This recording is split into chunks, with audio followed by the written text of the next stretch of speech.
We're live here. Hello, hello. See some people in the chat. Yeah, I see a preview already, so that's looking okay. I see some hearts flying, so looks like people are joining. Here we go. Final part of the ERF Nürburgring 24 hours now. This is like the part of the broadcast until the bitter end. No, it is all good. So we will now stay on this part until the checkered flag and have a look at the race situation. So the guys that decided to use the softs after the driver swap have an advantage now. Nikolai leading in the 67. Roadrunner Junior in the number 1 car in P2, and his father in the number 2 car in P3. Then the top 3 runners, they were using the intermediates for the first lap, had to pit. It's racing softs again. Now 9 seconds to get to P3. Same goes for Sikam in the 24 machine and Barry BG1 in the BMW for Feel Good Racing in P6. P7 then for number 27 Inferno Motorsport, McLaren 650S it is. Nexus Racing, the 54 BMW in P8. P9 66 BMW for GT Finland Racers with a Snowman. Currently GTMA number 9 BMW in P10. And the 6 car Tavanello back on the track with us. Ooh, a big slide.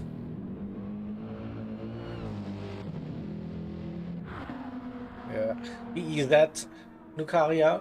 Ooh, runs wide, has damage, had damage already on the front, and LMP, and currently in P13. So they should be running P12 in front of the number 16. So we had a disconnect and couldn't get the rejoin time out in time, so that's why.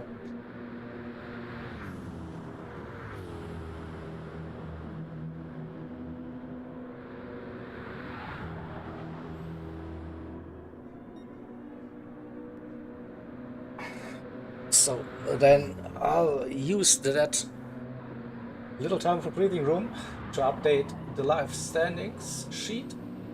So bear with me for 1 second.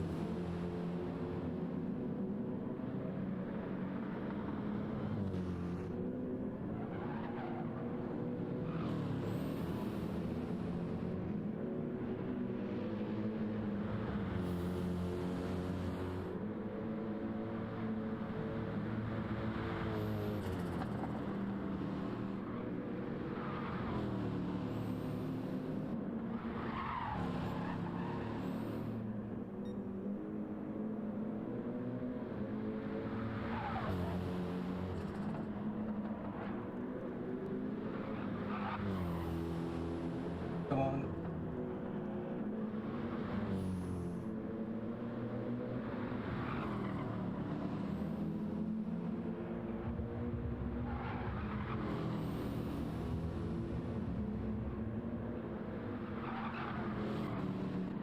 Need to flick through the grid to get the driver names. Sorry for that. And we should be good. And then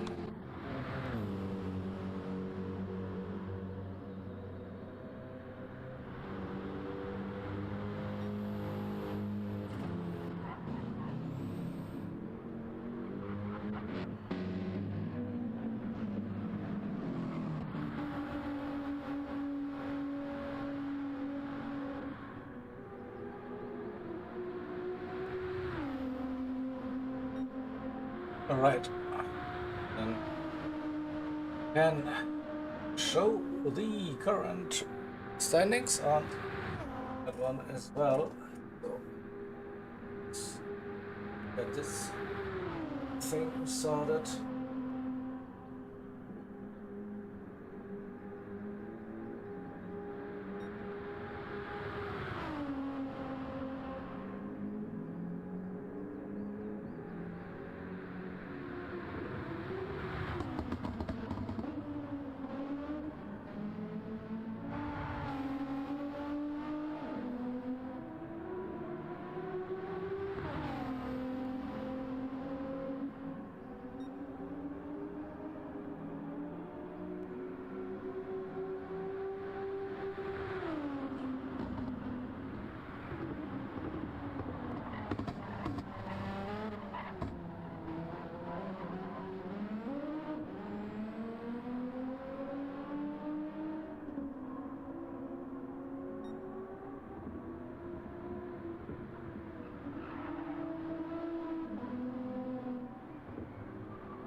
So that should be also now sorted. Let's get back to the race leaders.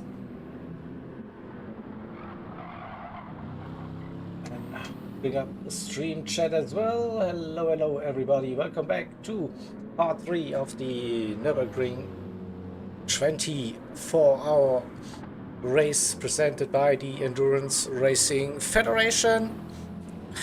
We are within the final third of the race, less than 8 hours to go. And it's the GT Finland Racers BMW number 67 leading the way. Track design racing in P2 with that number 1 car, and P3 also for TDR, the number 2 AMG. That gap has come down to Drift King, the 23 McLaren for AMS Canada. He's pushing purple first sector or second sector, probably on that GP track. The 24 also not too far behind, roughly 2 seconds for the 24. The AMS USA entry. The 56 car with some damage on the front. It will cost them a little bit of time.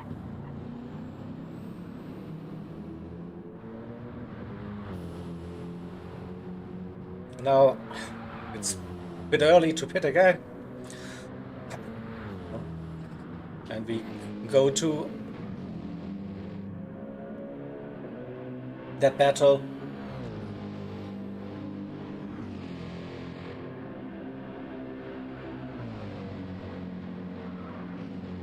Drift King all over the rear Roadrunner. Past the fast corners here. Schwedenkreuz braking for Arenberg. Roadrunner keeps that position. Will he get the run? Looks like yeah. Will stay in front into Fuchsröhre and the way up, braking for Adenauer first, holding the line.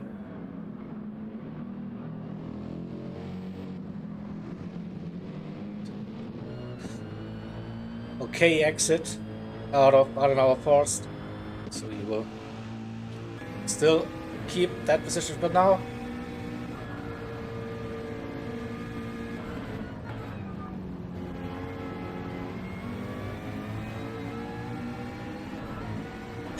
Braking for Cullen Hart, a bit deep, lost a bit of the momentum, but nowhere to go for Drift King behind, entering Miss Hit Miss.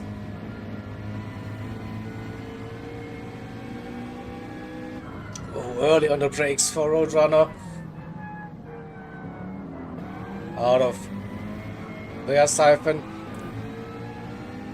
But that torque is still good. That AMG, no doubt about that. Into Breitscheid, and he understeers and nearly taps the wall. So we go side by side for X-Mühle, and it's also Sikam joining the party, and Sikam getting the better run. They go side by side through Niki Lauda, Knick, and Sikam on the inside now. Roadrunner still on the outside. But it's a drag race between the two. Nevertheless, we have Sikam moving up into third position. We can update that already. And Roadrunner holding this line. It's still side by side. Will Drift King get the toe? Oh, no one is like backing out into Moodcope. Now the Canadian driver slams a little bit onto the brakes. Needs to give the room. But to probably now want to have a look into the carousel. Sikam already a second gone, 1.415. Roadrunner struggling and keeping that car on the track, but now lost a little bit of momentum. The trio stepping out, and Drift King finally makes that move stick. If you're rooting for the Canadian team, so Roadrunner, great defensive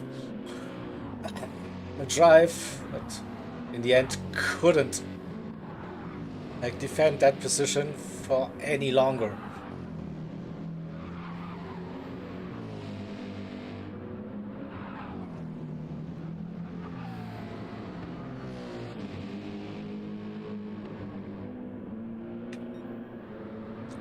It also looks like that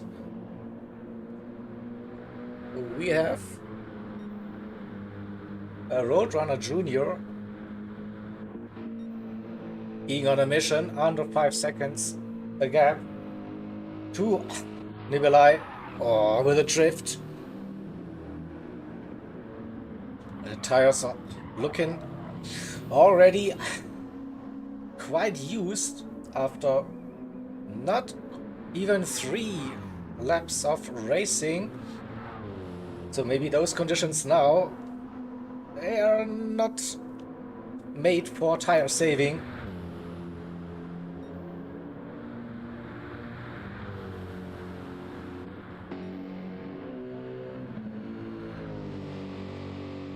So Roadrunner closing that gap, 20 seconds roughly to Drift King. Oh, Sikam at a moment. I need to update the standings, and once again, sorry, we missed that little mistake. This brings Roadrunner back into the game. The fight for P2, P3 and 4 between those 3 cars. 2.2 seconds between Drift King and Sikam. Less than a second to Roadrunner.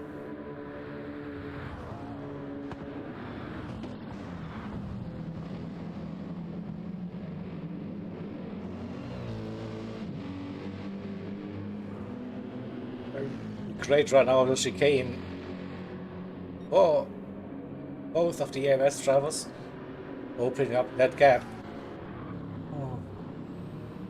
Barry BG1 still running with that damaged car in P6, 807. definitely losing a couple of seconds to the cars in front and behind.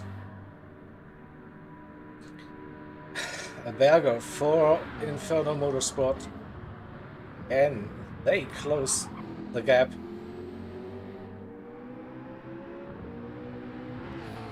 Under 30 seconds now, and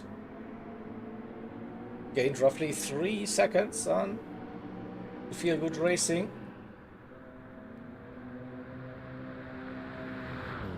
To 54, Nexus Racing BMW. 38 seconds to the car in front. And the 66.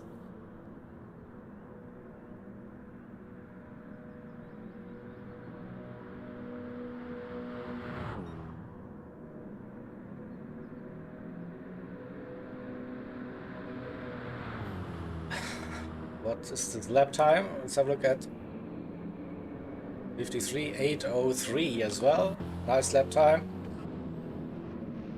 Snowman probably also that same ballpark. 8.030, yeah. Good lap times all around. The GTX for GTMA. Number 9 BMW in P10.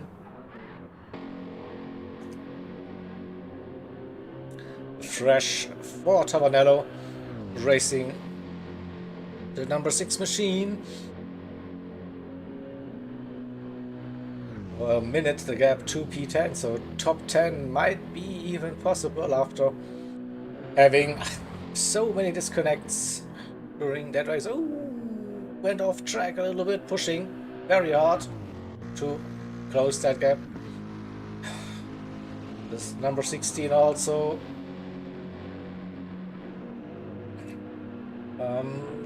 A bit of bad luck during that race. Now a lap down in P12.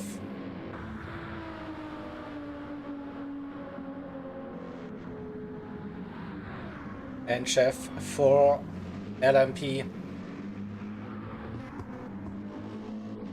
Just 3 seconds to gap to the number 16.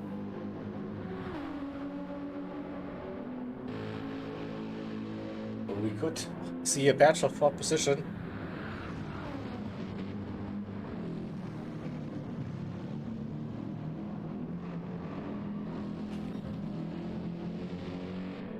And towards the sharp end, we see that gap still coming down between Nibali and Roadrunner Junior.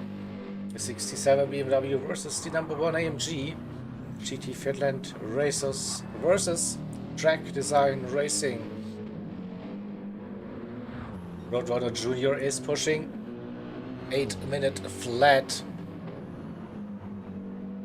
last time round versus also an 8-minute flat.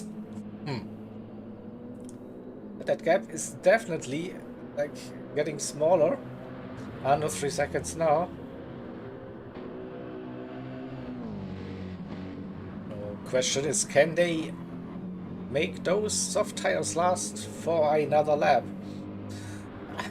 I already see like 50% wear on those front tires.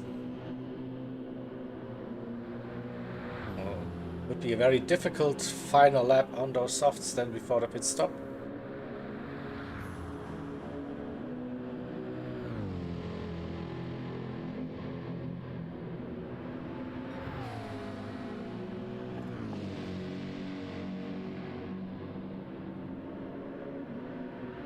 The two AMS cars, P3, P4 currently.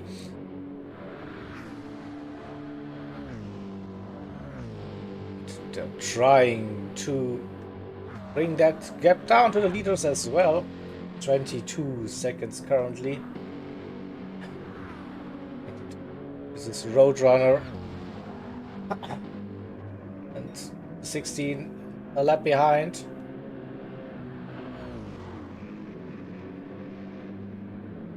But like they can stay with the number 2 car at the moment. 13 seconds to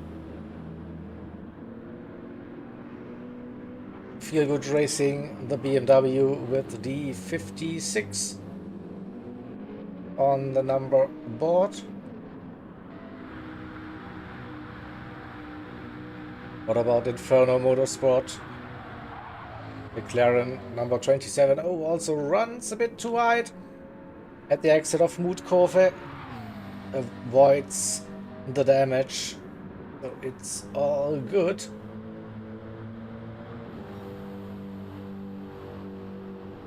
Improving on that personal best for Nexus Racing. Snowman, what can they do? And we have a look at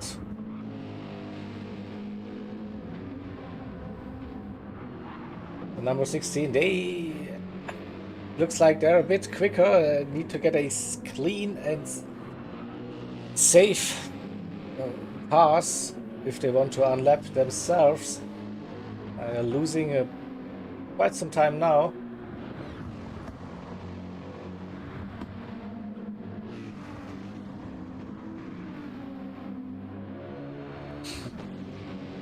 The 60 looking for a gap somewhere.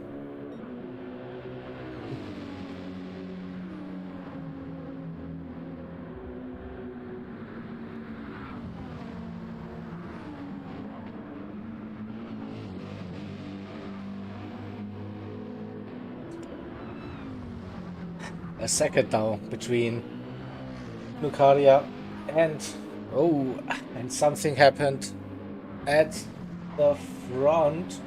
So we need to see what happened to Nibilai. Roadrunner just got into the lead. It is before the end of the lap, so maybe coming out of Geigenkopf. Oh, Nibilai hitting. See here, great run on the Döttinger Höhe for the green AMG, and that looked like an easy overtake.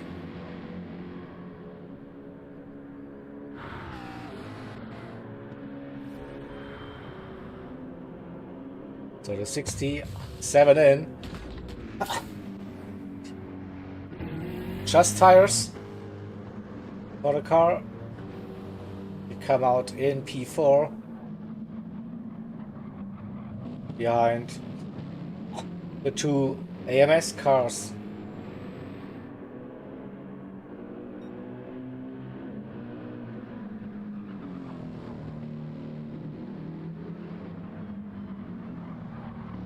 So I can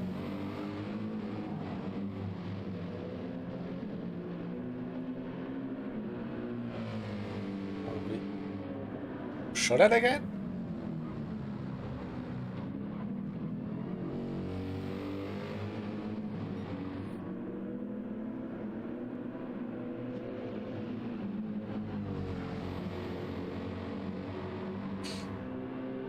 Still very, very close gaps between the 24 and the 23. 18 seconds the gap for now to Roadrunner Junior. Looking at the fuel. ODMS boys, they decided to put in way more fuel than the number one car. That might give them an advantage later on. For now, we have the number one car leading that race.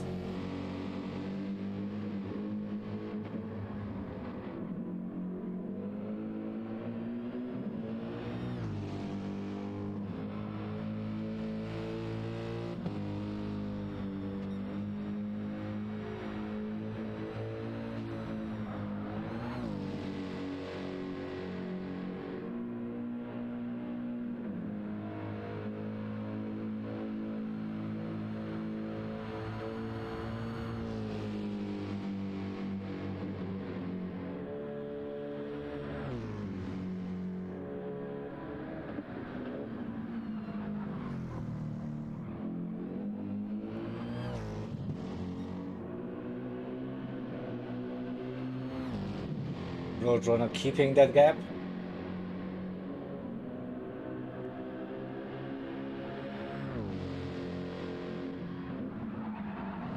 At 18 seconds to the two AMS cars, and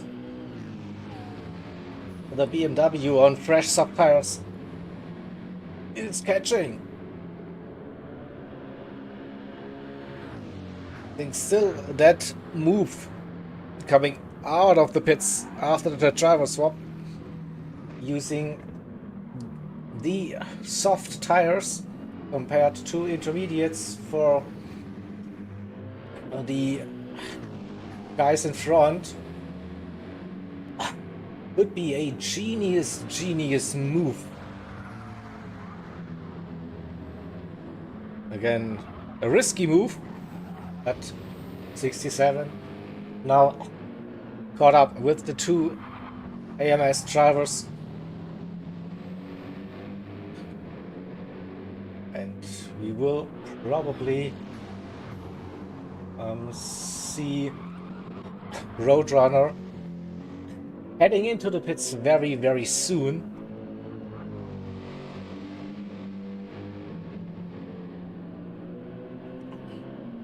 We're still able to extend the lead, 18.5 now,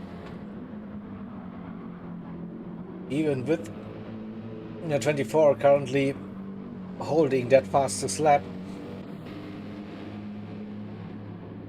And this is once again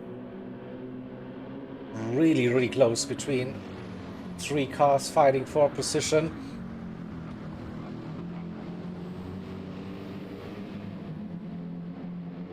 And the 67 with a massive run out of Bergwerk.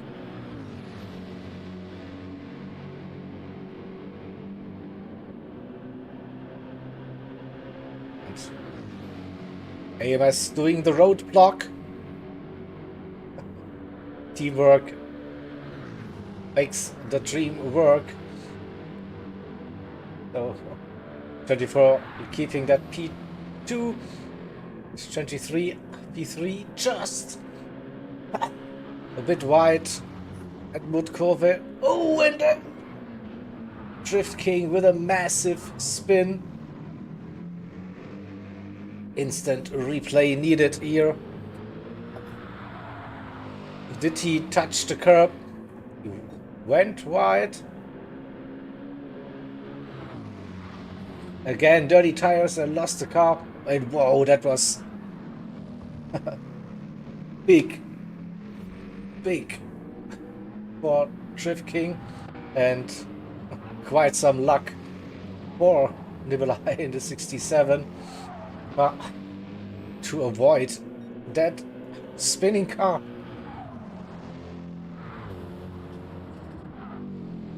But yeah, it gives the 23 some damage. Just on the front though. Could have been worse. Way worse.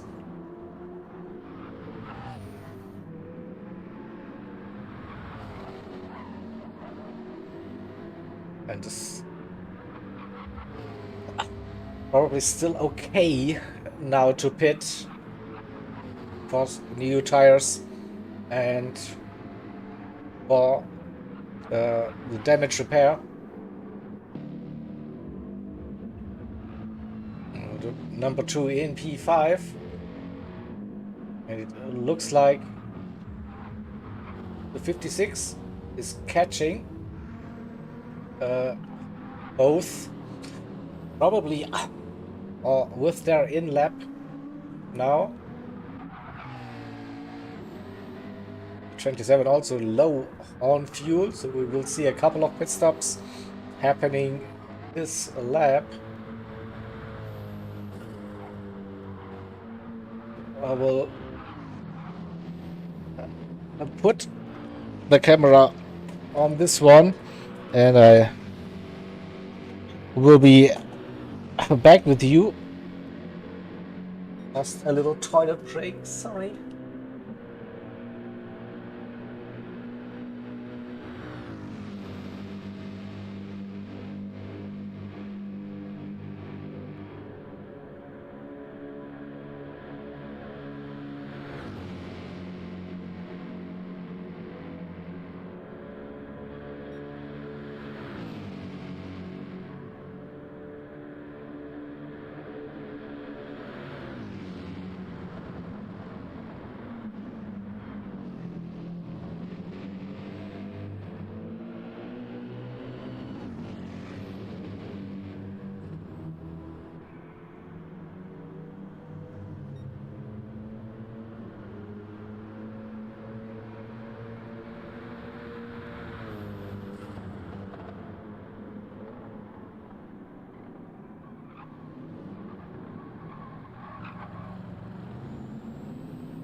Right, back. What did I miss?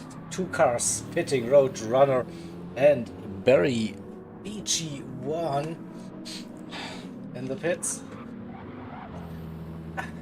Nikolai taking the lead because Roadrunner Jr. also pitted. Okay.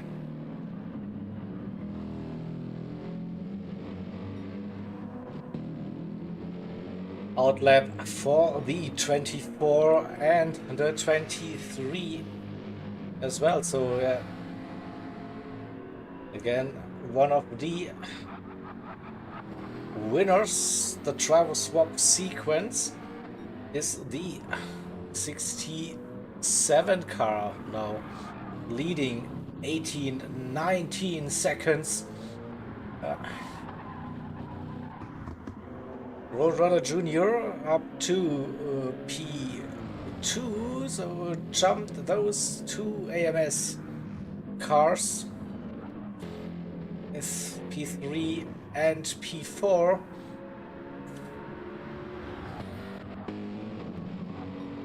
Fresh soft tires for the number 2 car as well, and also for the 56, just under 3 seconds that gap. We have the 53 car running Nexus still on worn softs.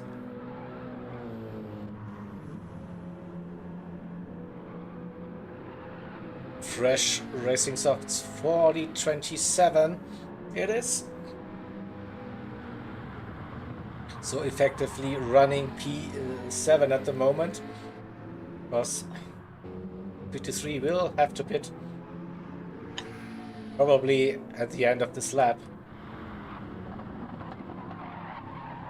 And the 66, 32 seconds, ooh, the gap and a little wiggle for that BMW.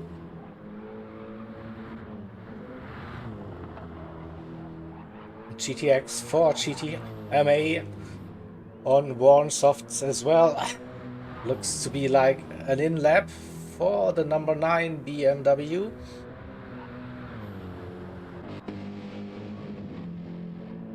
Tavanello, number 6 AMG. Also tire wear quite high for fresh. Lucaria 4 VZ, the 16 Nissan GTR. The fuel might be an issue pretty soon. And LMP, the 83 Nissan in P13 for now. Another outlap for Jeff.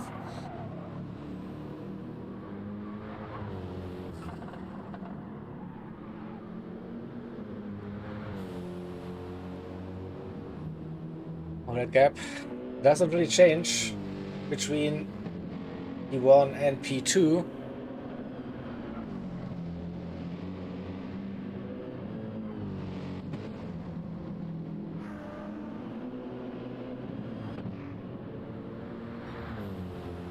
And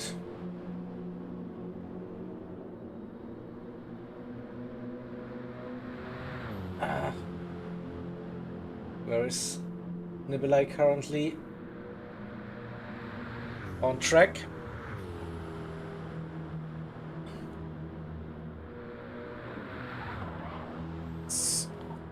Good cover, right? So we go on board with the second half of that lap.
A little bit of raw engine sounds here.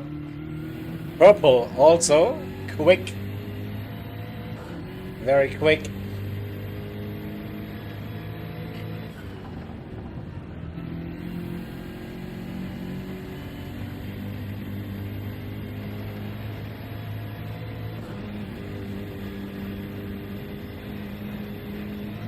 Still purple, here we go.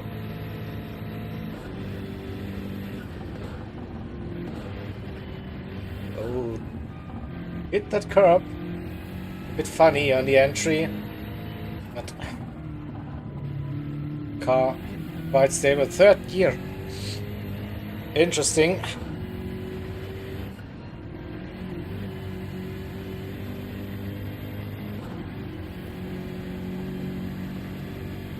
Some good exit speed out of Galgenkopf. Let's see if it's still purple or not. Nearly a second.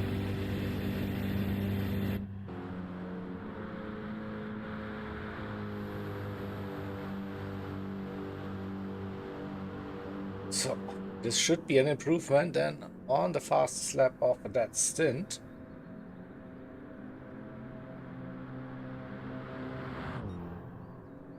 Oh, but lost down the straight. Maybe the wind, yeah.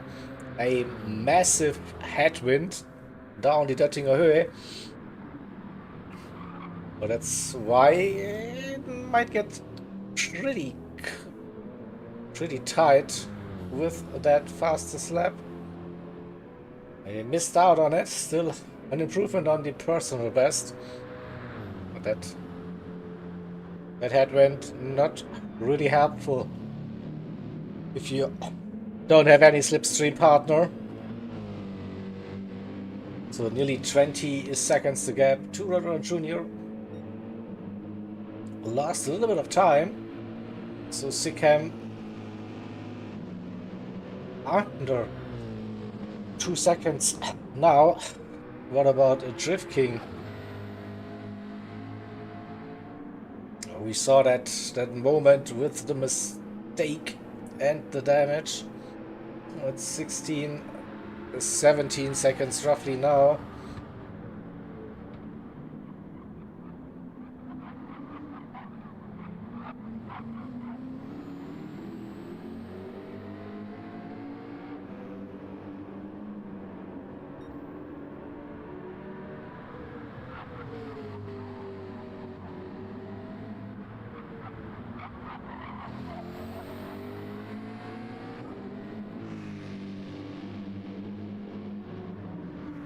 Bring up the live standings again. So Nibelai leading for the 67, Roadrunner Junior for the number 1 in P2, and the Sikam for the 24 car in P3. Then currently running with Drift King, purple sector for the 23 car.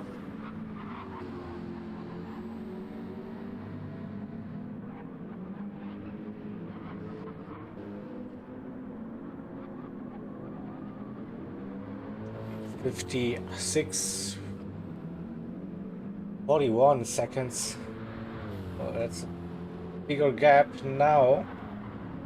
Remember that gap between the top 5 being less than 30 seconds not too long ago. Now we are talking about a minute and 19 seconds, P1 to P5.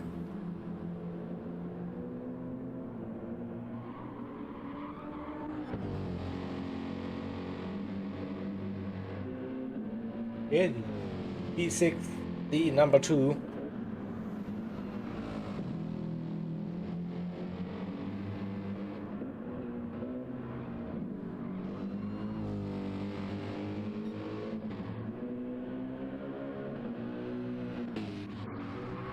P7 currently for the number 27, and they're catching Roadrunner. See that gap? It's going one direction and that's down. It's probably good motivation for the South African driver in that McLaren 650S.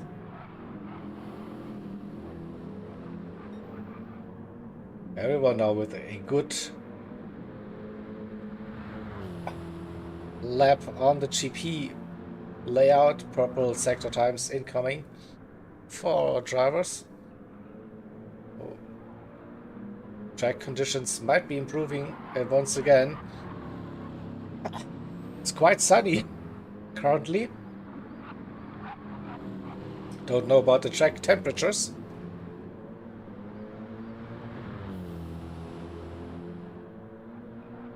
Judging the tire wear so far for many of the cars, looks like those sunny conditions are not helpful if you want to look after the soft tires.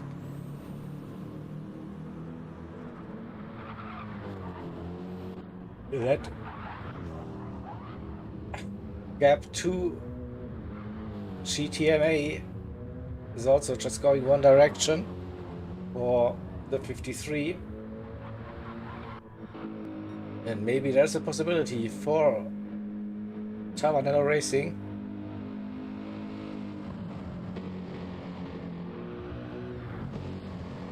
to get into the top 10 by the end of that stint.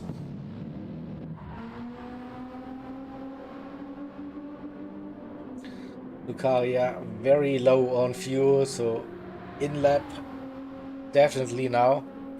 What is number 16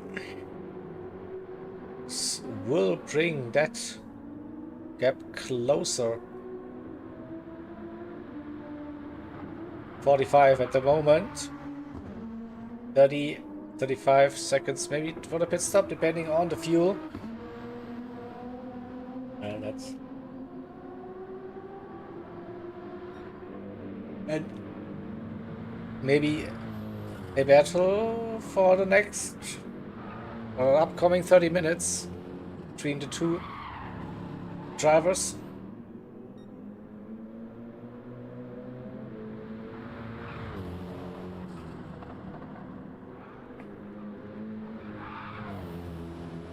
Nice little run for Nicolai in the 67 BMW.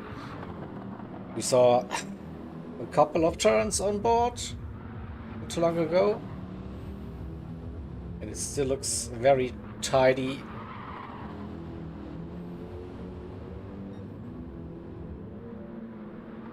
It's roughly an 8-minute target time.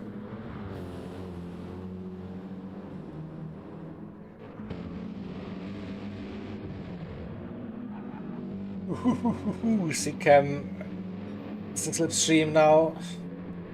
Roadrunner Junior is purple, but so does Sikam, probably, pretty sure. I mean, he's catching the German driver and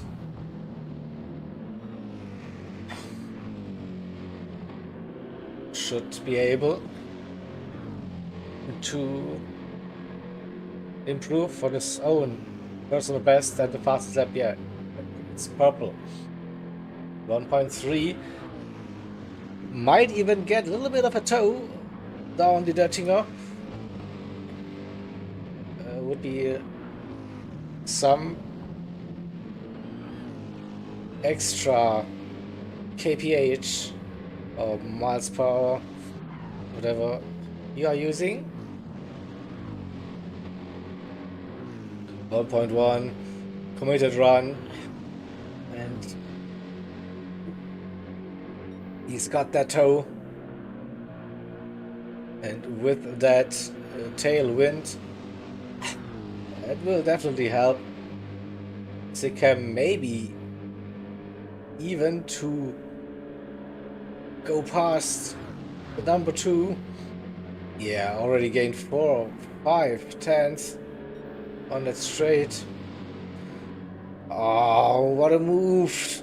That speed! Nothing Roadrunner Junior could do about it.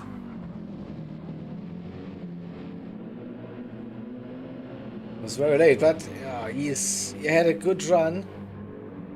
Sikkim defending the inside line for turn 1 now. And using the in-game chat, that's a no. Please, AMS, tell your drivers, do not text and drive. Please. The in-game chat is only available for race control, not for the drivers once the race has started. Just to make that clear again. If you're listening, Team AMS, please.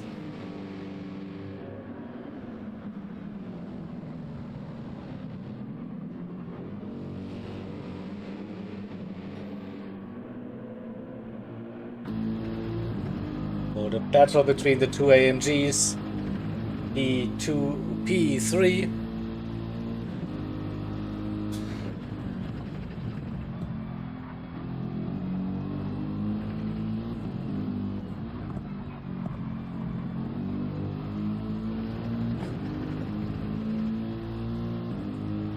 Purple, so good first couple of sectors on the GP track. Into the fast chicane we go, braking for the Nordschleife entry. Don't clip that wall, and let's go.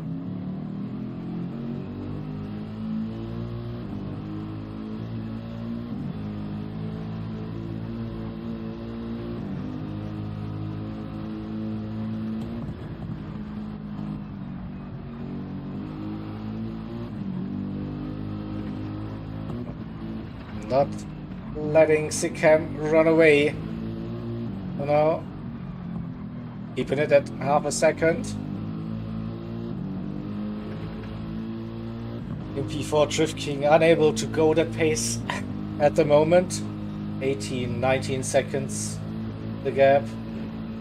And both are catching the leader.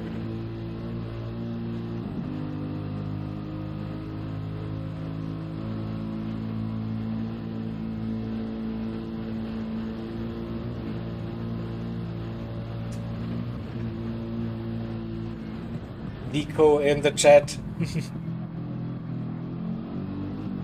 the Finnish flags. Go Finland, go!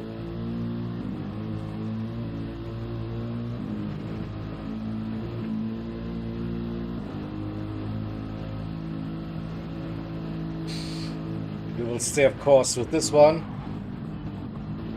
It is intense. The two AMGs battling for P2. Bit too hot into, I don't know, forced. But brings it back.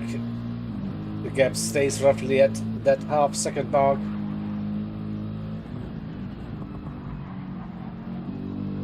It was a smooth run.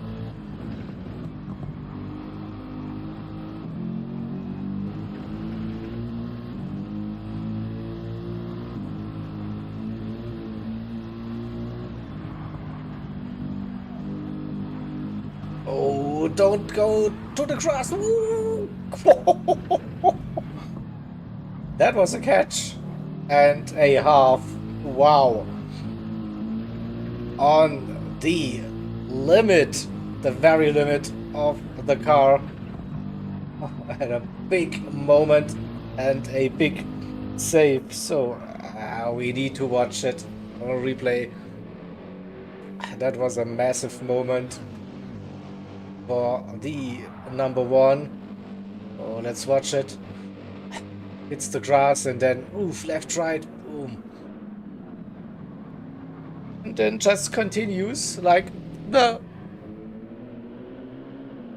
I didn't see anything. All good. Go, go, go, go. 3 times. So an uphill run. Kurve. We saw it a couple of times. People were showing their nose before the fast left-hander. in the end, you cannot go side by side here.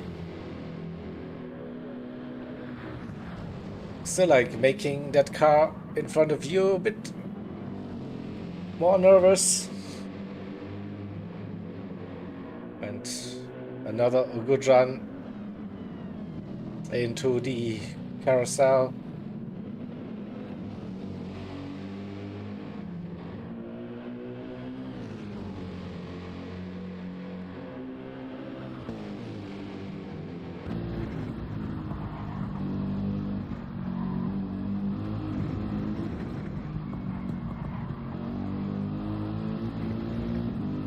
As close as it can be, I reckon, on that track.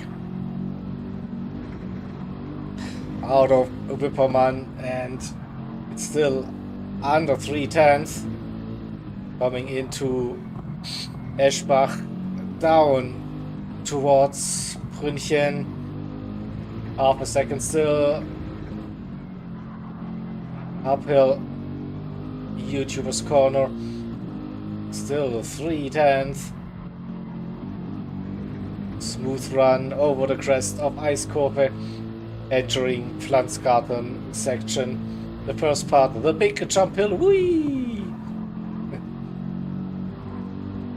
And then we're leaving Pflanzgarten with that small jump hill.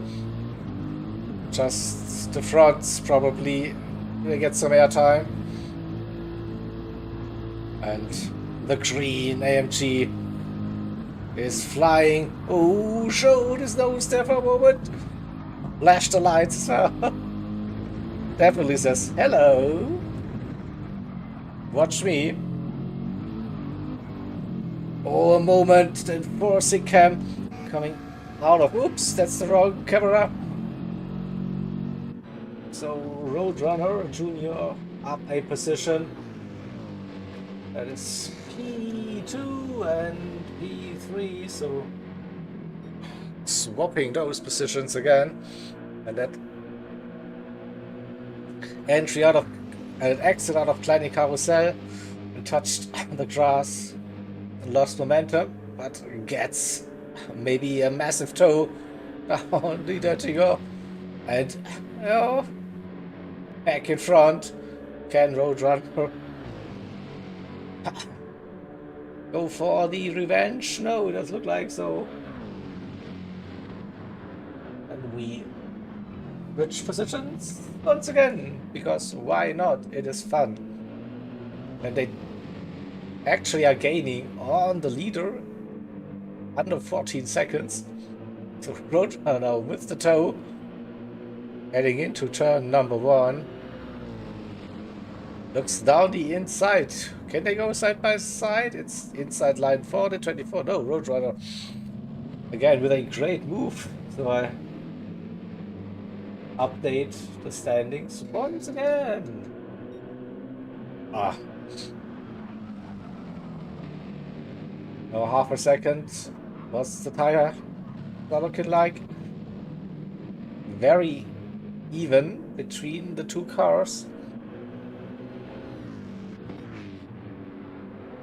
At a 67, no softs, yeah. Probably one lap older, and you see the difference instantly. Losing 3 seconds on that lap.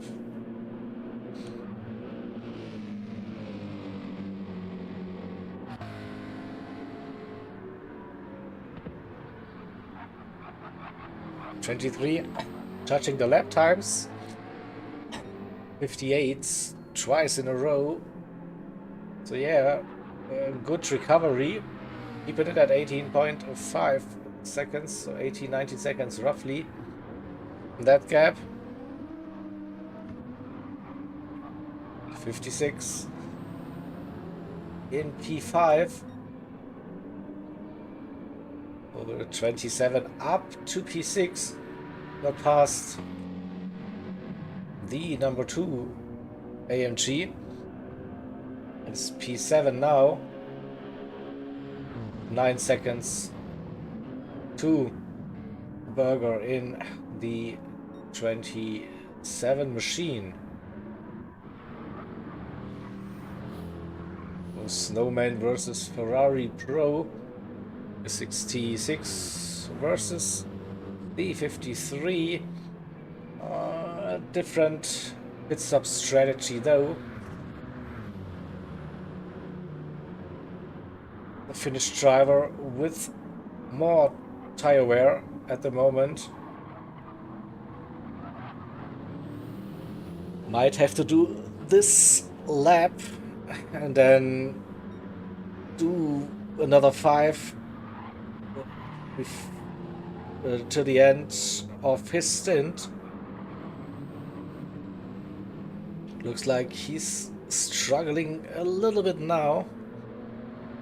The battle of the BMWs. 66 versus the 53.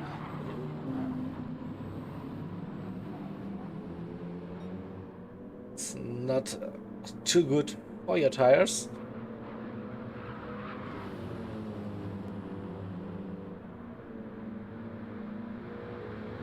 Keeping the position 66 and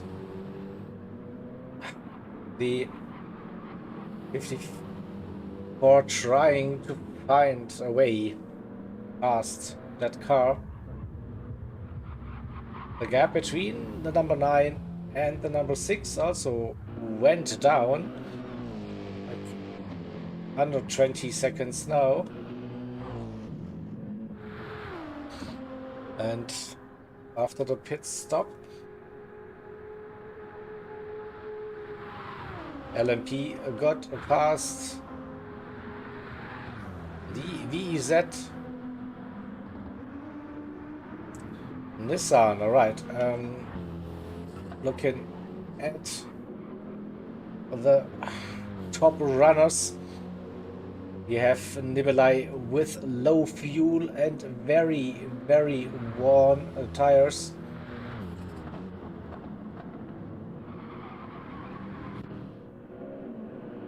Roadrunner Junior opening up a gap. Now just over a second to Sikam for the 24 crew. Gets a good run out of Bergwerk. Both are still catching the leader. They are struggling with the tire wear now. Was a long stint.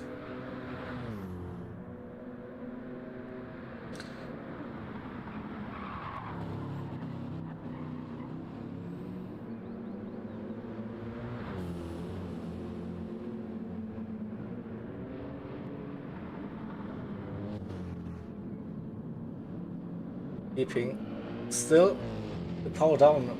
Safety car. What? Who has damage? We have engine damage for Barry BG1, so we have another safety car. That's number 6, number 7 during these 24 hours. There we go. Announcement was like safety car happening pretty soon.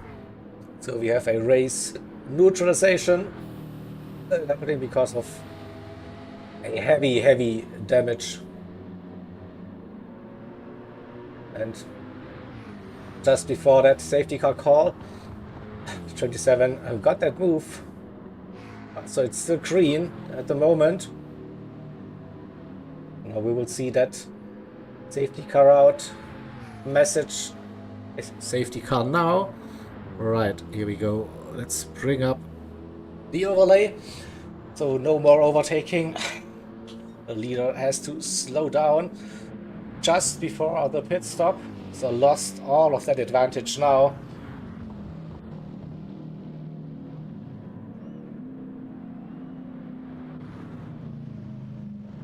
Top 3 will be pitting, pretty sure. I think also before the 23 will use that opportunity to head into the pits. The gap to 27 in P5, more than a minute, so they will be safe and keep their positions. Now that car cannot go very fast with that engine damage. Also, we have a damage on the number 2 car.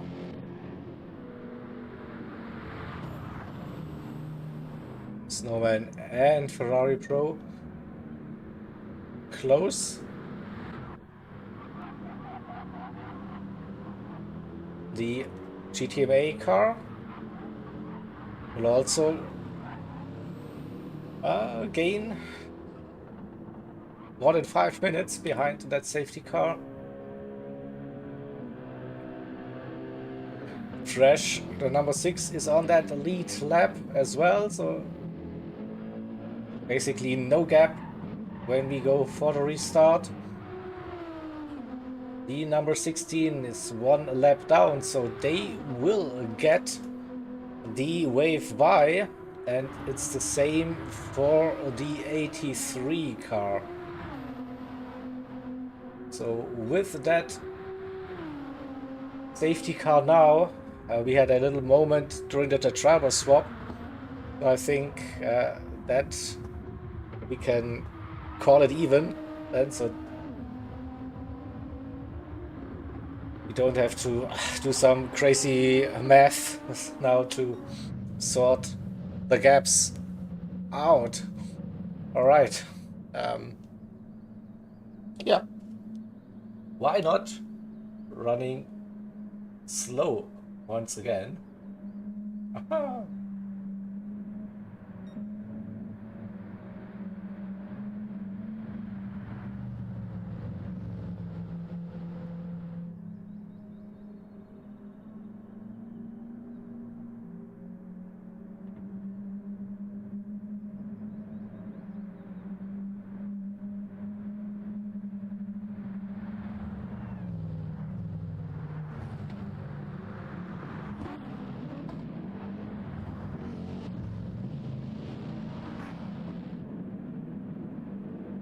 So everyone is pitting as expected.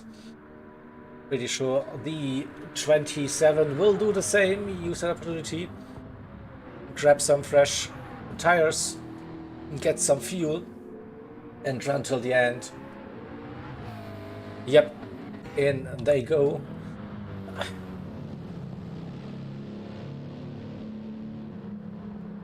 The 56, they will be happy when they arrive at the pit crew. You see, they cannot go fast. 180 kph with engine damage. That's all they can get currently. And let me quickly bring up the championship results while we are sorting out the safety car and the positions. So they will pit. Number 2 will pit. The 66 also. Tires, they will be happy to pit. And what about 53 also? They use that opportunity. So number 9, they need to catch the rear end of the grid. The same for Fresh. Oh, they are pitted already on the outlap. Oh, a smart move, maybe. And the number 83 and the 16, they will get a wave by, and once they are close to the grid. So number 1 is the race leader and also acting as the safety car driver now. 23 up to P2, the 24 in P3, 67. We were leading, P4 it is for now, and the 27 P5. Right, then we have the next couple of cars, they also pitted. 54 then running in P6. The 66 car in P7, and the number 2 car in P8. 56 fixed that damage. P9 it is. That number 9 car will head into the pits and change tires and pick up some fuel. Okay, I'm a bit surprised to see that restart zone 2 call already.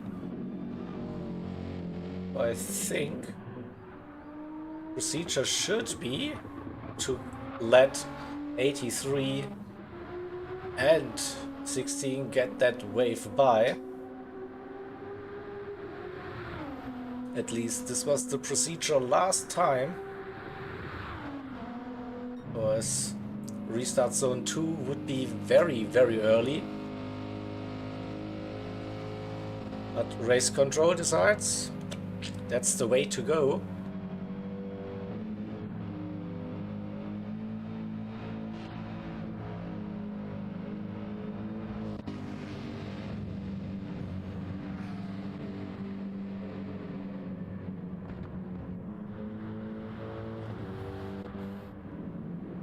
We have the still gaps between P6 and P7, also P6 and P5. The top 5, they are bunched up. That is all good. 6 is also there. E7 should follow pretty soon, matching the rear end.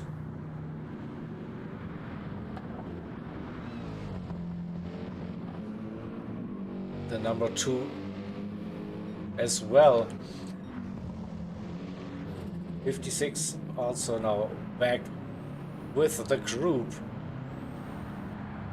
And we are already past the 5 kilometers mark. So the 9 and the number 6, they won't make it until the restart to be fully bunched up. Sure, and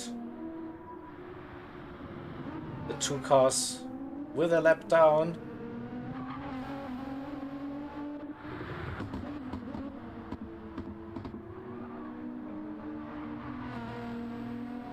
They stay 1 lap down by the looks.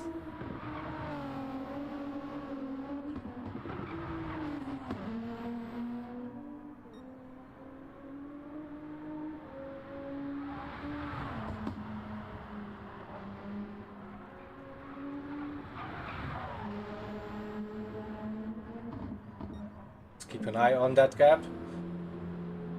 Still roughly 3 minutes for the number 10 car. And our race leaders are approaching the restart zone in probably a minute.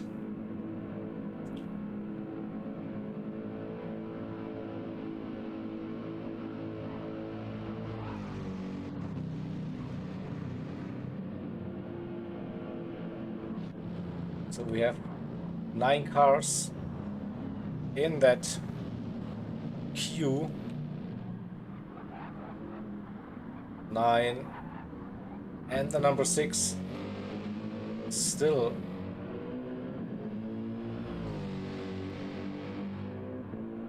big gaps for now, but we keep an eye on the race leader now. Will we get the green command from race control?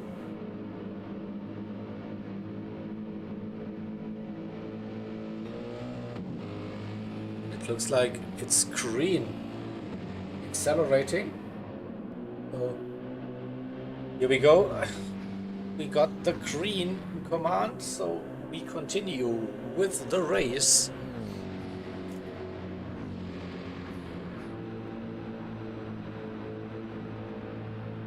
And Drift King with a nice restart. I think the 24 got caught napping a little bit. 2 seconds already. That gap to the 2 cars in the lead. Number 1 and the 23. Then we see the train, the camp, Nibelai, Berger, Ferrari Pro, Snowman, Barry BG1 and Road Runner.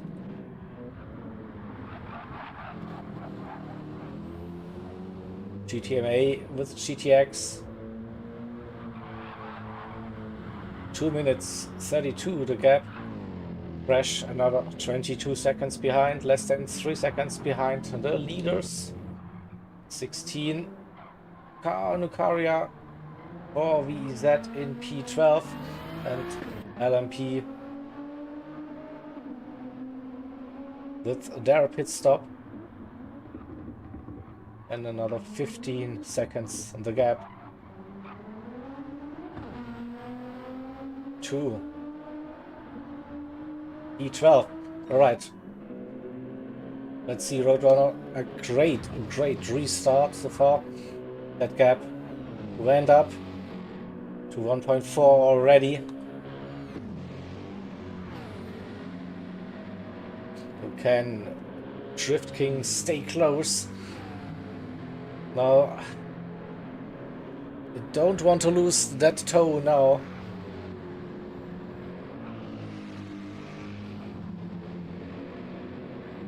It was a decent run.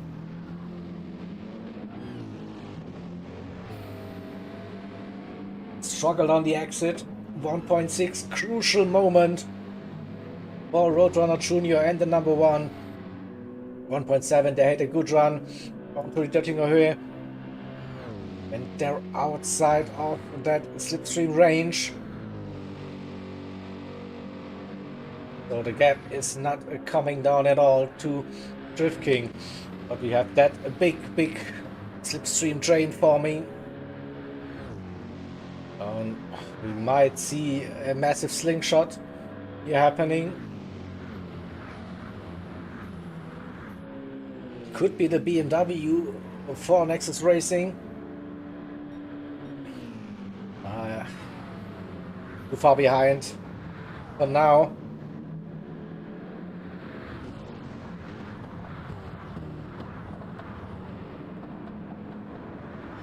But that group is very close. Now, 8, 7, 6, 5, 4. The probably 4 looking more like they want to catch P3. But for now, it is a big group. P4 to P8. 5 cars in the mix.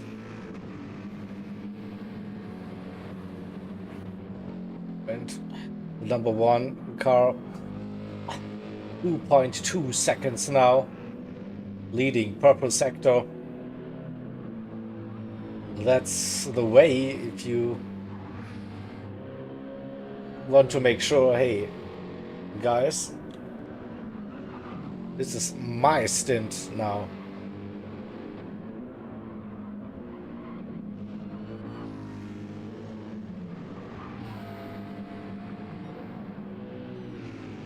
Oh, Drift King, yeah. The gap is going up between the 2 cars and Sikhem is gaining again. The 67 as well. Staying close, aggressive run through the chicane.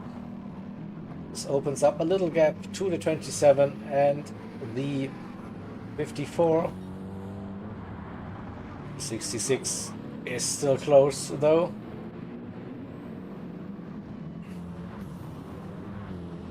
.56 a second, so can they stay with that group? And Roadrunner in the number 2 AMG lost that contact already after the restart. 3.6 seconds now.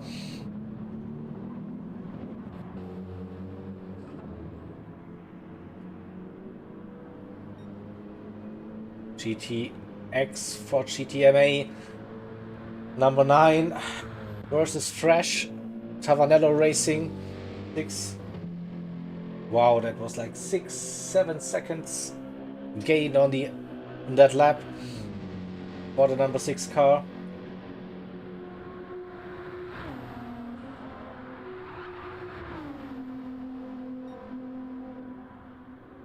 And that gap between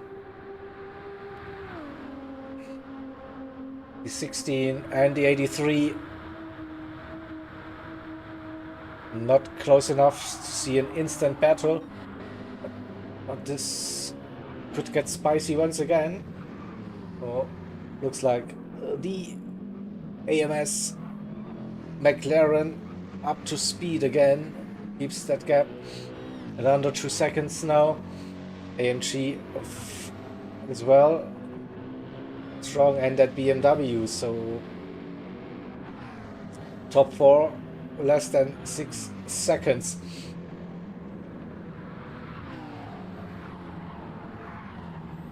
And we have this next battle group, a Berger, Ferrari, Pro, and also Snowman, maybe Barry BG1, but I have a feeling they cannot go the exact same pace as the cars in front. I mean, it's definitely trying to stay with them. Just have a feeling that they might be losing that slipstream very soon. 1.5 now. Yeah, struggling a little bit. Grass. But the 66 is still in contention. Fight with the 54 and the 27 for P5. The gap to the top 4 now opened up. 3.3 seconds currently.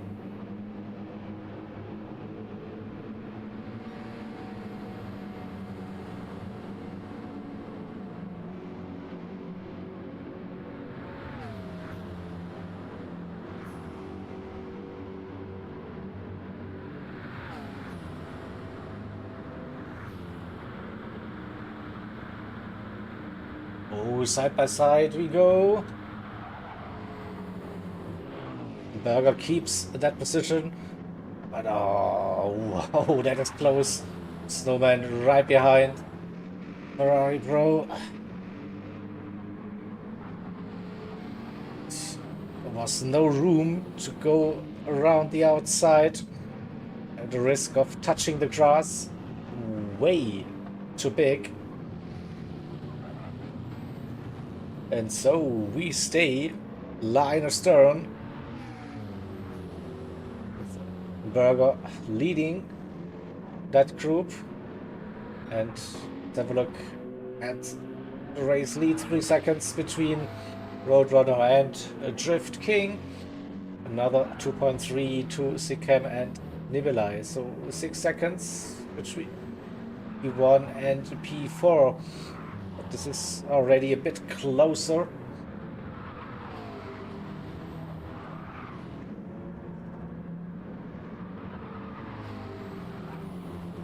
So,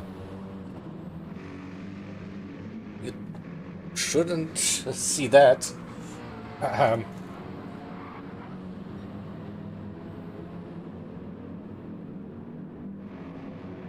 We want to see the racing action here.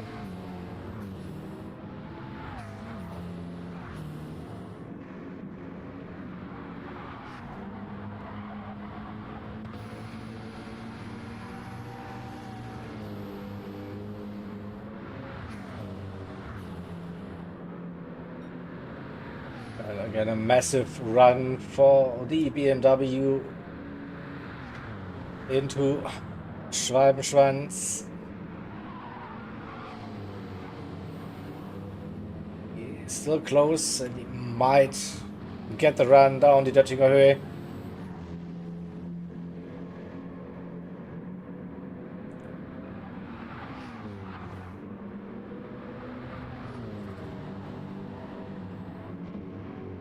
He's close enough, maybe too close already.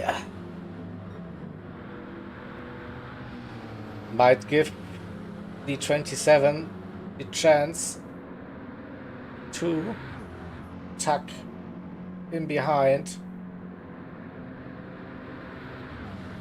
They're still side by side.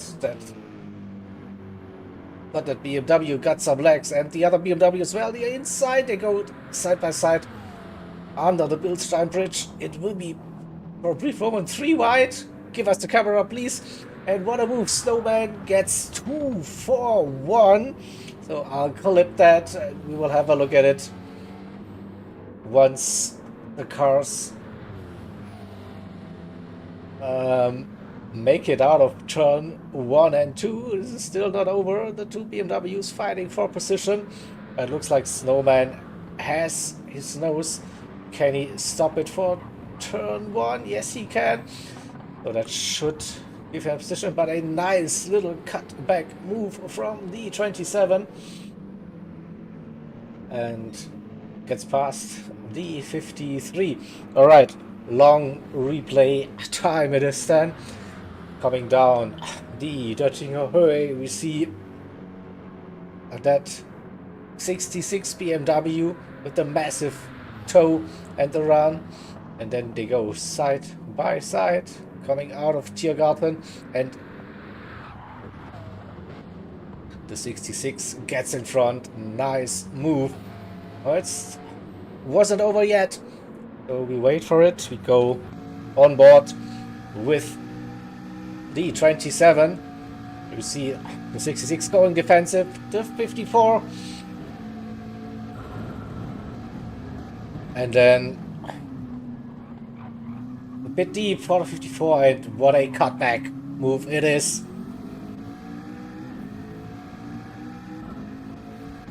Great driving.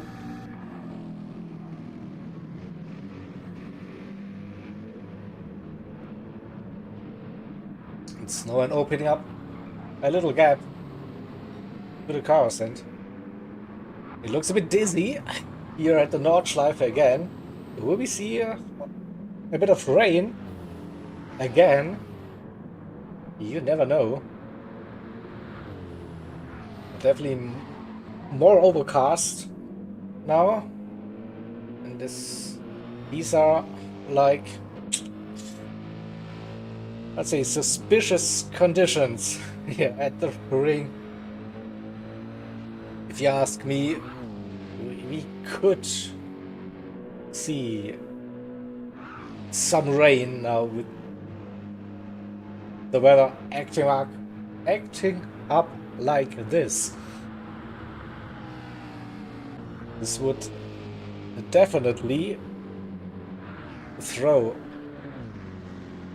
another spanner into the works for this race.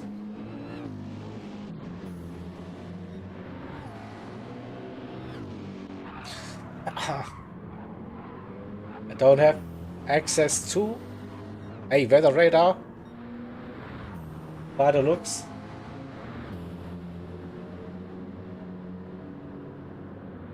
Okay, so driver feedback, green rain on the radar.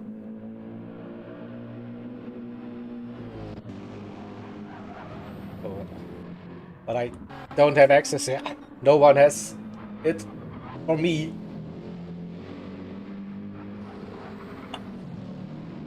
The question is, will that rain hit the track, and if so, how much will it hit?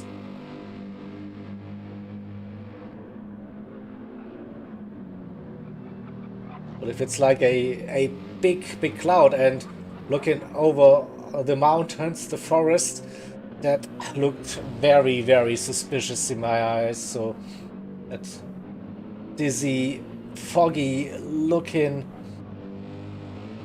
clouds, they are totally covered now, and you can basically smell the rain already hanging there just above the trees, and the rain wants to get released at some point. So once again, when that rain hits while the drivers are midway through the lap, then good luck everybody.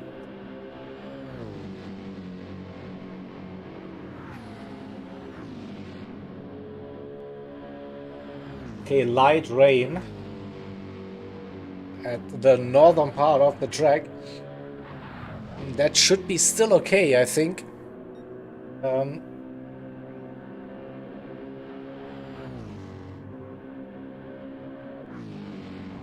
To manage these conditions on slick tires. And they might just got lucky with it.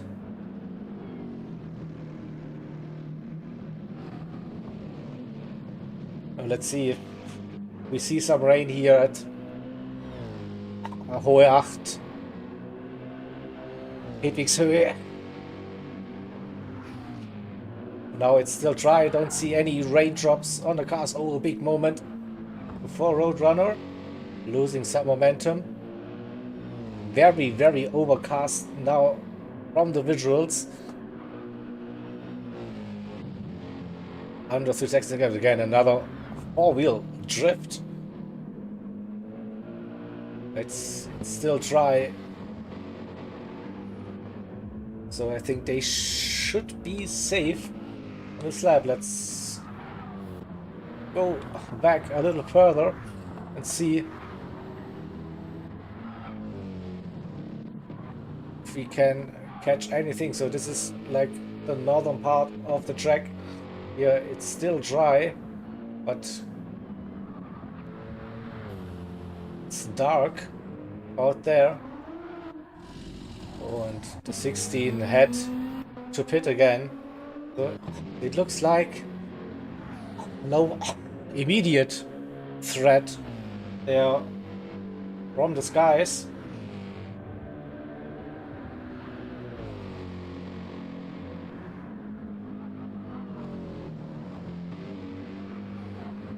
We have a close eye on that situation, of course.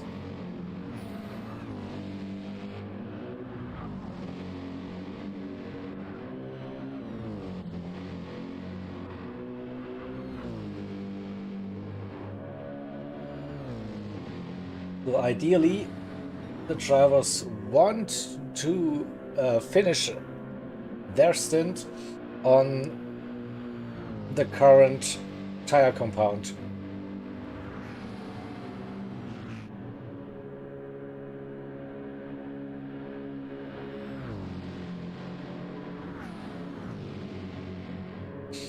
But looking at this view,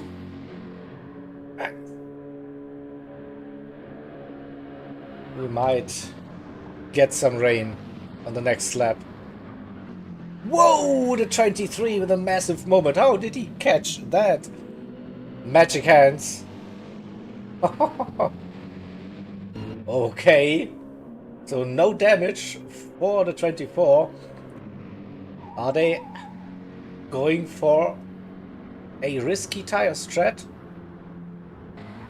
Let's see, the other drivers are staying out. What is the reason for the pit stop for the 24? True. Let's see the tires. It's intermediate, so they had a look at the weather radar and they think it could get a bit wet, maybe. So that is a again interesting call.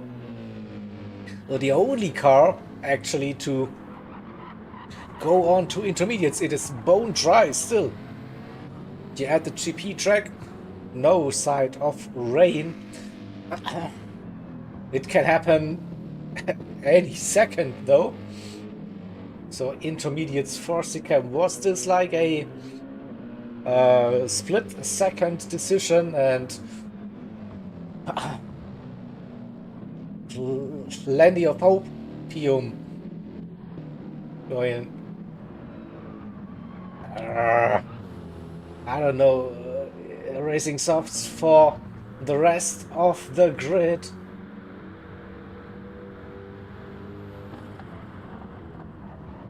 Okay, it's not like heavy rain on the weather radar. It's still there, but I think you could survive it. But we don't know. We don't know. I can't tell you. I don't have the radar.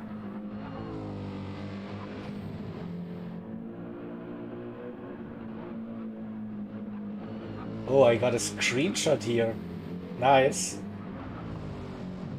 Yeah, some darker rain cells. Yeah, that might hit the track, but overall it looks like light rain at the maximum.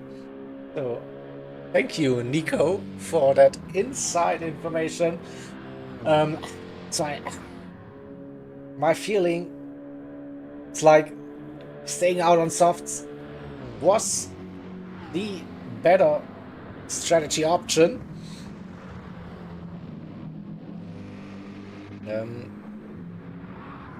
Whereas our intermediate tire runner, a little bit of tire wear kicking in already, of course, and if the track doesn't get wet, then those tires will melt.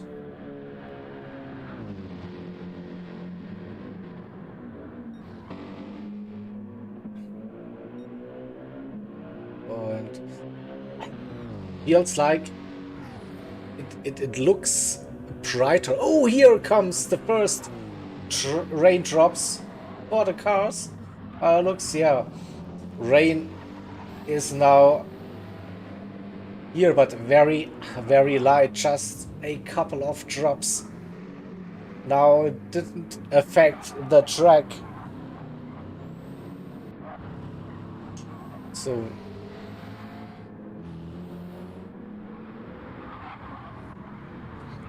and 30 seconds the gap for the 24 after the pit stop. Hoping for some short, heavy rain now.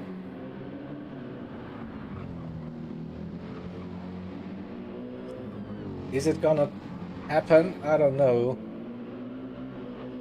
Again, we see the windshield wipers now moving, or at least for 5 seconds. It's on off, and still nothing on the track.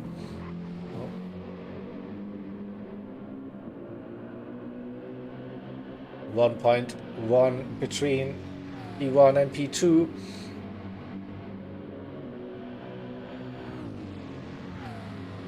Keep an eye on that gap. 33 seconds now. The cam is losing on those intermediates compared to the softs. Will still be the leaders that will catch the rain if that rain hits the track. So we stay with them.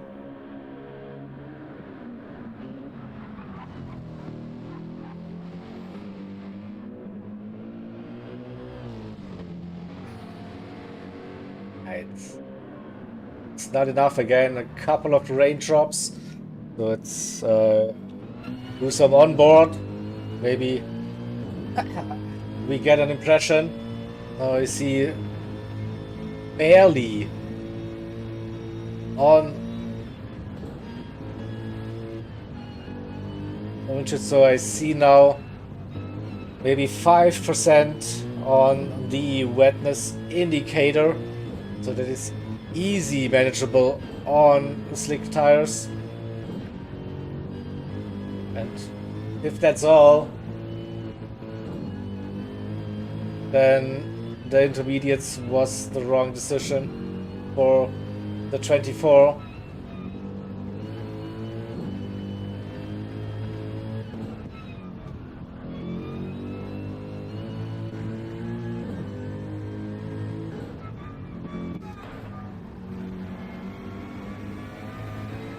Yeah.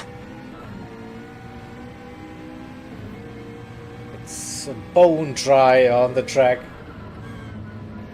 And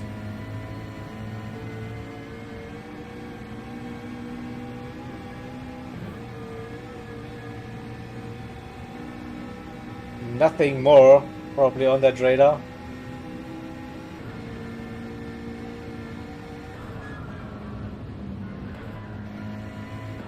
So also the rain is not visible on the weather radar currently. So that's all we got.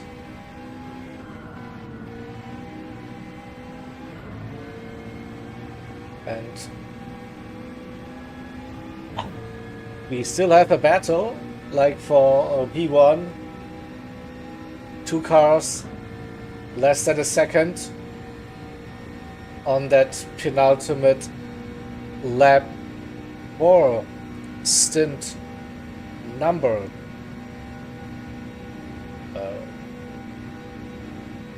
I'm confused. Which stint is it? Number 9.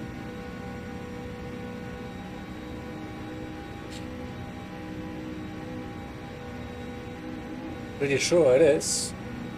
Yeah, 3 more stints to go.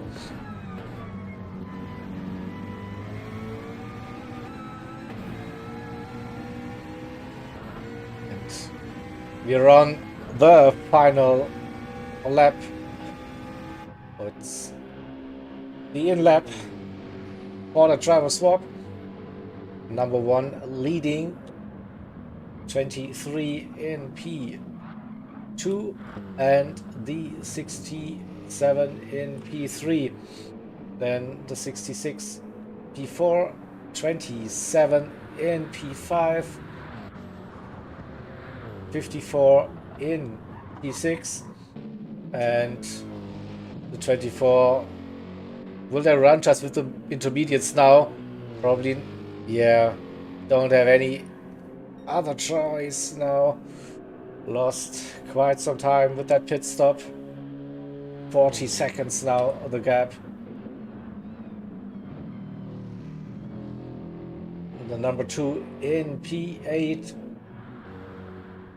We have the Feel-Good Racing BMW in P9. Number 6 got past the number 9. So up to P10 for Tunnel Racing. GTX for TTMA. In P11.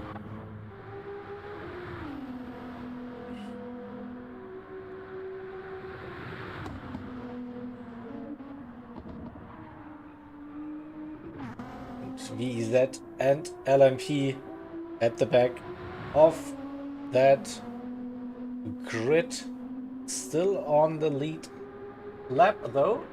I mean, that is a good thing for them, so everyone is on the lead lap, so that's why there was no need for a wave by. That is some good news for the teams, I reckon. So now let me prepare the next driver swap sequence.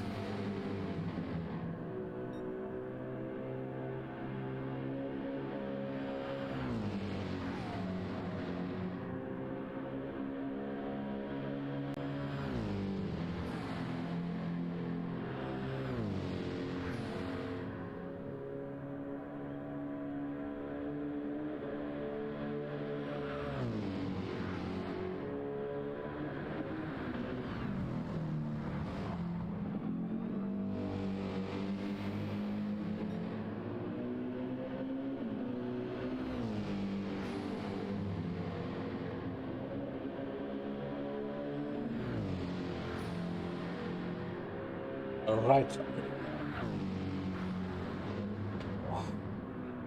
Still less than a second between P1 and P2, the number one AMG. Oh, what a big drift. Drift King living up to his name over that curb. Aggressive again. Oh, loses the curb, goes over the grass. Oh, massive, massive moment. He was pushing the limits too much now. We saw that live on screen. Whoa, what a moment for the 23. Oh, they got damage now as well. And the gap to Roadrunner, 6 seconds, so lost 5 seconds already. And opportunity for the 67 car maybe now. 3 seconds, just that gap. Pretty sure the 23 will lose 1.5 seconds down the Döttinger Höhe with that damage. If Nikolai can bring down that gap before the start of the straight, and could gain them another position. 3 seconds, so yeah. And it's still 3.5 minutes to go on this lap. One little mistake and whoa.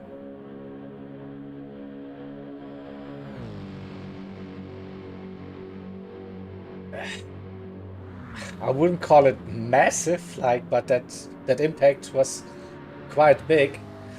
We got lucky that it was not he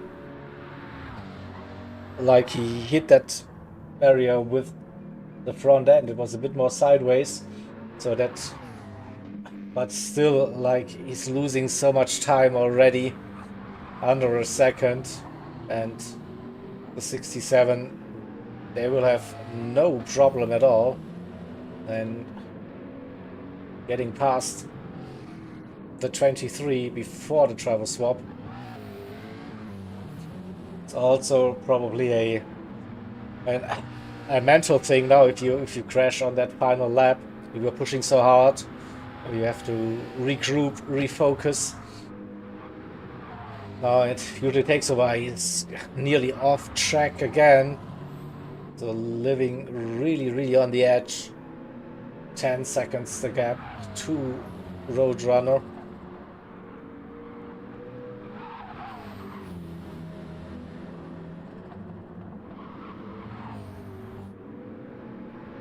Oh, it shouldn't take that long. But the other thing is where to go for that move. It's dry, but still a narrow track, and through this section usually just one line is possible, so probably Nikolai has to wait for Döttinger Höhe. Under half a second. The gap. Oh, gets a massive run for Stefan Beloves. Goes on to the grass. A bit of dirty tires, dirty air. So under a second still, and this should be easy going on the straight now.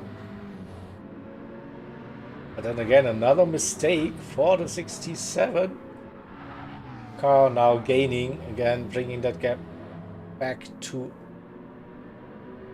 under 1 second, and now it will be see you soon, buddy time. Look at that McLaren stands no chance with that damage. And we have Roadrunner Jr. now handing over the car in P1 for TDR number 1, the green AMG, then it is the 67 for GT Finland Racers. In P2, Drift King, like damage limitation. A P3, it is next group of cars: Snowman, Berger, Ferrari Pro, and Sigcam with those intermediates.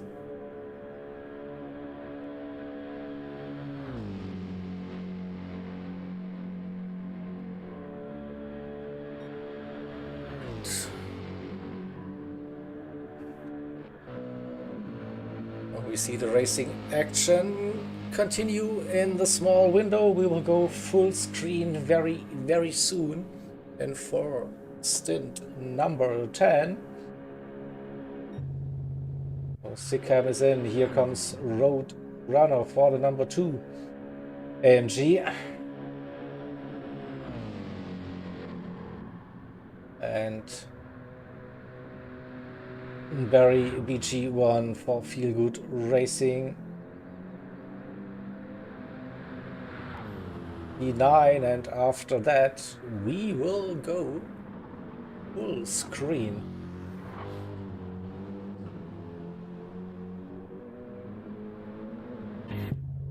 So let's do this, and then I'll be back for stint number 11 again.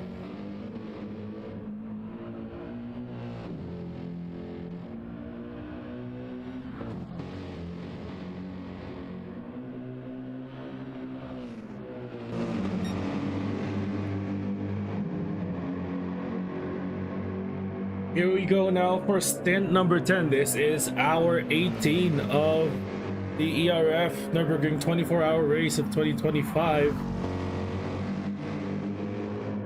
And in the lead is the number 1 car of track design racing, the green Mercedes AMG driven by Distinct Filo.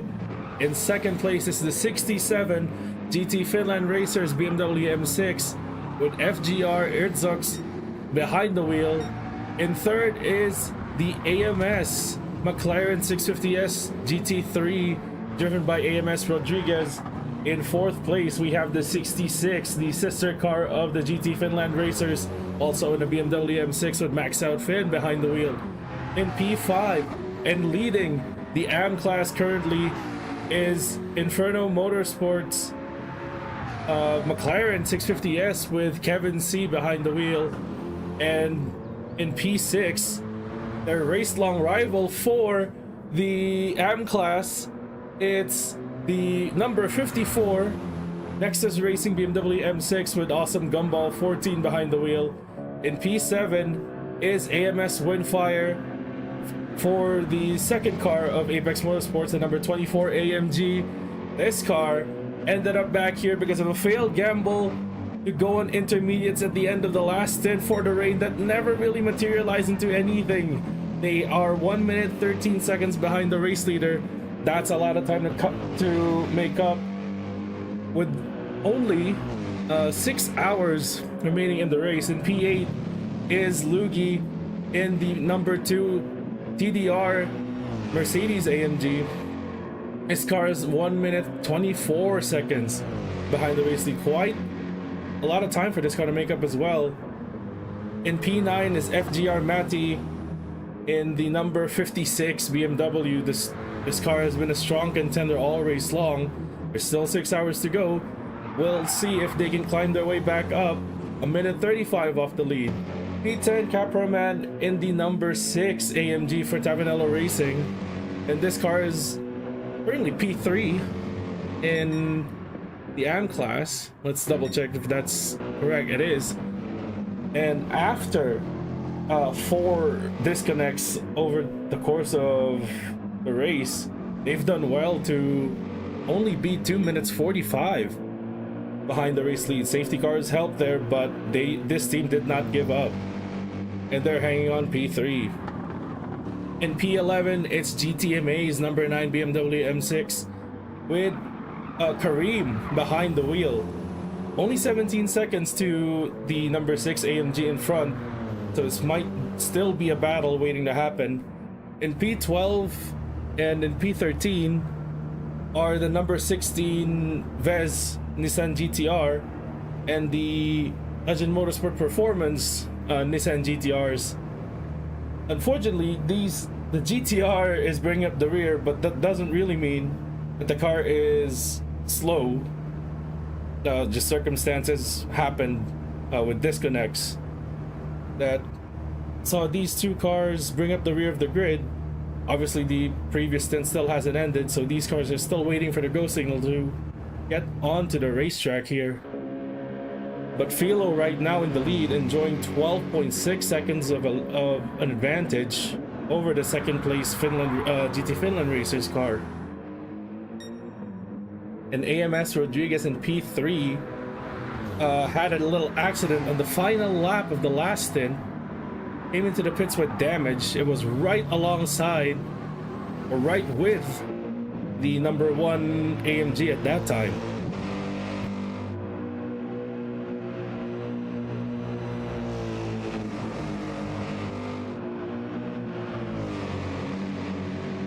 Now, while the number 1 AMG is holding a 12-second gap, almost 13-second gap here, we've seen throughout the whole race, particularly the 2 TDR AMGs, have sometimes been susceptible to getting damage with small mistakes driving by themselves here. So Philo has to keep it clean for these next 2 hours in order to maintain the lead here for track design racing.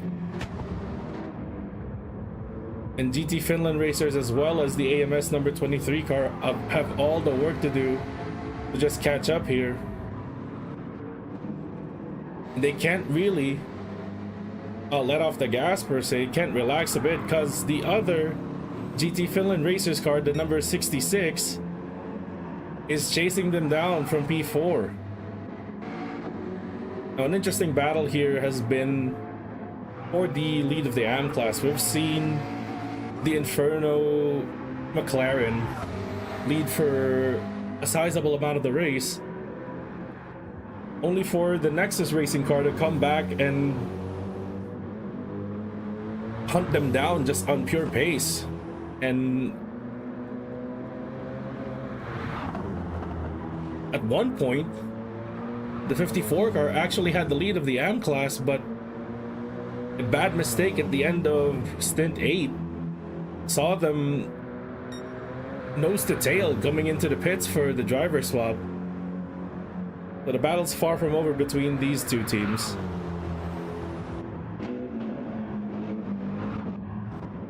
And Tavernello Racing here in P3 of the AM class, they're just gonna hope something happens to put themselves back into contention for the win here of the AM class. But for now, all they can do is just put down solid laps, no mistakes, keep themselves off the walls, keep themselves off the pits unnecessarily.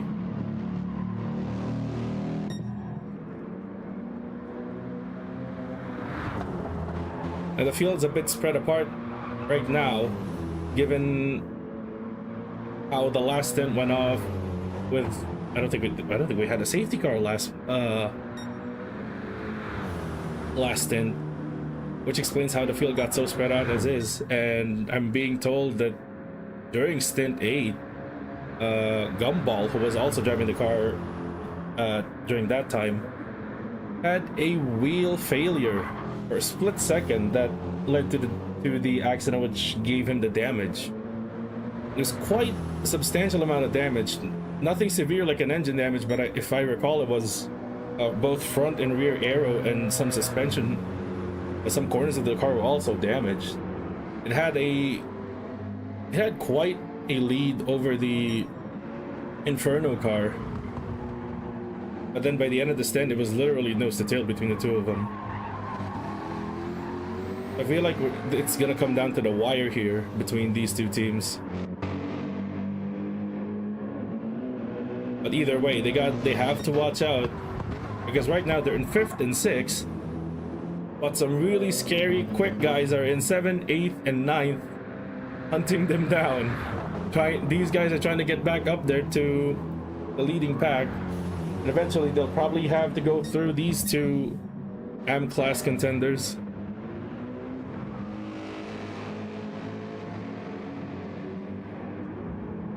It'll be interesting to see how the battles are going to play out once they get to these two cars.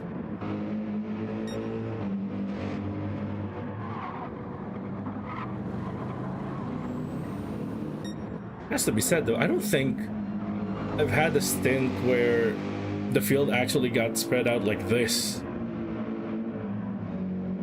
Obviously I commentated the start of the race where everyone was close. And then Stint 8 had a safety car, which bunched the field up together. And now in Stint 10, with 6 hours left in this race, the action is somewhat settled. But it's these moments where you're just driving along where it's easy to have a lapse of concentration for a moment when you're just driving by yourself. The next thing you know, you miss a braking point. The car, you get into the brakes. The car doesn't stop, doesn't rotate, you go off the road. The best case scenario, you don't hit anything. You just get dirty tires. Worst case, you get damage. And have to go back to the pits to repair the damage, or drive the rest of the tire stint nursing that damage while losing time to the cars around you, which we've seen quite a few times now in this race. And it has been the theme of the Nürburgring 24, given the difficulty of this track and the speed of the GT3 cars around here. The field is slightly extending the gap here. It started out at mid 12 seconds and the gap's now up to 13, while Rodriguez is chasing down Erdzux here. A battle for P2 might be building up here between these two cars.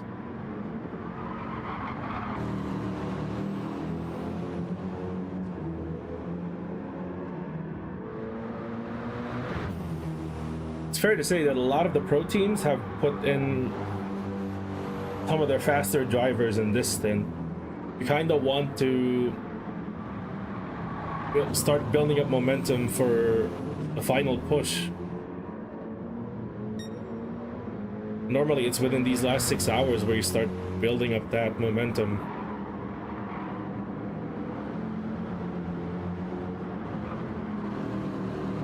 Especially if the action stays as is without any safety car interruptions. The gaps that you can build here in the last 6 hours will be crucial, or when you get to the all-important final few laps, the 24-hour race.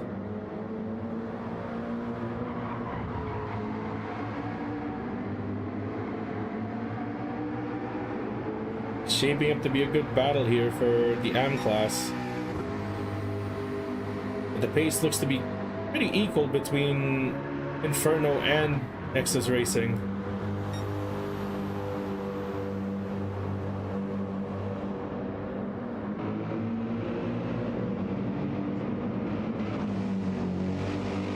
And Windfire here, driving the 24 Apex Motorsports AMG.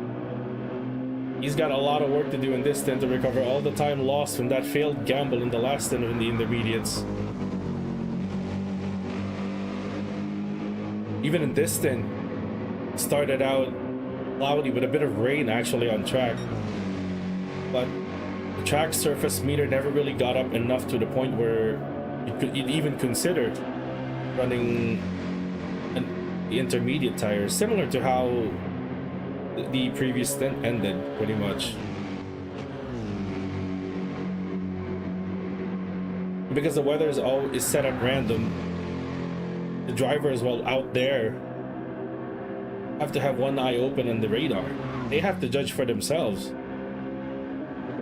If they see a cloud of blue or green cells on the radar,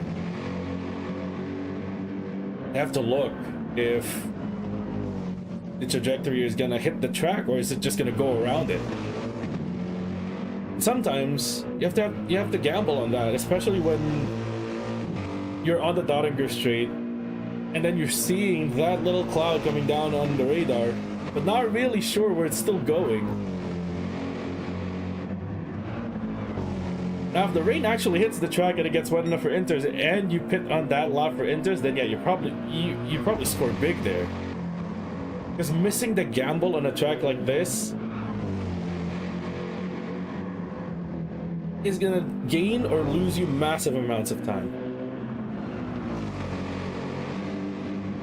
Just judging from how long a lap takes around here. It's at least 8 minutes on a dry track. And then if you get hit with weather,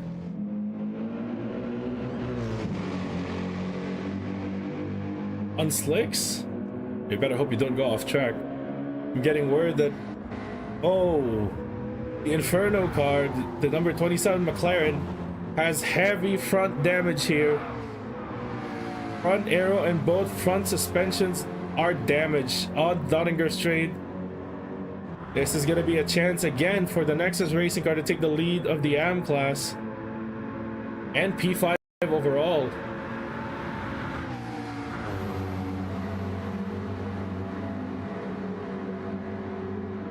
Kevin not really putting up a fight there. There's nothing he can do with that damaged car. Gumball drives past, and it's P5 for the number 54 BMW of Nexus Racing. And I'm assuming Kevin will have to pit to fix that damage, so that will be at least an advantage of 30 seconds now for the 54 against the 27.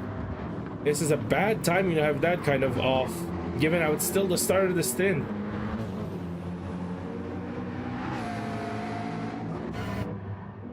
There's really no option but to pit to fix the damage, but there's also no alternative strat options for you. You're taking an extra stop either way. Unlike when you have an off near the end of, let's say, a tire stint, let's say lap 3 of a 5-lap run, you could probably just pit, take new tires and extend the stint somewhere. But in a case like this, no.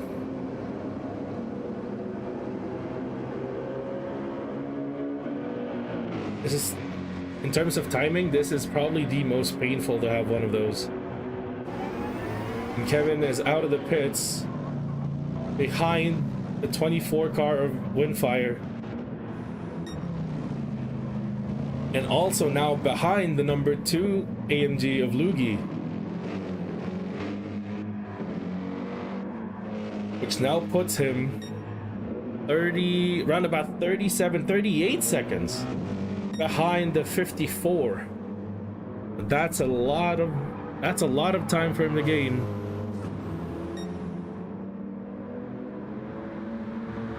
To get back up there to the back of the 54. As for Gumball, now he can breathe a bit easy. Now he doesn't have to try to pressure Kevin into making a mistake. He already did that. Now he has to just hold on, keep it clean on track. It's a big gap to make up. 37 seconds, 38 seconds. That's a massive gap to gain here on track, just on pure pace alone.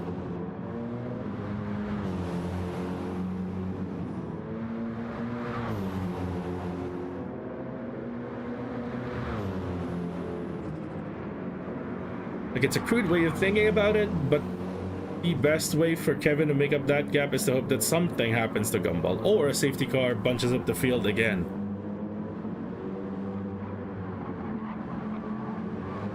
And the former is something that Gumball is going to work to not happen to him. Keep it clean. No matter if Kevin's going to be lapping a few seconds faster than you. Because at the end of the day, he still has to make the same amount of stops as you. Given how he's had to pit pretty much end of lap 1, lap 2.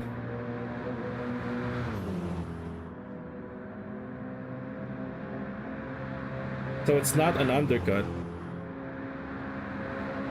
but rather an actual time loss here. It's just a huge time loss for Inferno.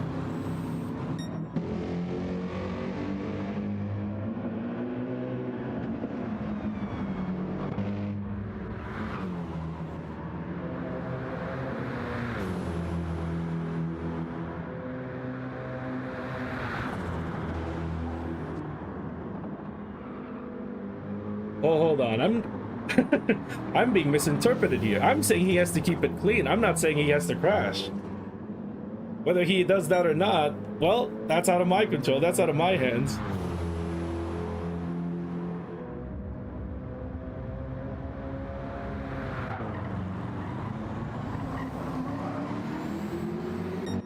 Philo's still holding steady here to the lead. The pace has been pretty similar between the top two. But Rodriguez in P3 is slowly catching up to the back of Herzog's.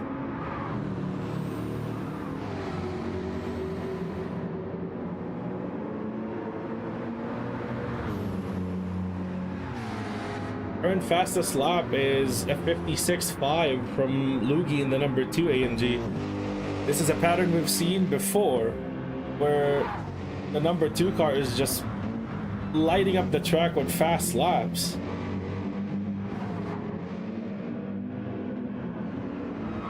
But this deep into the race with only so much time left, Lugi now has to be really careful to not cost himself more time. He's already a minute 18 down on the leader.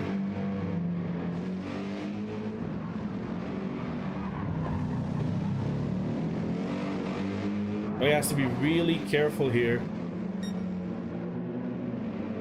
Like he has the raw pace to make up time bit by bit. It doesn't have to be 10 seconds a lap gaining on the field.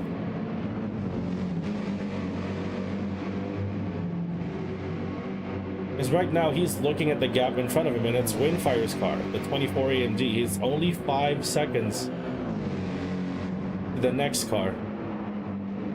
So he has to do it bit by bit here.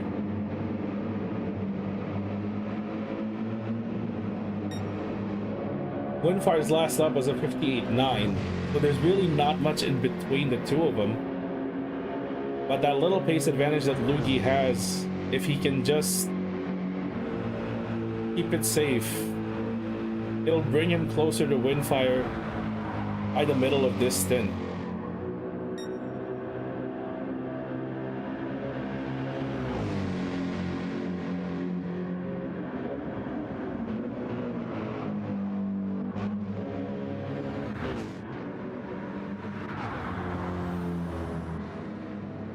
As we go down to see how the rest of the field are doing here.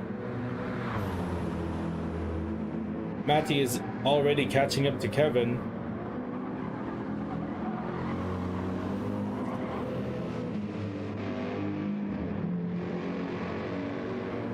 The insanely quick 56 BMW. I'm quite sure the 67 crew are gonna be glad to not see this car anywhere close to them at the moment, given how much grief it's given them by being really hard to overtake.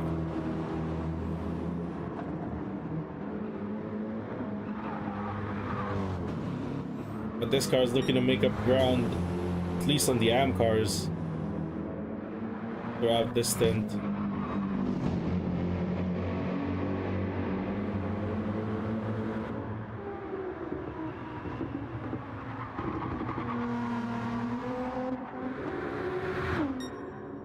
See here, Pastina and Mojo already out on track. All 13 cars are technically still on the lead lap, but you can see just at the top of the picture there is the green AMG number 1 of this thing, Philo. And with damage to Mojo's car that he has to fix, this is gonna bring the number 83 GTR a lap down as Philo makes his way past the start-finish line, and the 83 is yet to be in the box.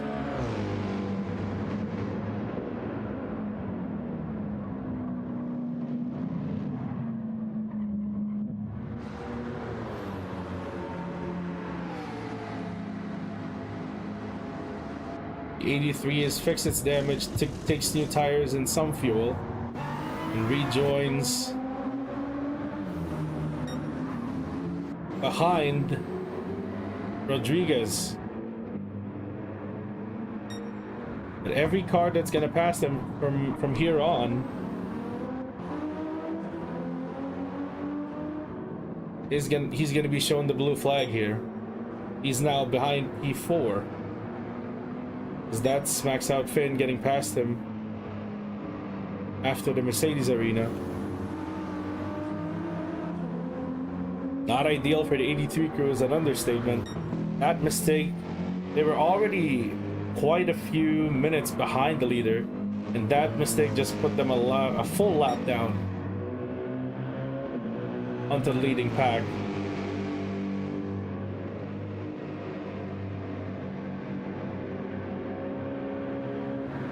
It's been a position they found themselves in earlier in the race,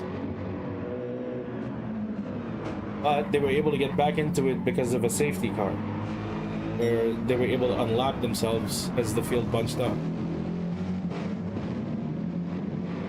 Ooh, Philo going a bit wide at the exit of Sabine Schmitz.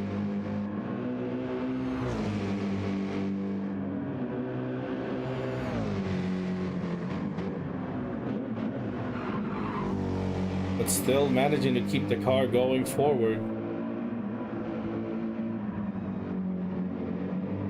If you ask him, he's going to tell you, oh, it was all under control, but it looked really wonky because of how Philo was on a controller.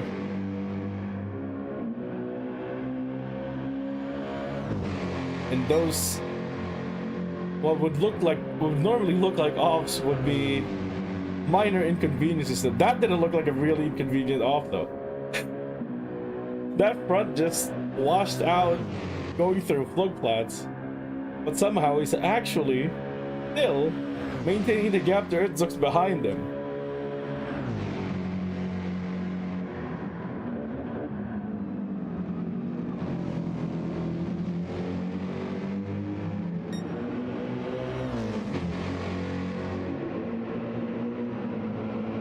I consider this unofficial, but if it were me, I'd have that car checked for irregularities. There's something in that car. Especially with Philo in it.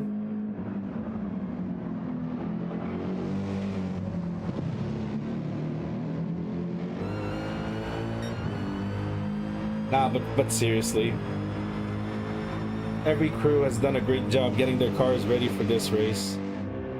And we've all seen it with how close the battles have been when the field has been bunched up. So it's a full credit to each and every one of the racers here today for the performance that they've put out. The quality of driving it's been the highest since ERF has started doing the Nürburgring 24. It's also a credit to the organization for getting this whole thing put together.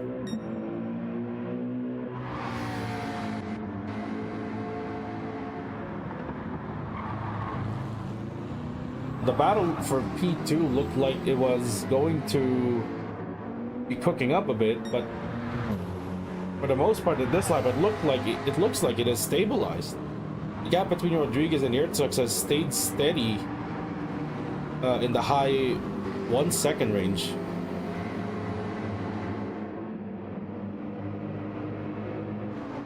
It could also be that everyone is just running their laps, getting their strategies in order.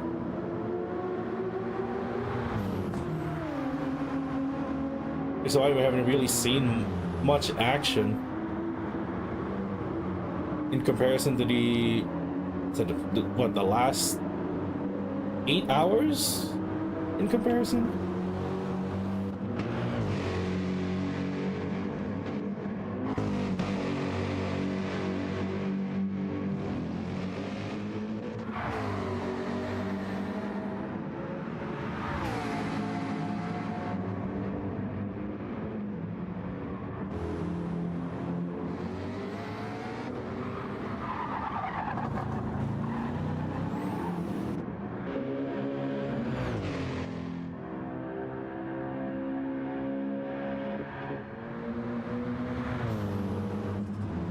It's just unfortunate that we did lose one car from the running of the N24.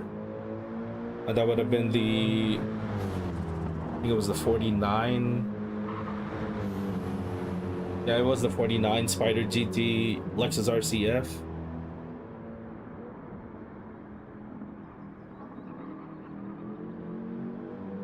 Things happen, but you know, it would have been really fun to see a full grid of 14 GT3 cars contesting this whole event, because remember, the grid had to be trimmed down to 14 from an original 25 entries through pre-qualifying, which just goes to show how much interest, you know, endurance racing still has in Gran Turismo. Now that would have been a sight, wouldn't it? If we had gotten all 25 cars on the grid in a GT lobby. ED, make it happen. Come on.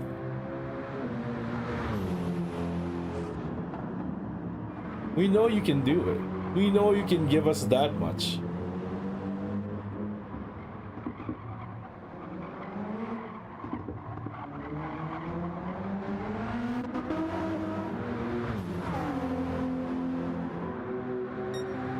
And Mojo here is actually benefiting somewhat from being lapped by the Pro Class car, because he's hanging on to the back of Snowman Finn in P4, the 66 BMW. And with the pace that the GT Finland Racers car has, he's probably going along for the ride until he gets to Pastina in P12 in the other GTR.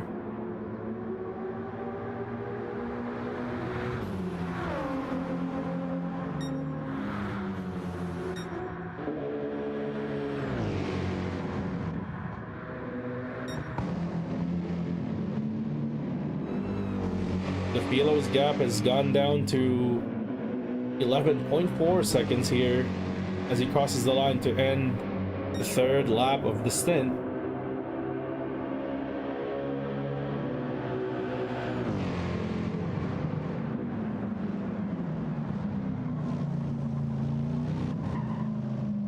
I was an 8:01 that last lap.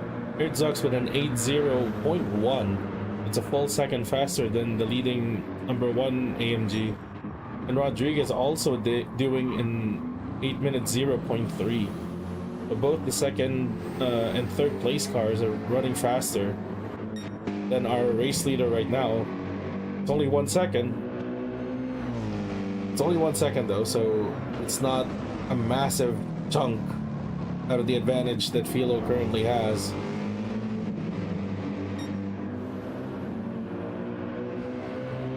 And judging by everyone's fuel load, this would be the lap where everyone's gonna dive into the pits for their routine stops.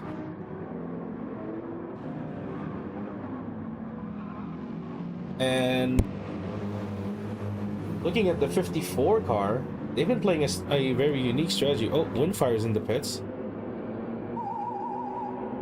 An early stop, it looks like. There's no damage on the car, so it looks like it's a routine stop. But looking at the fuel, he's carrying 57%, so it's probably going to be a short stop because he's offset fuel for a faster pit stop. It really is. Just tires only on that stop.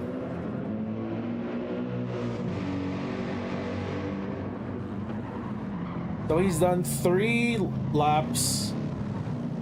Oh, sorry, it's 4 laps, right?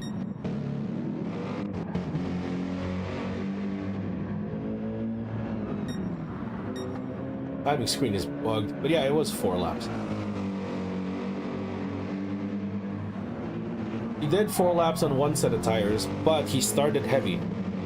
So he got a really fast pit stop from all of that.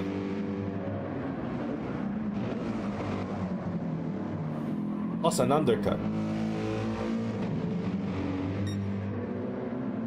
While his main rivals are still 1.5 minutes up the road from him, it's gonna be interesting to see how much time he gains from this strategy. Because now with what I would assume would be the normal fuel load for a 5-lap stint,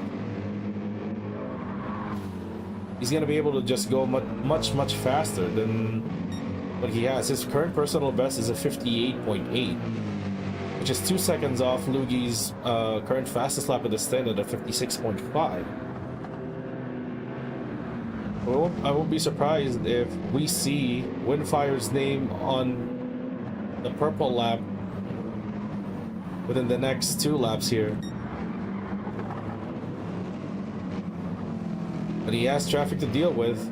2 seconds in front of him is FDR Matty in P8, and 4 seconds up the road from Matty would be the 27 Inferno McLaren. Matty's looking like he's coming in at the end of this lap, but Kevin is with the lap one crash there. It's a bit off sequence. It'll be interesting to see what Windfire does when he gets to the Inferno McLaren.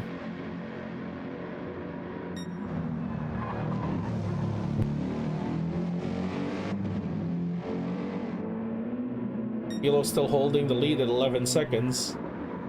Herzog has extended the gap to Rodriguez somehow.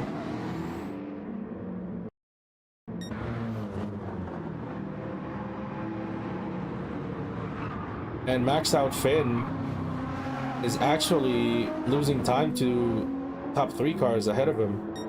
He's now 13 seconds now almost to the 23 McLaren in P3. And his best lap so far has only been a 7:59, but his fuel load is on the low side. Maybe there's a problem with the 66 BMW just not having the pace of even its sister car in the 67.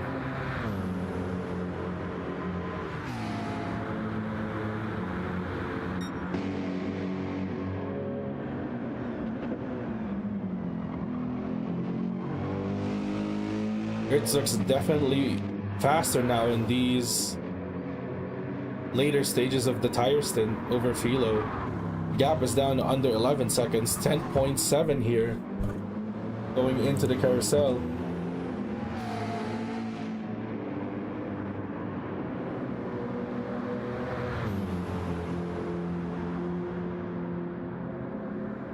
Awesome Gumball 14 holding steady here in P5. 25 seconds behind Max Out Finn and 26 seconds ahead of Lugi. And steady laps here for the 54 car. Best lap of an 8:01, but the last 2 laps have been an 8:03 and an 8:04. Solid job so far here by Gumball.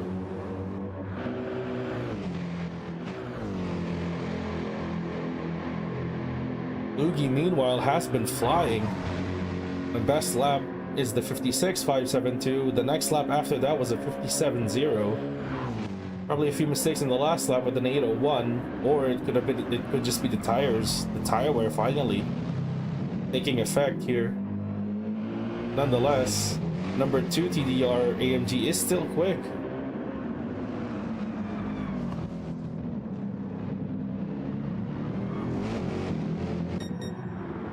Wait, you're driving. Oh, it's Snowman. Snowman Finn in the chat saying skill issue in the number 66 car GT Finland racers. Well, that's one way to motivate your teammate to go faster. Looking at how the 83 GTR is moving behind them, you could almost say that the 83 car is being held up by the 66.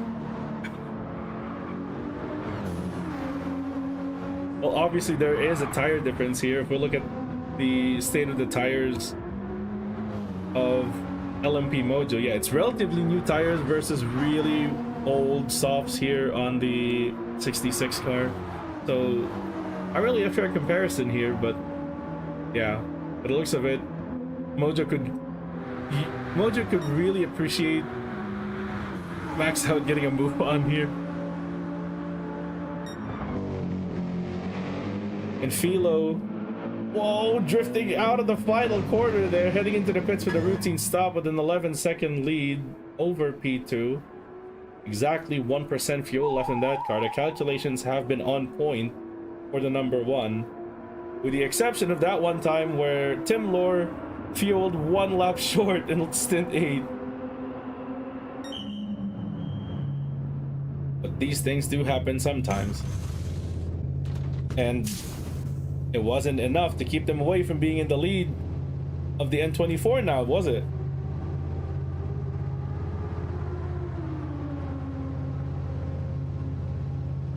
I would assume Philo would be fueling up to 57%, similar to what Windfire had. 55% here on the number one car. Herzog's in the BMW would probably fuel about 50. 56 here for Herzog's. Almost similar fuel loads here for the two cars. The BMW should be better on fuel than the AMG, so it might be an offset here to gain a little bit of time. Rodriguez had around the same amount of fuel here, at around 55% as well in the McLaren. Max out Finn coming out of the pits with 56%. So the strategies have been pretty similar across the board here, especially those on running full fuel runs, or short fuel runs, I should say, without any offset. Ooh, that was close there. Oh, okay. Here we go. That was Windfire going deep. Look at that again.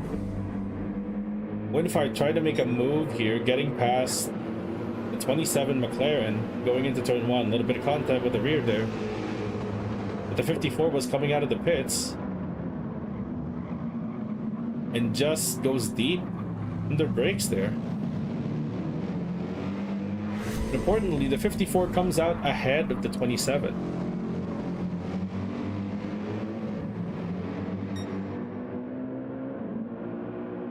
So even with Kevin having newer tires after that lap 1 incident, Gumball still retains position ahead of him.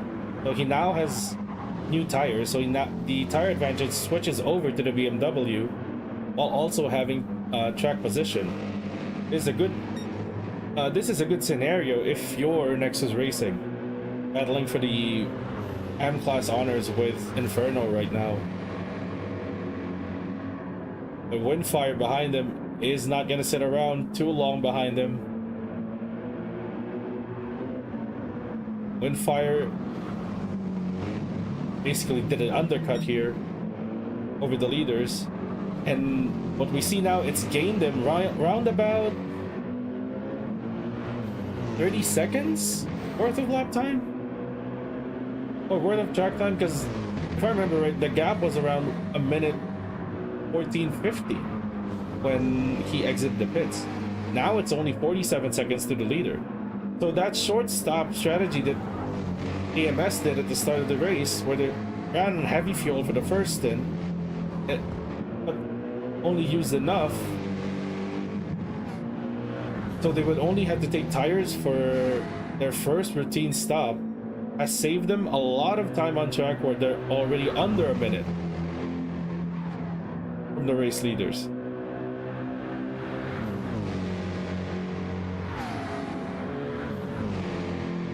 And now he's about to run, well, Gumball is the last bit of traffic he has in front of him, since Max out Finn is 20 seconds ahead of the 54 car.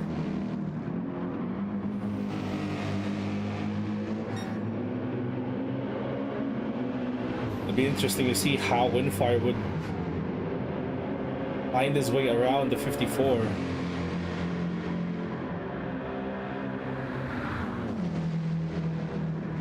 Is so much pace on hand here, the purple AMS AMG.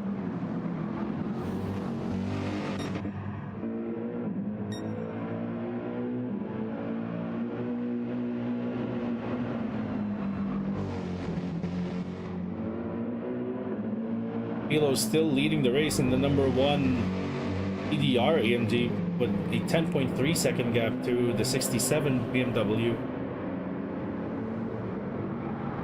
The gap is slowly coming down lap by lap. It's only a few tenths sometimes, but the gap is certainly coming down here.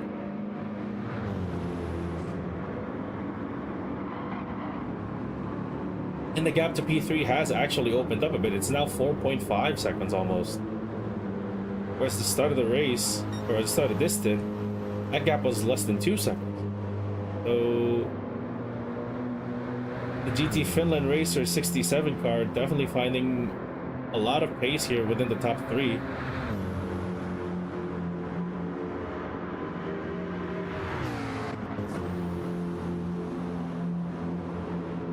And Windfire already got ahead of Gumball here. So he's cleared the AM class field pretty much.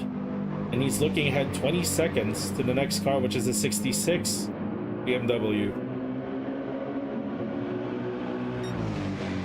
Meanwhile, Gumball already opened up 12 seconds on Kevin, who had an accident again. It looks like there's damage on the 27 McLaren. Once again, it's the front aero and front right suspension that has damage.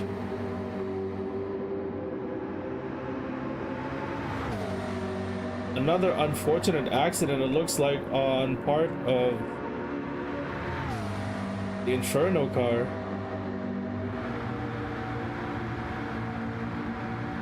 They might have had a spin somewhere, but it definitely clattered the wall,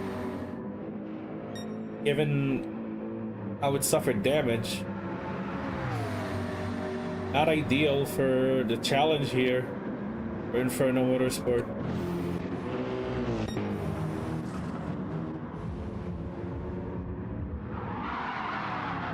Oh, Irzux pushing a little bit too much there.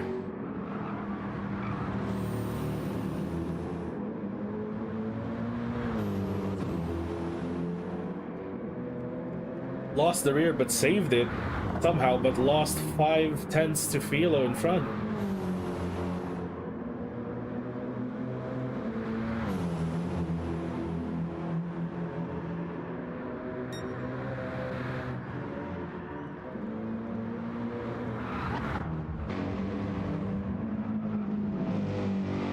Windfire already taking some time out of the 66 car in front.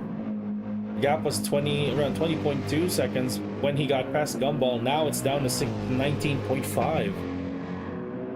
So slowly but surely, the 24 car is working its way back into the leading pack here.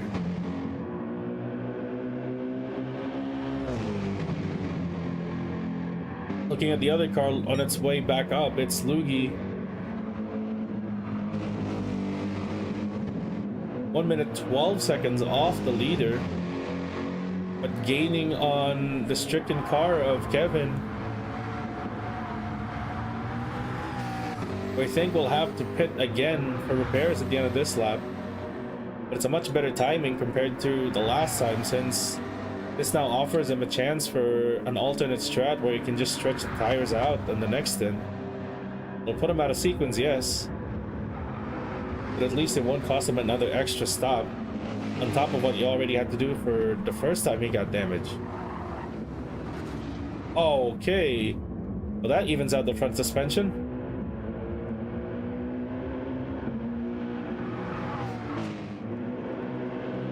Bit of a careless off there.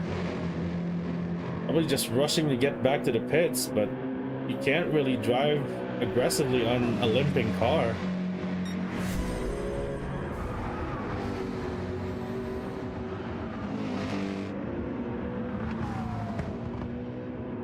Just too much speed into mini carousel, it looks like.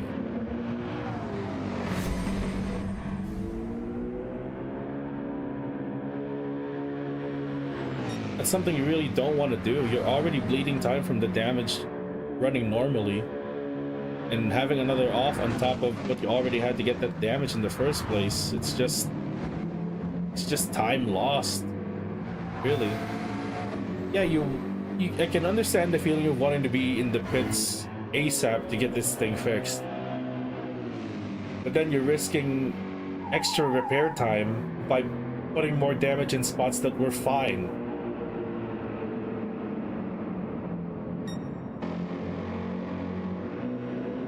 Herzog's definitely on the move though.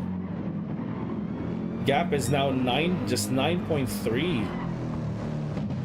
Even with the little mistake he had on the outlap, Herzog is gaining time on Philo. They're doing about a second a lap.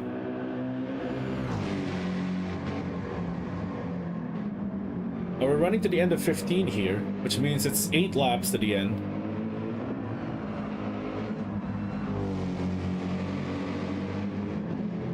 And at that pace, by the end of this stint, 67 will be right behind the number 1 car.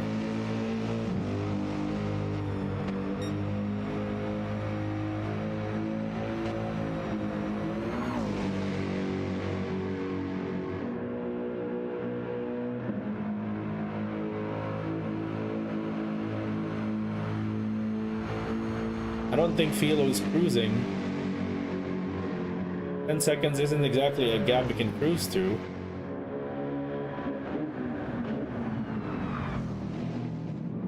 But I don't think he's overly pushing either.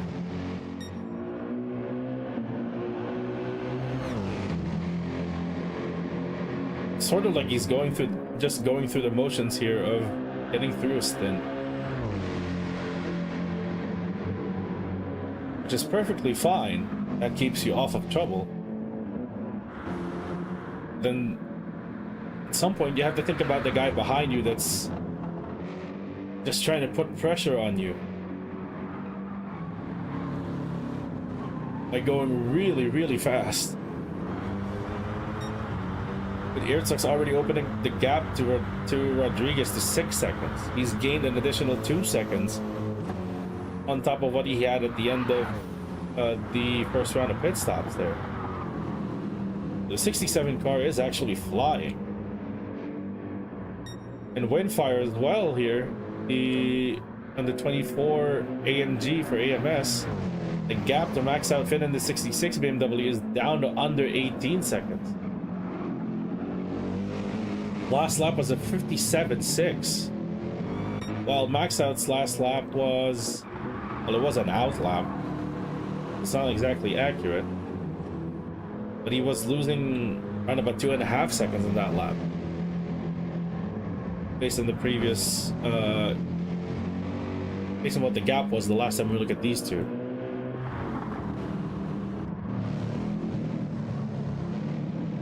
Now if we consider the AM class battle, Gumball is leading by 58.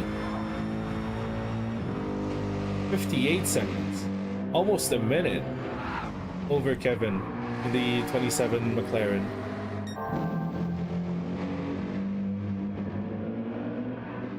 He's doing a really awesome job here of just putting down laps and pressuring the competition to make mistakes.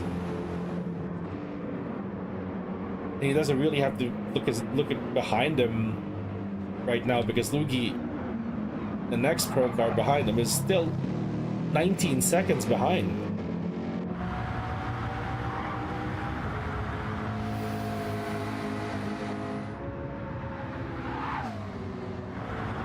Meanwhile, Kevin has finally fixed the damage, pitted in the end of that lap, but is now found himself just within 4 seconds of Good Racing's 56 BMW. I would have thought FGR would have gotten ahead of Kevin after that last pit stop. I wonder if something happened to FGR as well.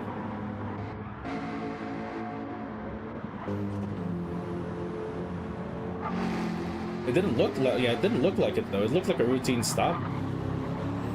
Because he pitted lap 6, which would be lap 5 of green flag, which is the same strat as everyone else is on. So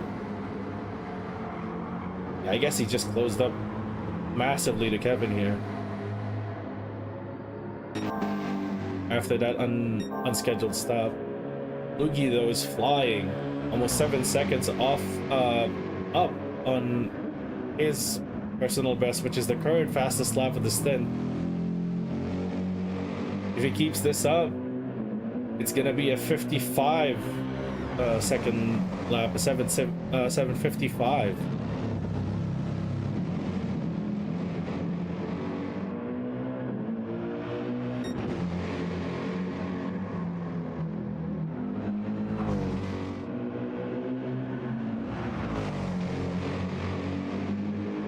Windfire in that last lap has taken like 4 seconds away from the lead. He was 47 by the end of the first round of pit stops, and now he's only 43 away from Philo. And he's up on his personal best here. Gonna be a low 56 by the looks of it. Meanwhile, Philo must have had a mistake somewhere because he's only now 6.5 ahead of Ertzux. That, or Ertzux is flying. Philo was only 7/10 away from his personal best, but Ertzux gained almost 2 seconds here from just inside the Nordschleife. 67 car looking strong here in this stint. We'll see the timing line here once they cross the Bilstein Bridge. And Ertzux is almost a full second faster than the current purple time. He is flying here, the Finn. We call them all flying Finns. What a lap here from Ertzux, a 7:55.751 in comparison to Philo, who did a 59.4. Not bad from what his pace was compared to his personal best, but 3.5 seconds slower than the car behind him.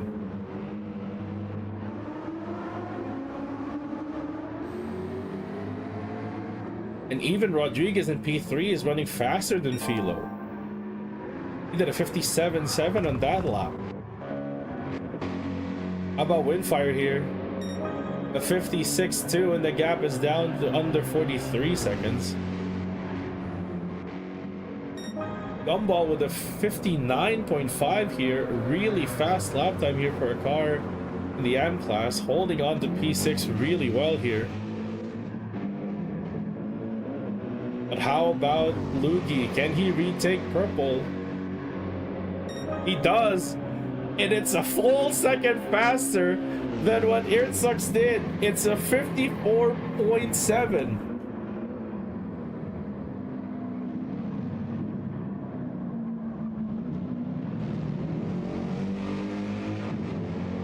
The TDR number 2 car is flying right now.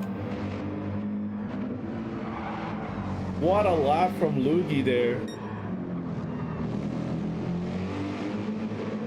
A full second faster than the next car in that lap.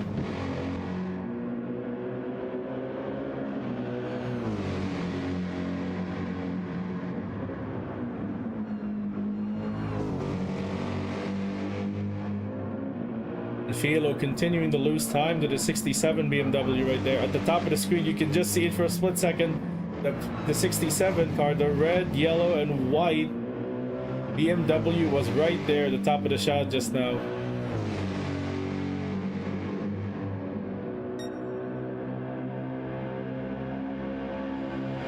Philo's probably running for pace here, but he's just not finding enough to keep himself ahead of the chasing pack behind him.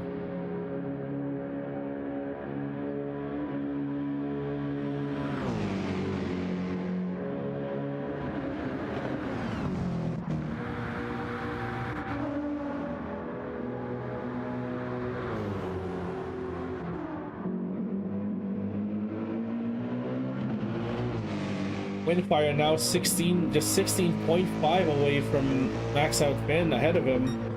But the lap times are only slightly different here. Max out with a 58.3 on the last lap. Windfire with a 6.2, so it's 2 seconds a lap quicker.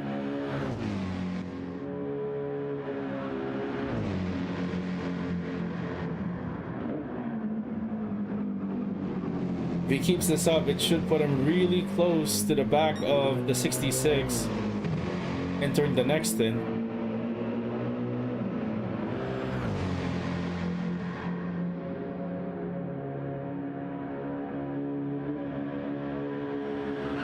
Meanwhile, number 2 TDR car, how fast is Luigi going right now? He looks like he's on another heater, 2/10 off his personal best. But that's still a lot of time to gain if he keeps this up and locks in another lap, and if not in the 54s, maybe in the low 55s. That's probably still going to be faster than everyone else ahead of him right now. And Matty has actually gotten past Kevin here.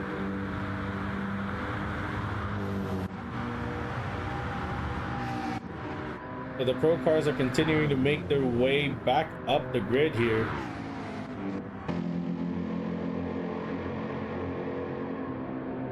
Meanwhile, the Tavernello racing car, the number 6 AMG, running steady here. Ooh, bit of a tail slide there coming out of the chicane and into the Nordschleife. Another slide of the rear. He's just drifting every corner now here, is he? Steady pace here, running in the 803s, 804s in the first tire stint, 801 on the last lap there. Impressive lap time here for Tavernello Racing. DTMA, well, it looks like their pace has somewhat been it's a bit inconsistent here, with an 841 and an 827, their fastest being an 813, but they're keeping the car clean is what's important here. That car is damage free so far.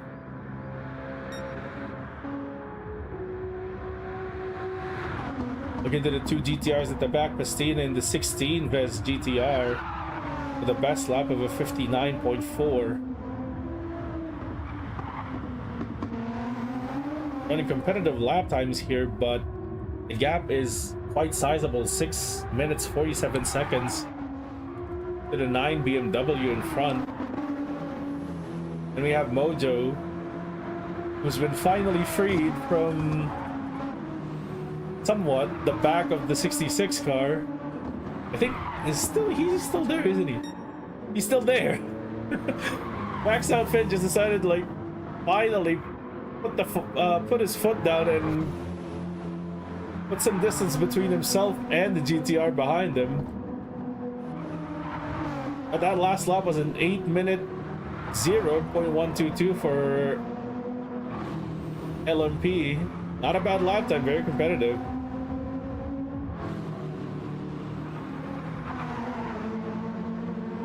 Anything can happen still here with 5 hours to go. Meanwhile, Philo just holding on here. The P1. He's managed to make the gap steady at 5 seconds here through the Nordschleife.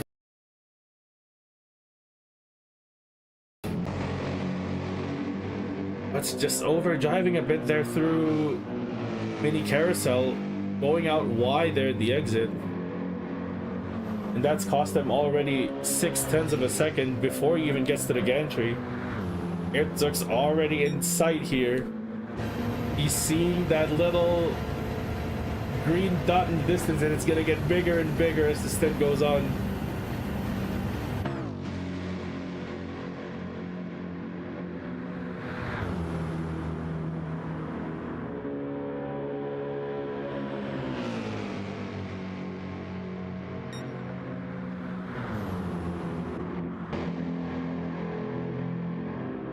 Mr. T on chat telling Luigi to chill. The boy is full on attack mode right now. We'll see the split once he gets to the gantry here at the Dottinger Straight. Using all of the track here at Galgencom. Just a slingshot onto the straight, a bit wide on the exit. That might cost him a bit of time there. Only 6/10 away from the fastest lap. That would put him at a 55.3 if he crosses the line as is. Still a really, really fast lap here.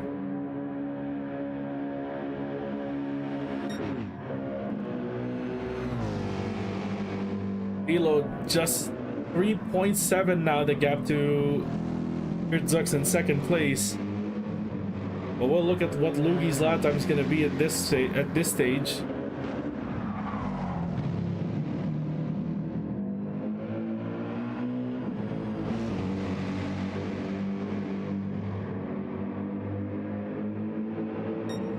It is a 55.4.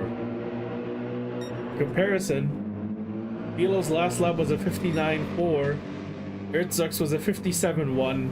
Rodriguez with a 58.9. Max Out Finn with a 57.8. Windfire with a 59.0. Gumball with an 8.02. So within the top 7, no one is running faster than ERA Lugi in the number 2 AMG, which justifies Mr. T's concerns of telling his driver to just chill.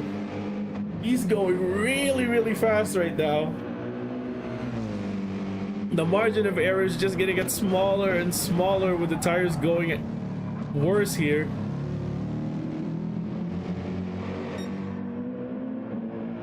That might have been a mistake at the hairpin. Already half a second down going into the Schumacher S.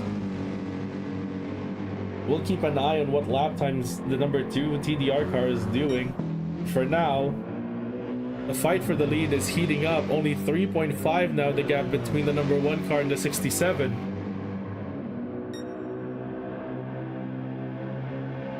And Filo's not really doing anything weird. He's well within his personal best. It's just that Herzog's in the 67 BMW is just he just has a lot more pace right now. He's hunting him down at the tune of like almost 2 seconds a lap now. I thought it was 1 second at the start of the stint. Now it's become 2 seconds.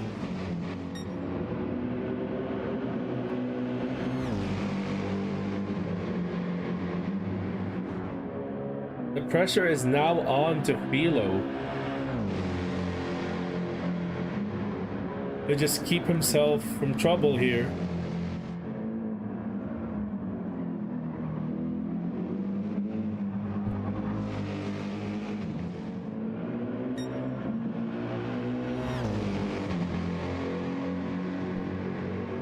The gaps are not going to get any bigger by the looks of it.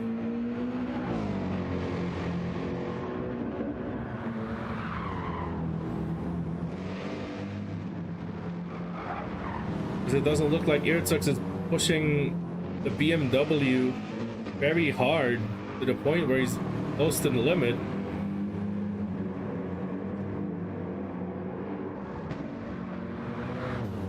And even with his normal pace as it is, he's also extending the gap to Rodriguez behind him. The gap to the McLaren now 9 seconds.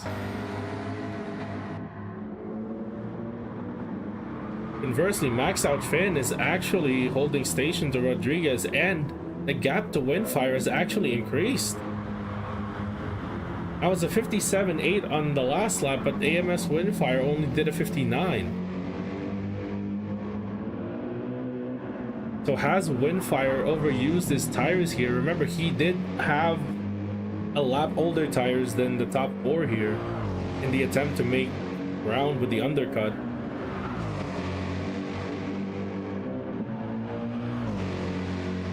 It could be a factor that the tires have gone way past their best period here for the 24 AMG.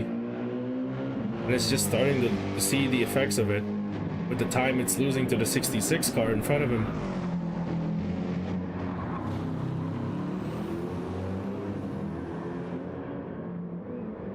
Meanwhile, the gap between P6 car, the 54 Nexus racing car, and the number 2 TDR car is now down to under 7 seconds.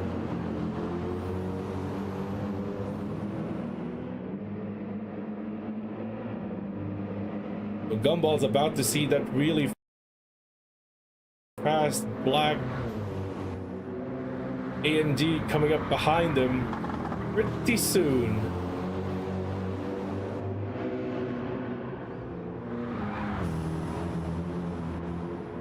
Matty in the 56 BMW, now 11 seconds ahead of Kevin in the 27 McLaren.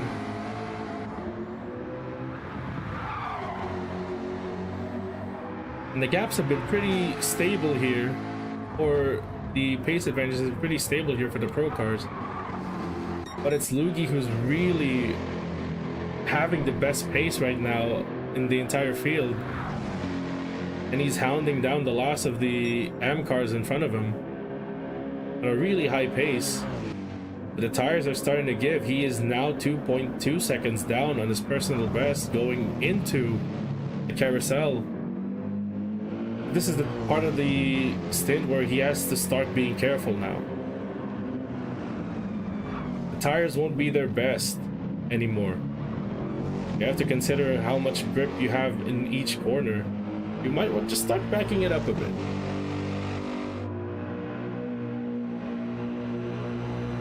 We've also seen Luigi in the walls a few times over the course of this race.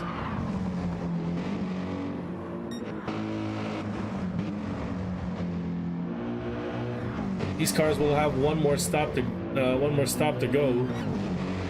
But for Luigi, he has to just stay patient until the pit stops come, and when he gets that new set of tires, he can just go wild again. Meanwhile, Philo feeling the pressure now. The gap is just 2.1. Erzog's behind him.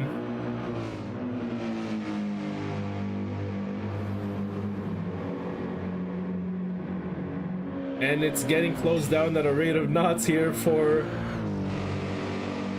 our current race leader.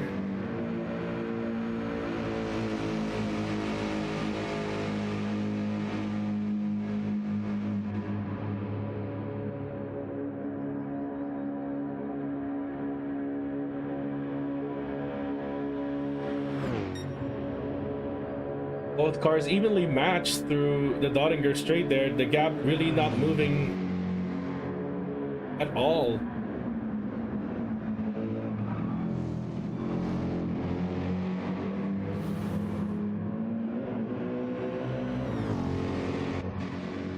Hilo staying out for one more lap. Erzog goes into the pits. Is this an undercut attempt by the 67 crew? Erzog has 11 laps of fuel remaining. But he's coming into the pits to get a new set of tires here in the hopes of chasing down that gap over a full lap and getting the undercut done on the number 1 car. Hilo would have seen that, and now he has to put down a really, really good in-lap here. Erzog's taking 57% fuel to go to the end of lap 15 here. Windfire finally going into the pits with 3 laps of fuel remaining.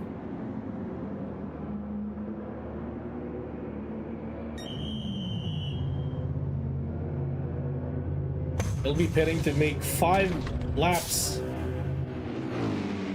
to see the end of the stint, but it's also effectively it's an undercut to see how much time he can gain on max out Finn, currently in P3, but it's the car directly ahead of him under battle here. Gumball's also into the pits at the head of the AM class. Windfire leaves the pits with 54%.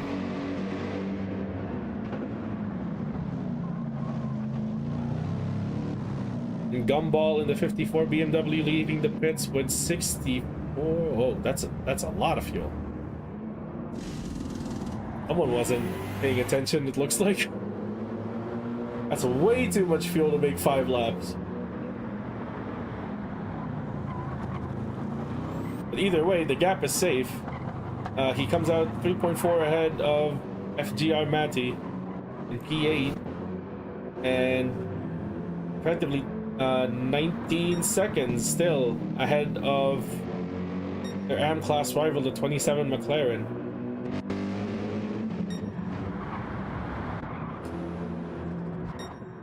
Now you have to watch how much the gap to the leader here for FGR Irzux is going to come down by.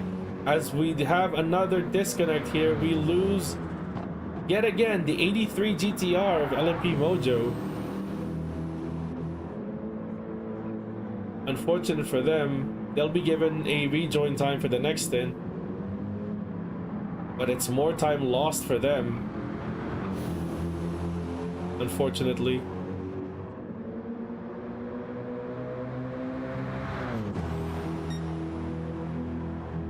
The gap entering Nordschleife between Irzux and Philo was a little over 38 seconds. Through Flugplatz, that gap is slowly coming down.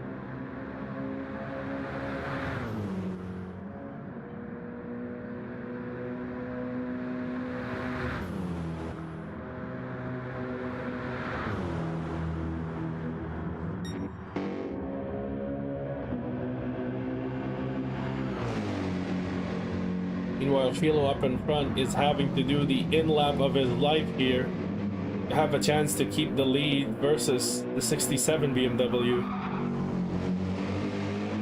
But that's a bit of a tall order with how the tires are looking right now. They are pretty worn on this #1 TDR AMG. And so are the tires in the car that's currently in P2, the 23 McLaren of Apex Motorsport.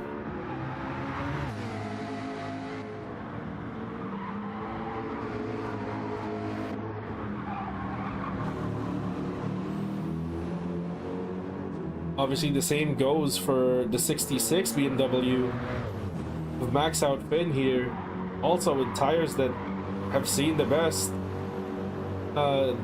It's seen its best days gone 2 laps ago.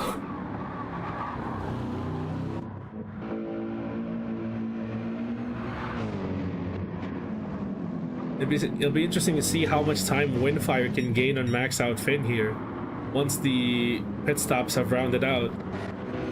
And more importantly, the gap between Irzux and Philo has come down to under 37 seconds. The undercut is working perfectly as it stands.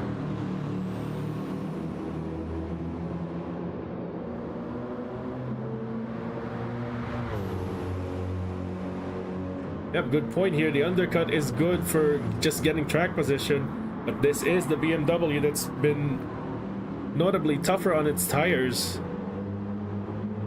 in this whole race. So the last lap, lap 15 of this stint, will be tough for the car 67. But if it can build quite a sizable gap to car 1, once the undercut works, it might be enough of a window to just keep the lead by the end of lap 15.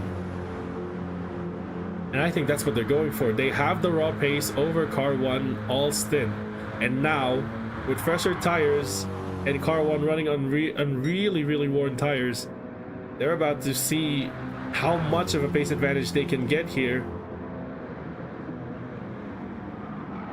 over car 1.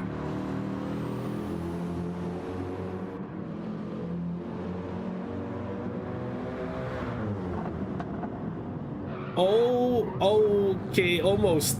What a drift, what a save there for Irzux. Let's go on board the car here. What did it look like? That was a drift through the entire bank of the carousel here.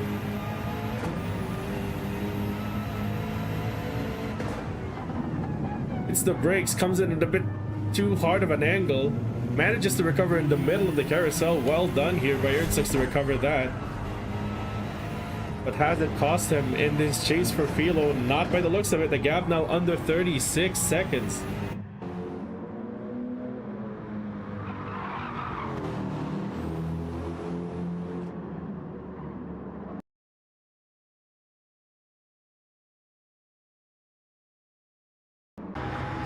And Philo was actually even losing time to Rodriguez. The gap to Rodriguez now exactly 10 seconds. That was 11 seconds earlier at the start of this lap. So it's not looking good for car number 1 right now.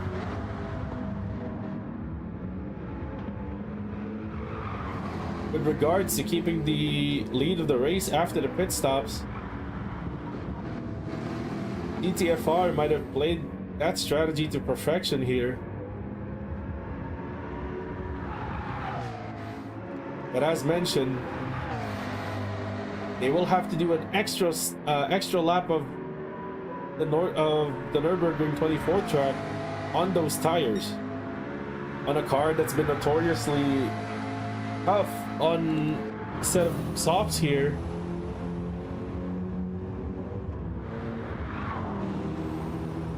So this is the time where Irzux has to maximize the performance of these racing softs, make the undercut work. And when he does get track position, that's when he can just focus on managing the tires so he still has enough pace to be competitive by lap 15. Elo now entering the pits here, going down the pit lane.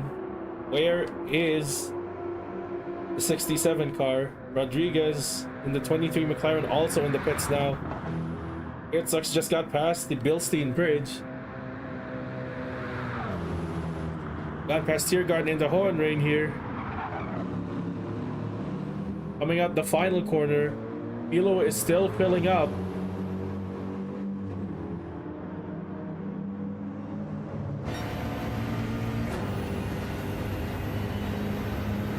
Philo filled up for 44% fuel, but he will lose the lead to the 67 car of GT Finland Racers. But how much gap is there? 2.4 seconds the gap, it looks like. 2.7 after the first turn, it's 2.7 seconds. Now it's Philo's turn to answer back. Does he have the pace to challenge the 67 car here? He will have the tire advantage by the end of the stint, but he needs to switch on those tires ASAP if he wants to be close enough to mount a challenge here.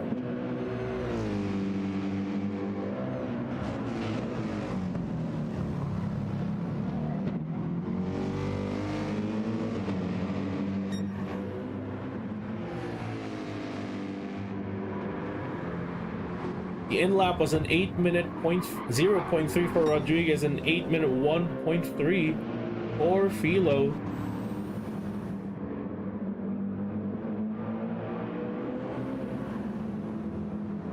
So it was actually a pretty good in-lap for the second and third place cars. Now, Max Outfin has pitted and is now just 14 seconds ahead of Windfire. So Windfire, having pitted with 18 seconds of a gap to Max Outfin, has gained 5 seconds on the undercut here. But then again, he is running on a lap older set of tires, so that gap might still extend again by the end as it did in the previous tire stint. Lugi has finally cleared the AM class field after that stop, 7 seconds ahead of Gumball in P7. Maddie 36.1 behind the AM class leader, and Kevin is still in the pits, which means Gumball in the 54 Nexus Racing cars is enjoying quite a sizable gap to their main rival in this race. That is in P9.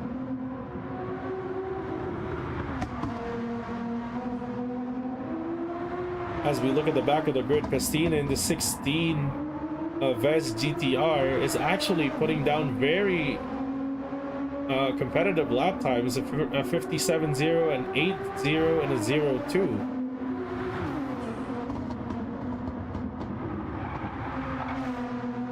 And the gap's actually come down quite a bit to Kareem in the number 9 BMW ahead of him, who is running around about 10 seconds slower than Pestina every lap here. But with now the gap is just at 22 seconds now. Pepperman comes into the pits. He'll be safe. There's a near 3-minute gap to the car behind. So he's just going through the motions here. Now Airsucks up front has somewhat extended the gap to 3 seconds here.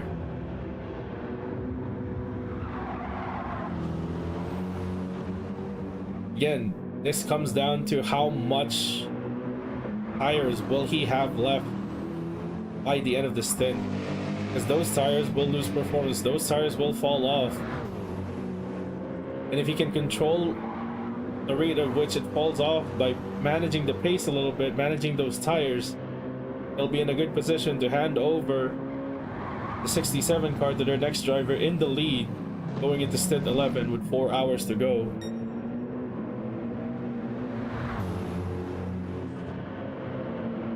As of this stint, there's still 4 laps to go, including the current one we're in.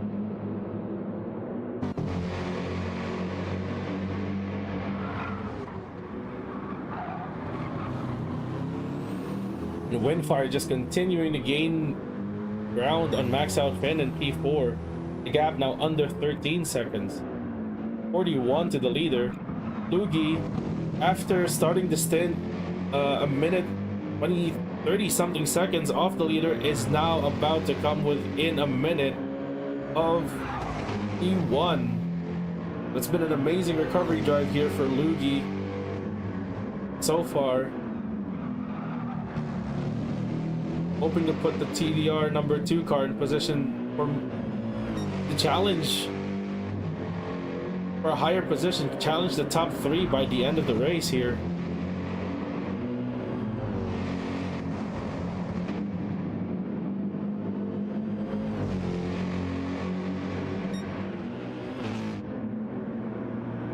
The weather is evolving somewhat here. We're getting a bit of clouds, some fog on track by the looks of it. Thankfully, unlike the real deal, this race won't stop for fog.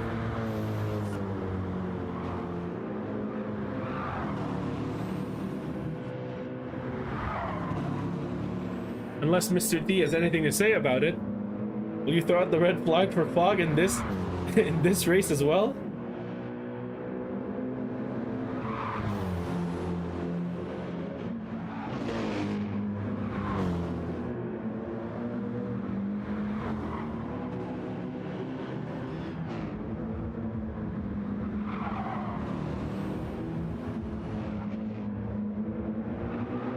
Now, Itzux doesn't look like he's pushing way too hard here to extend the gap.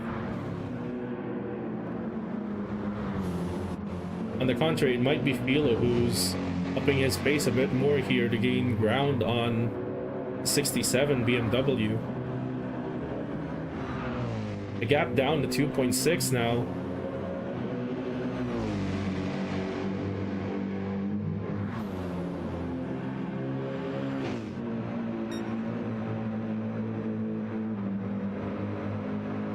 So how would this 1 lap of tire life difference between these 2 cars come into play? Philo just using all of the track there, including the grass.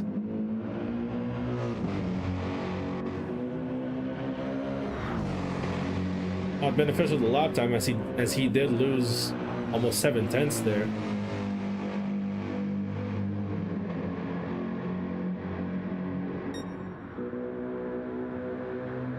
But the battle for the lead is very much on here in stint 10. 3.5 the gap as they head down the Dottinger straight here.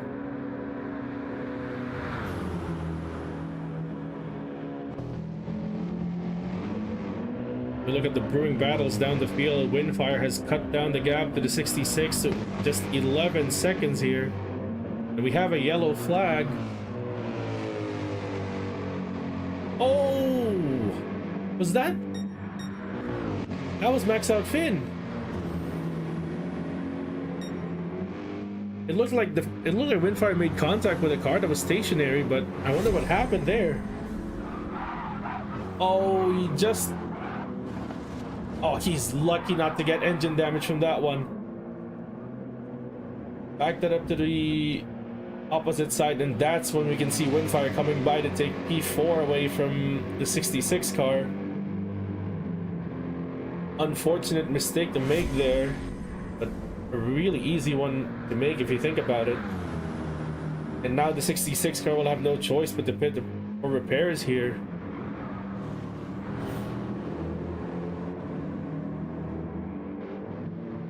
Or not, just stretch the rest of the stint out on a damaged car here, as he ramped up on that cone, getting some airtime there on the 66.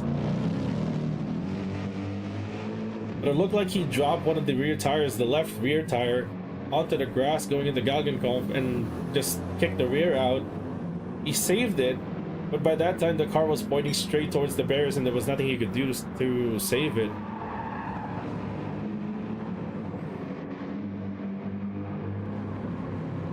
Yeah, he must have been hit by Ericsson there. Yeah, there definitely was contact with Ericsson that sent him off there. No way he would have gone there off his by his own.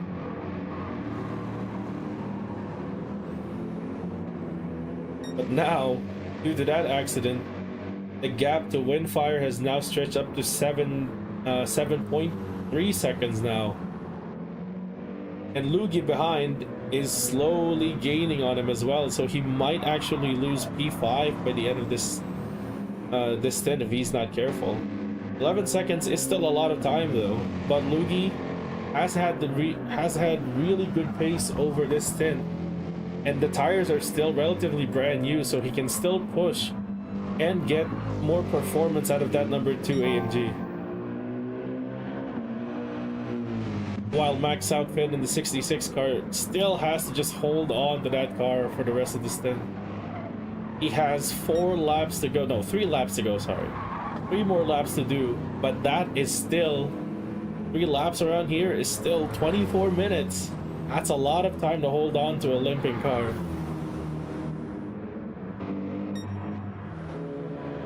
Meanwhile, up front, the gap's still steady here at the high 2-second range. 2.6 here, out of Arenberg. Looking at the my map here for a bit, see where we were.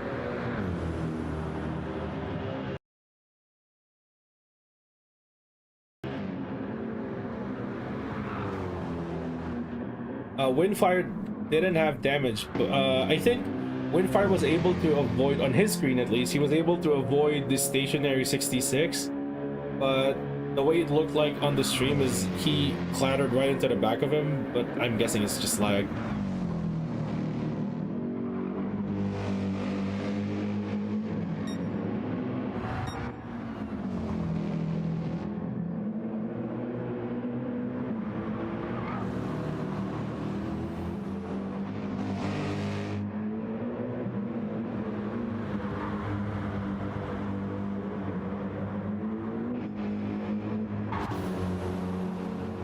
You can't see it on with the overlays in front of it, but looking at the tire wear graphic here, we can already see the effects of the slightly older tires, or the 1 lap older tires in the 67 BMW here, compared to the tires on the number 1 AMG. If I were to describe it, the current tire wear on the 67 is a little more than double of what Philo has on his car.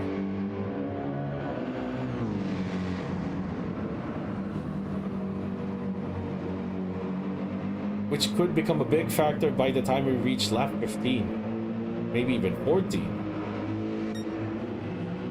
Depending on how long the M6 can hold on to the grip of the tires as it starts just falling away from it.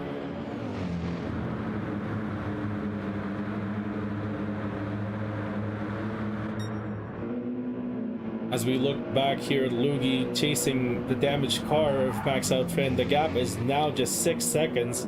Remember, it was 11 seconds when Lugi was still in the Grand Prix section. The gap has come down to under 6 seconds before berg work.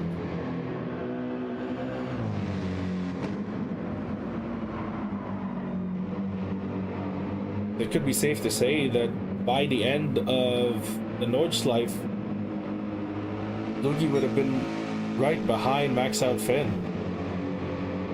Because the gap from Max Out Finn to Windfire is now stretched out to 12 seconds.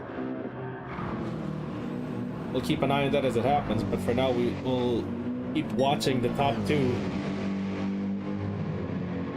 This is the closest battle on track right now. Gap steady at 2.5.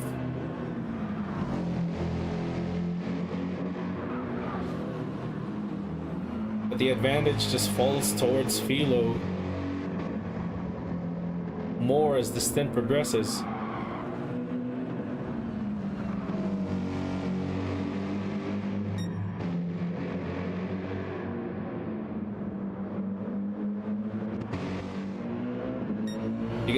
Because the tires of the cars that undercut a lap early are not really in the best shape right now. Comparing the two cars that did the undercut, both Erzux and Windfire, their tire wear is actually quite similar to each other right now.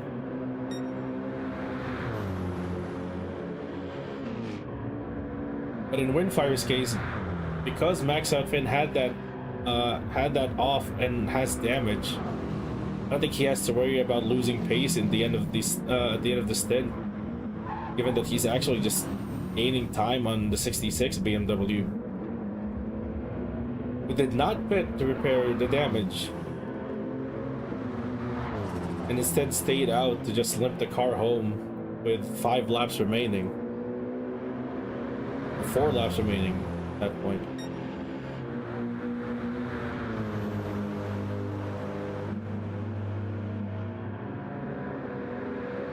Expect the gap to stay stable here at around 2.5 seconds by the time these two cars cross the line. If Philo has to make a move to get close to Erzux, it has to be in the next lap and lap 15. Either way, it's going to be a close battle to see who starts the next stint in first.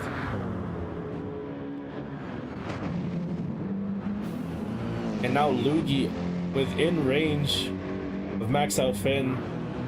The gap now under a second, 0.6 now heading into Galgenkampf.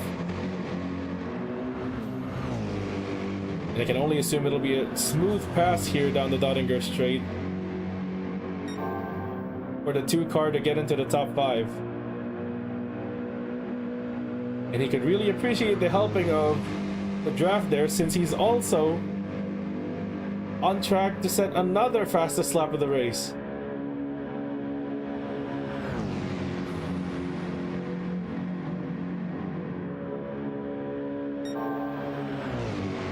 Almost 7/10 faster than his current lap time.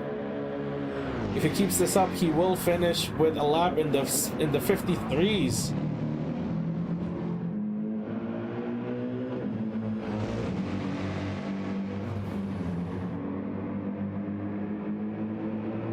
And he does. It's a 53.986 for ERA Lugi in the number 2 TDR car.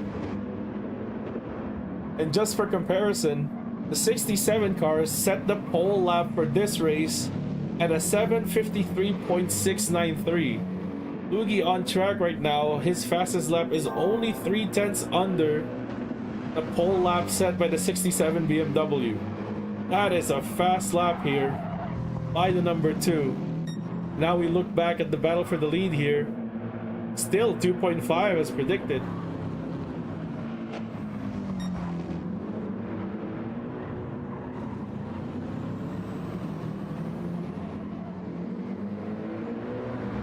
The problems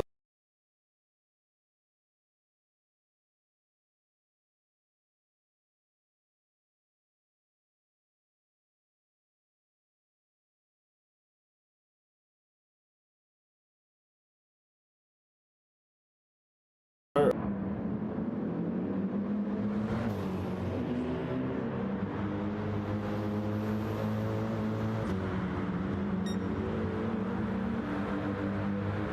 Going through Flugplatz, the gap is just a little over 2 seconds here.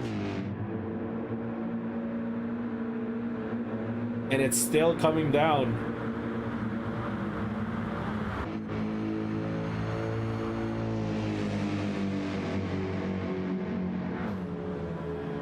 Hilo can see that gap coming down bit by bit. Every braking zone, every corner exit, he can see the advantage that he's getting on those tires. Herzog's having to run wide out of Arenberg there. And Philo having to able to take still the normal racing line, gains more tenths there on the BMW. As we head into Adenauer Forest, the gap comes down even further. The gap just now 1.2 seconds. Any closer though, the one car will start to experience the dirty air from the wake of the 67 car in front. So it's gonna make things a bit harder for Philo to get right up the back with the 67, but with the tire advantage that he has, it should be doable.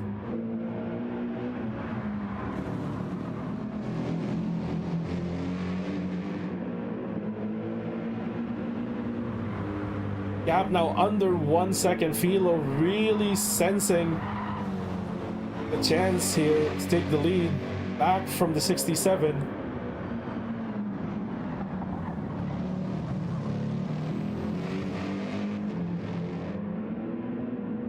Three tenths now the gap as both cars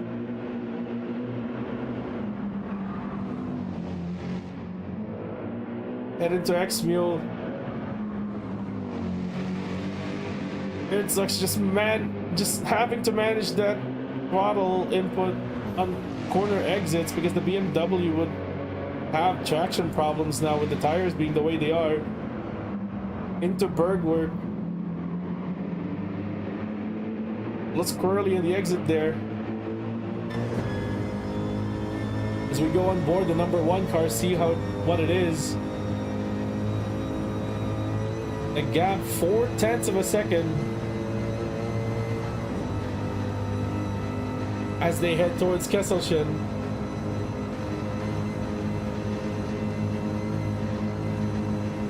Onto the fast left-hander at Klostertal. Philo just a little left there, but still closing the gap. 0.3 still the gap here.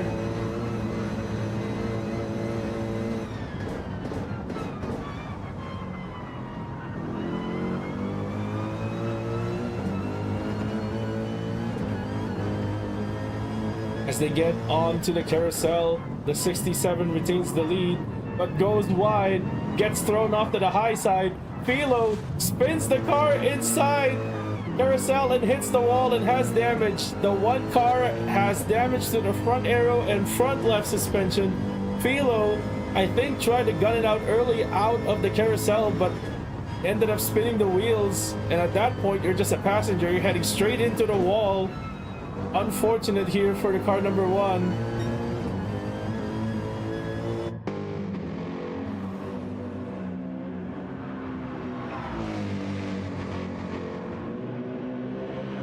And that is gonna give the 67 a bit of a breather now that the one car has pretty much taken itself out of the fight here. Now he has just to hold on with a damaged car similar to what the 66 car is doing right now and just get to the end of the stint. One more lap to go after this, and he just has to hope he doesn't lose enough time for the 23 car of AMS Rodriguez to catch back up and even lose P2 to the AMS car.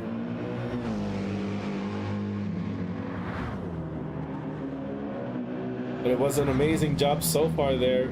Philo knew his best chance was to get close here at lap 14, and that's what he did.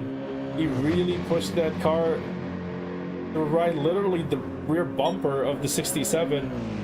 But on that moment, I think, when he saw the 67 car go up, he tried to take the chance there by going out of the carousel early.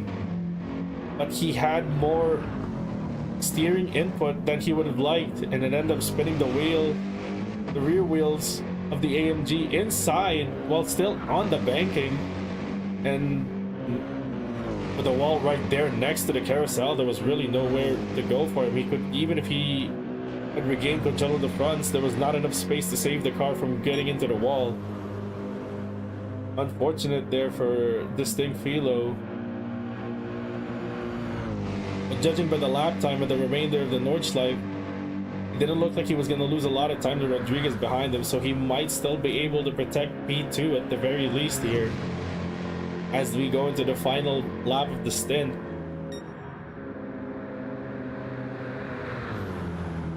That was close for Ertzugs because he overcooked his entry into the carousel, and he ended up getting thrown off to the high side.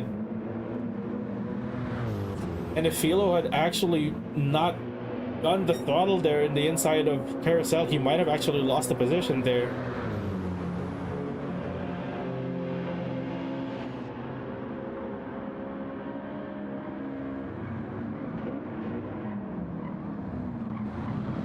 It's a bit of luck on his side that Philo made the mistake that he did. There was also pressure from Philo. He saw the opportunity, but forgot where he was on track, forgot where the car was, what the car's attitude was at that moment. You see the gap, you go for it. That's what racing drivers do. But then it caught him out at the worst possible moment there at the exit of the carousel. The gap now between the number 1 TDR car and the 23 AMS McLaren, 7.2 seconds as Philo heads up to the Schumacher S. There should be enough of a gap there for Philo to hold on to P2, but that gap will be much smaller by the end of the stint than it is right now. With Rodriguez running steady here in P3, the lap times have been consistent. 57 and a 59. And with tires in the same condition as Philo's, Rodriguez can at least afford to push the car a bit more to close that gap to car 1.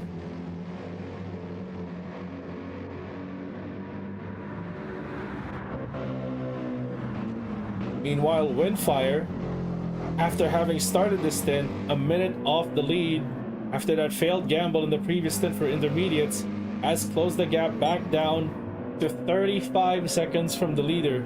They are still within this fight for the win here, pretty much. Same goes for the TDR's number 2 car. Luigi doing an amazing job here, locking in purple after purple lap to be within 46 seconds of the race leader after starting the stint a minute 20 off Philo. It's been an amazing job here for the TDR crew, the number 2 crew in particular, to get this recovery drive underway. And even max out Finn in P6. Unfortunate for him to have that accident right before the Dottinger Straight. But he's just circulated the track as you would.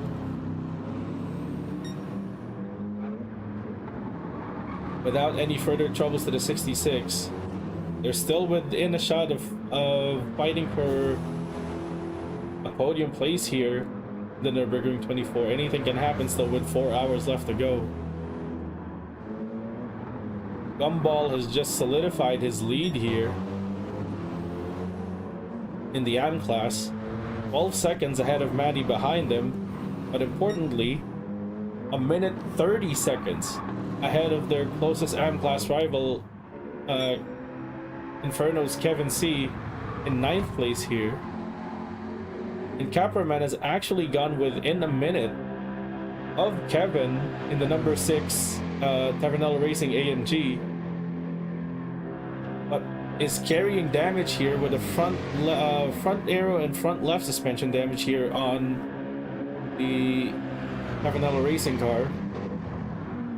The might hampers advances towards the 27, but only a lap left after this. It should just be smooth sailing here. Just preserve the car, get the car to the next stint, and do what you can for the remaining 4 hours. Same goes here for Bastina, who has actually managed to get past Kareem now. Put the Vez car up to P11.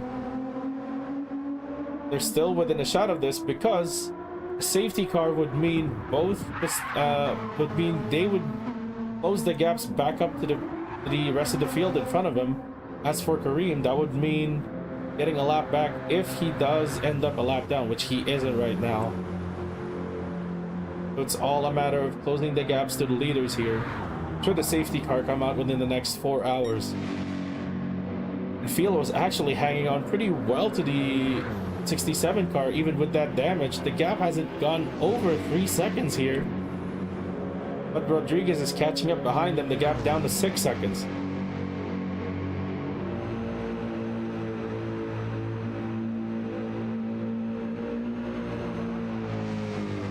It's pretty much, and oh, Philo going wide a bit there.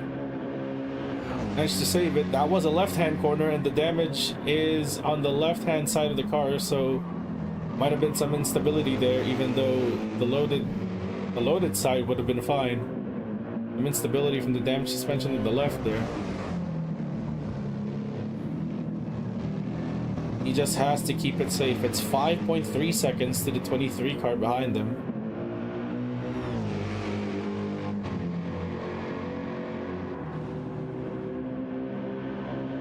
But it's a shame we were robbed of a great battle before it even started, with the two protagonists pretty much making mistakes in the same spot on track. Only one of them coming out worse than the other, though.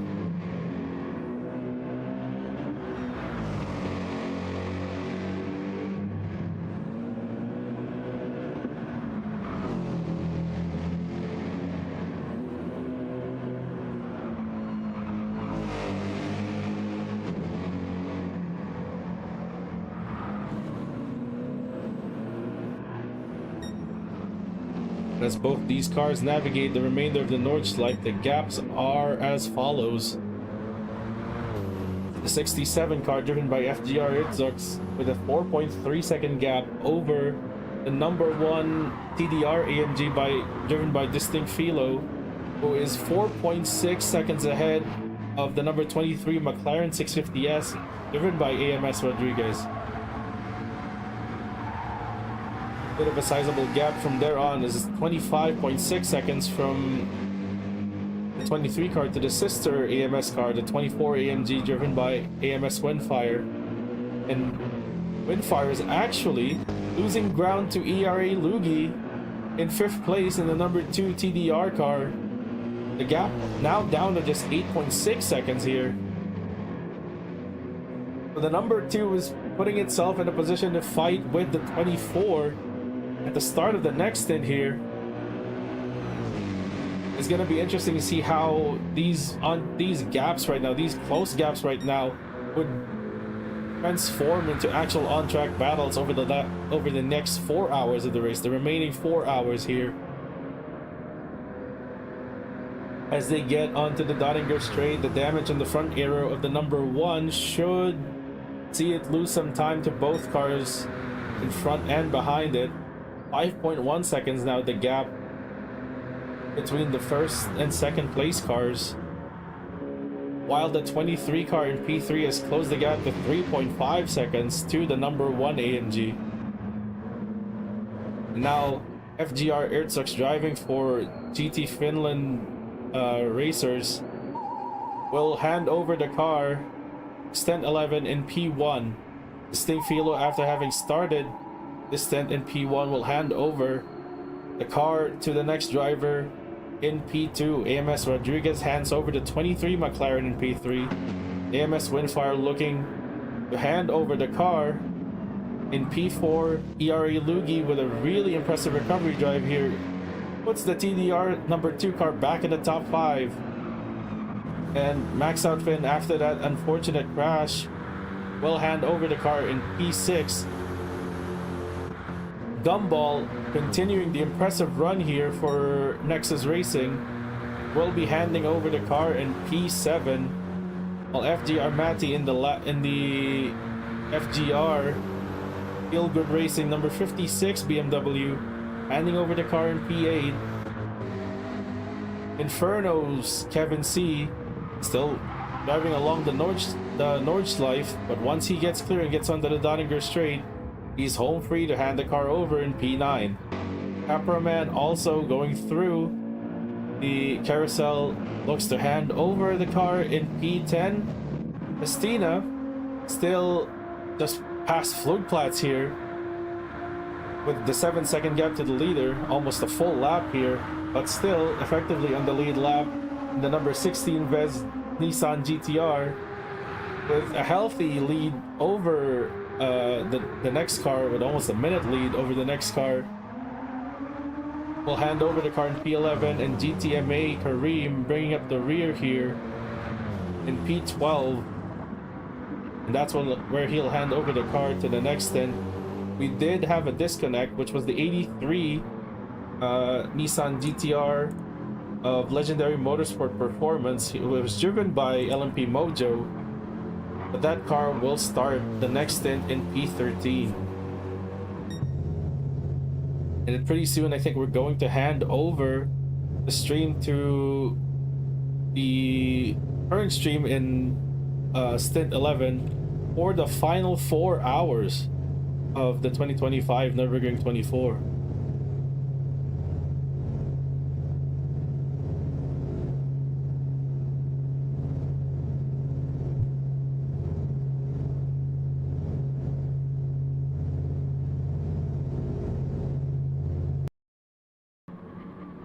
We are back with stint number 11. 2 more stints to go in the 24-hour event. So quickly go through the grid now and have a look at the gaps after the driver swap. So we see the 67 BMW still leading 9.3 seconds that gap. The number 1 AMG then in P2, closely followed by the 23 McLaren on the outlap. Both, of course, under half a second that gap between the two. Tem is feeling the pressure. Drift King so close, coming out in our first.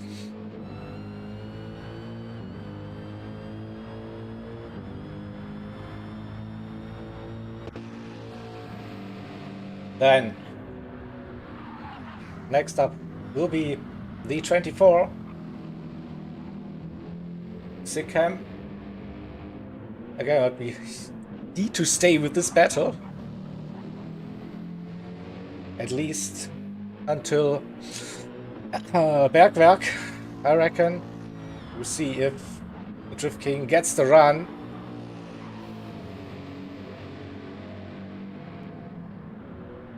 Downhill into the slow Leersiphon corner.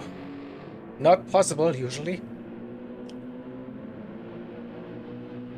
But he stays close.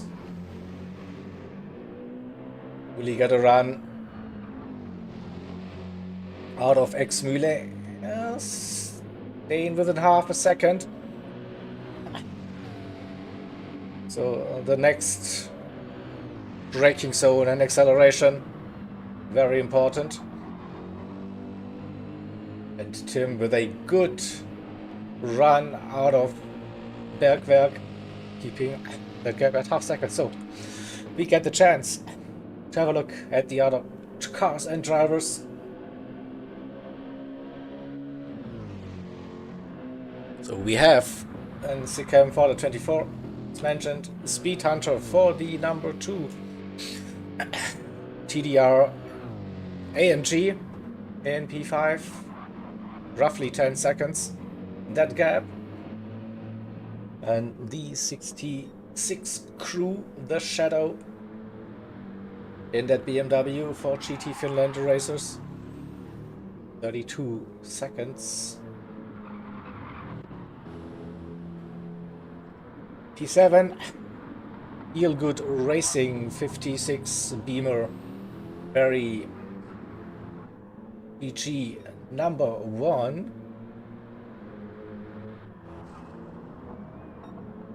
And in E8 it's the Nexus Racing BMW. And they were kind of close once to that 27 McLaren. Now we have a 1 minute 30 gap. Oh, okay. That is a huge one. Now P10, it's Tavanello Racing Rash. 51 seconds the gap. And then we wait for 3 more teams to enter the track in this lobby. So we are nearly 20 hours in and just over 4 hours to go. So it's now definitely the closing stages of the 24-hour. Just one more driver stint to follow. And this will be a longer one. So a bit ahead of schedule currently. So we'll need to extend that final stint. But probably the drivers won't be complaining, or will they? After a very, very long event and race so far. Whatever, we will roughly get to the 24-hour mark for the 2025 edition of the Nürburgring 24-hour race. Yeah, with the International Racing, the Endurance Racing Federation, that way round. So it's late. Haven't slept, so bear with me. Words coming out of my mouth, not really making sense at all. It's the ERF, the Endurance Racing Federation. ERF, Endurance Racing Federation. Look at the overlays. It's the Endurance Racing Federation. Of course it is. What else could it be? Oh. I got my probably second or third strike off the stream the weekend by Mr. T. Yeah.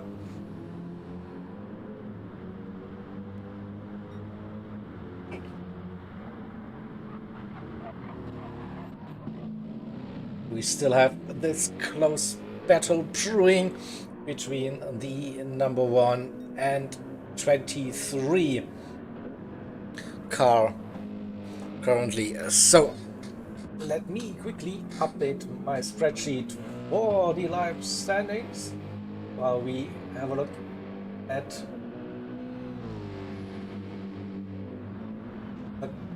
this battle.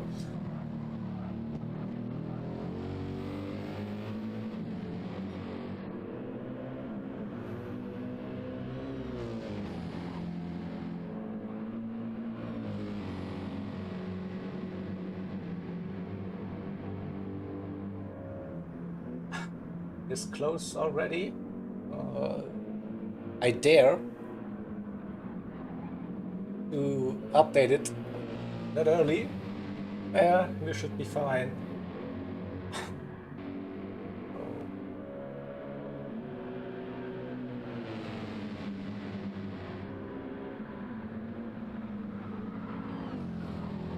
At some point I need to scroll down a little bit to get the names for the other drivers as well. Bear with me there. We'll come back to this very, very soon.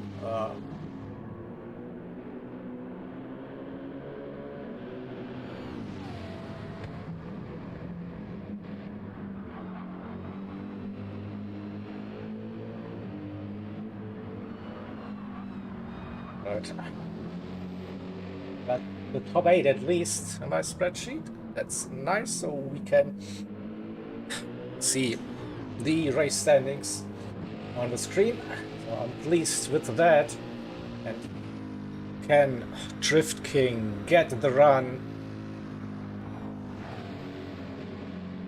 2/10.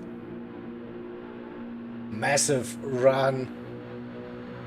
into Schwedenkreuz. We'll see.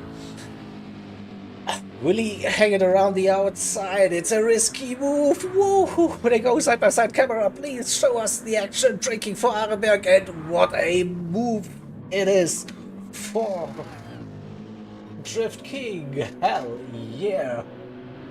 We need to see that again.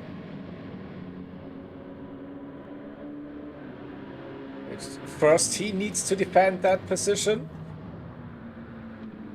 Into Adenauer Forst. Looks like now he made that move stick finally half a second now. So we should be safe to have a look again at this outstanding move around the outside.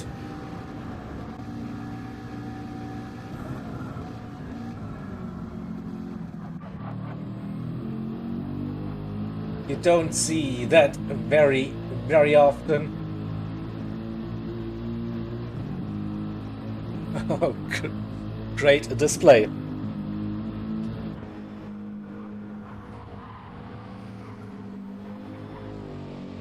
Oh, here we go. Nico in chat here. Nico, who did the awesome work for that spreadsheet for our race standings and championship standings live update thingy with the all the logos, the drivers in it. So everyone in chat, show some love, press the hearts for Nico out of the GT Finland racers.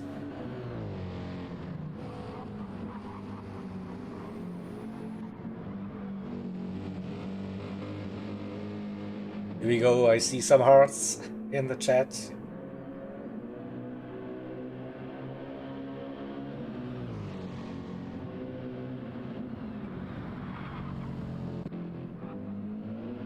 Oh, quickly going through the rest of the grid to see the gaps. Oh yeah. Not missing anything that close except for P7, P8. Okay, look at that. That's just a 2-second gap. And between those two drivers, and I can sneak in more names into the spreadsheet.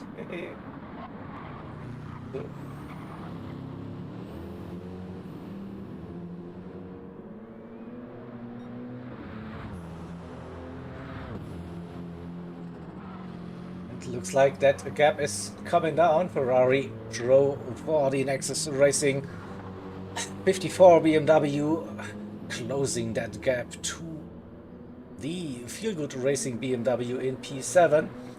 Just a little look at the other cars on track.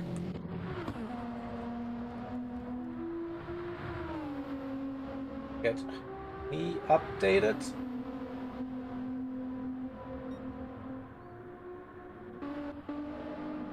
And every car running.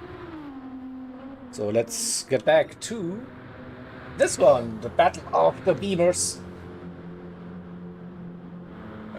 Can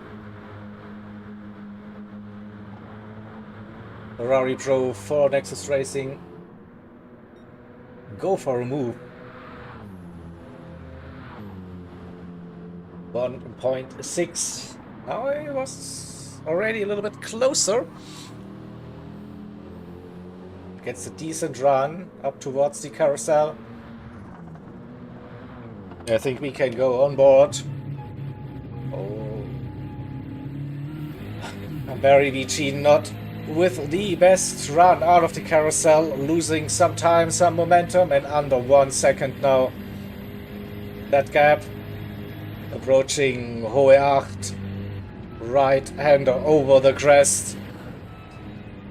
Again taking the highest point of the track.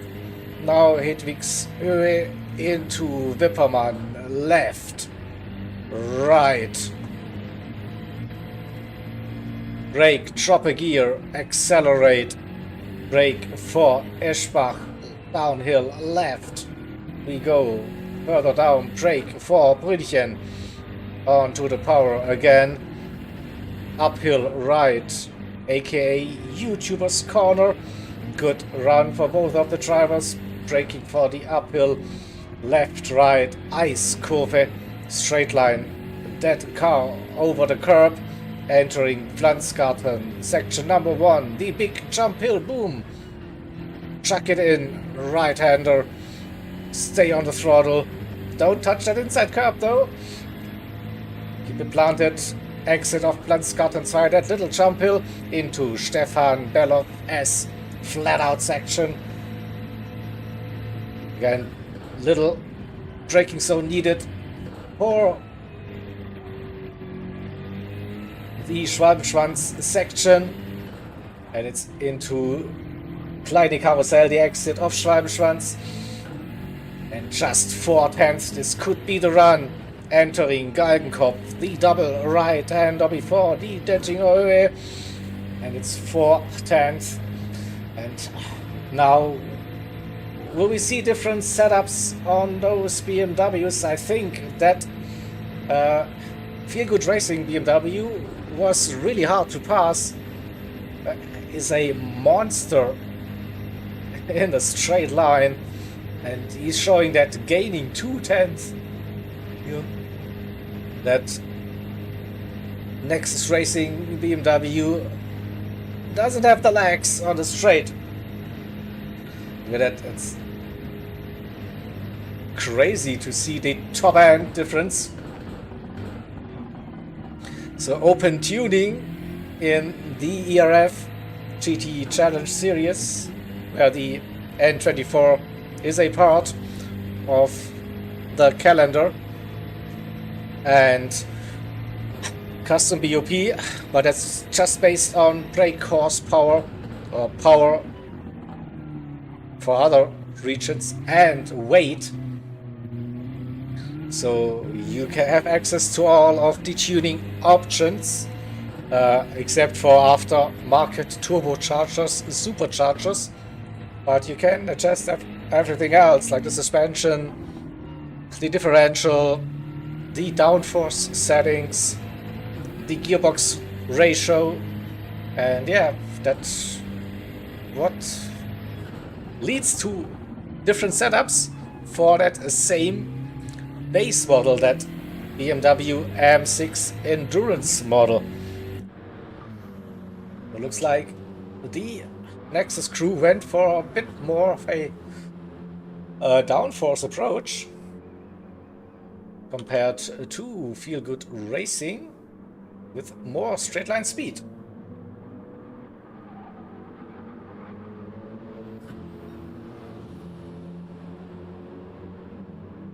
And over one lap it looks to be very similar. We go back to our race leaders, and now we have the fun part. We get some pasta time. Good morning, good afternoon, whatever you feel like. Cool. Hello, check, check, I can hear you now. Your mic is on. You're on air. Introduce yourself to the public, please.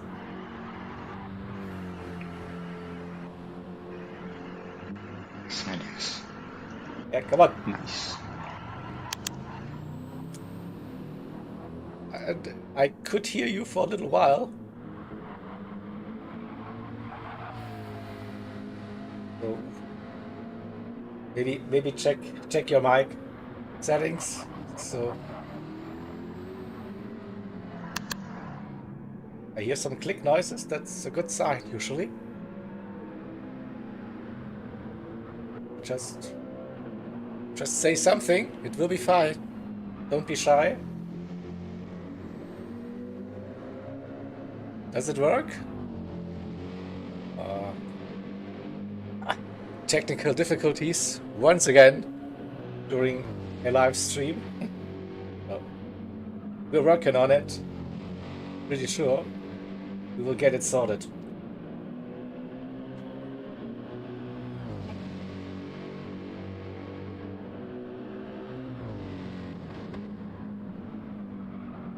You can't hear me? Because I have muted myself in the party chat. I knew I was wrong. So can you hear me now? Yes. Haha, Continue. look at that. So I was only talking to stream, not to you. I'm such a blab. Vibes. So Skill issues, honestly. it happens, right? It happens. All good. So you want to share something with us, I guess. Now, your experience. I'm a bit tired. I didn't sleep in like 26 hours. or What? so. Tired? No sleep? Yeah, I tried to relax a little bit during between the artist stints and the driver stints, but I couldn't sleep. Yeah. Okay. Zero. Yeah. I mean, if you go for a little nap, then that little nap could turn out to a long sleep, and you would miss maybe your next stint. So sometimes it's just I won't better. race again. You won't be racing Now again. There is So, Fresh, and then there is Tortellino, the last one. so done for the day, but then it Yes. is. Yes. So, how was your experience then today? Many ups and downs, I reckon. A lot of disconnection, like because didn't give food to the tramster in the servers. So in some scenes I had fun, but in the last one, the 10, it was nobody's land. Like literally. 1 minute in the front, 3 minutes in the back, here alone, doing nothing. Oh, look at your car now. Little top 10 at number 6 AMG, and 45 seconds to get to P9. I mean, Doable, but difficult. yes, of course it's a big gap, but it's nearly 4 hours. It's not over yet to beat the 27 car. We need a safety car. You need another safety car. So, Yes. Mr. T, can you confirm that the script has another safety car, like, written on it for the final stint? Or did I just spoil something here? There is the Tavernello master plan in the works. Yeah, of course. I mean, we had so many safety cars already, I don't think... Oh, okay. So it's a sure thing. That's confirmed. So, just because you are such a lovely bunch of people, we will organize you another safety car. We already paid the vet drivers to crash. Oh, okay. So there's an Italian connection then between the both of you. Obviously. Probably New Korea is gonna crash in like 10 laps. Oh. Even less. Here we go. Alright. We will keep that in mind. So, in roughly 10 laps. That might be a bit too late, actually. So that stint would have finished then and probably wouldn't cause a safety car. The graphics is a bit back now in spectator mode because I see that it's the first lap. So I don't know what lap it is right now.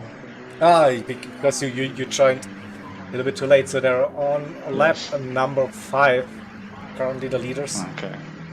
And it will usually take like 10 minutes or so for you then to see the actual lap count. But yeah, the leaders are on lap number 5, and we have this battle brewing still in the M class. No, it's not, actually not, because Feel Good Racing got promoted to the pros before the race, right? So they were just too fast in the qualifying, but they're not competing in the M class. So it's the 54 then currently leading that competition. We have a nice little gap to the 27, 1 minute 31.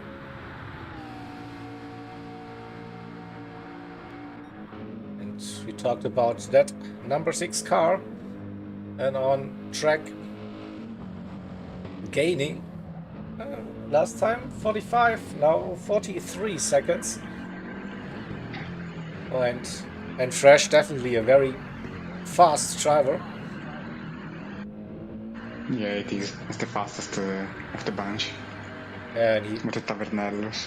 see, and he gained like 4 seconds on that lap. So, see, do it 10 laps in a row. Boom. Here we go. We hope so. You hope so. But yeah, the other strategy then would be to call the 16VZ team and make them an offer to... An offer they can't refuse. Yeah, exactly. What would that be? Some lovely Italian food, I reckon. Gnocchi. Gnocchi. Or tortellini. Tortellini, oh. Now I'm getting hungry. That's not good. So... And I have to sit here for at least 1 hour and 45 minutes or so. So we shouldn't be talking about food then. Well, but we can... In 1 hour I will go to lunch. You go to lunch.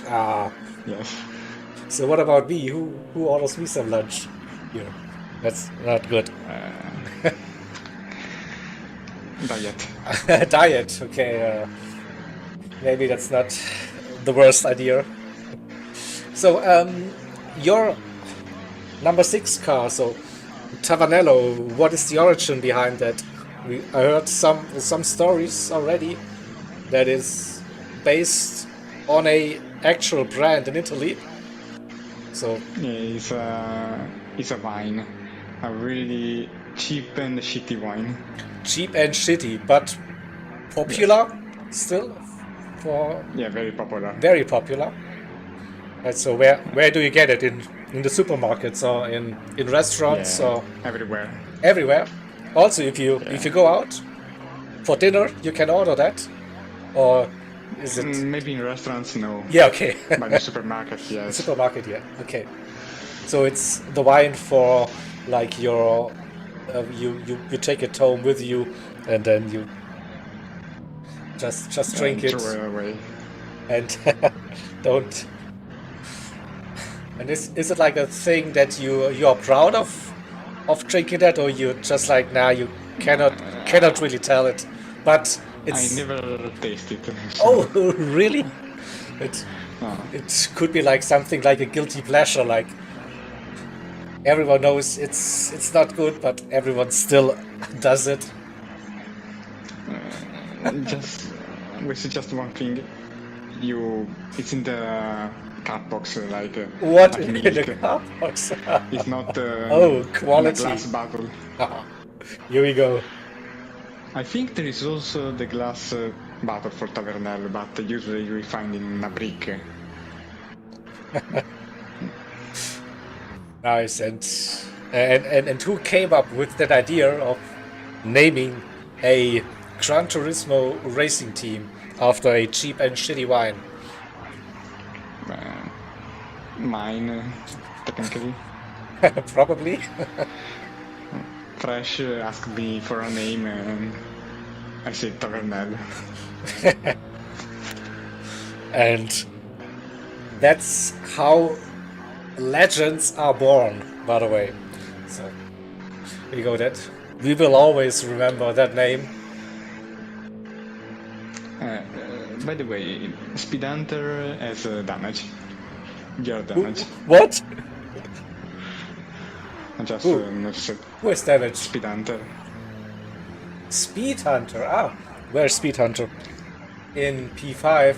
Ah, that's not. Rear tire and there's a bumper. Mr. T not liking that info, that fact. Again, that car running with damage. Story of the event. Also, like, how iconic is it that the number 2 car is running with damage? Even Luigi, how do you say Luigi? Yeah. In one of the scenes that I RD, so he was doing one fast lap, then damage. One fast lap, then damage. Yeah. All the scenes, like this. I mean, he did all the practice then to go like really god mode in that previous stint where he smashed it. Like, I think there was no mistake, and just fastest lap after fastest lap. So sometimes Did a great you job. need it. Yeah. So we have the first car in after just 4 racing laps. That is D24. AMG, no damage. They didn't put in that much fuel, so again, idea to get a light car probably. So you're also running that AMG. Does it make a huge difference with the fuel? We have skill issues in both ways, but we need like 50 liters to do 5 laps, so we just put that amount. Okay, that's There's not a lot of strategy here. not really. So I was like in the first stint I saw someone trying to go for a one-stop medium, but that didn't really work. So did Lexus, you consider that, or was just like softs? It's just the way to go. I thought about it after it put on the medium tires, but otherwise no. Not really an I option. thought the pit was longer, relaxed longer, but in fact it's pretty fast, so the medium tire is not that great. Okay, that's interesting to hear. So that even like pushing the soft tires, and you're faster with an extra stop, then Yeah, it gives an advantage, I think. probably also a little bit more flexibility than if that random weather slot suddenly the rain hits the track or so.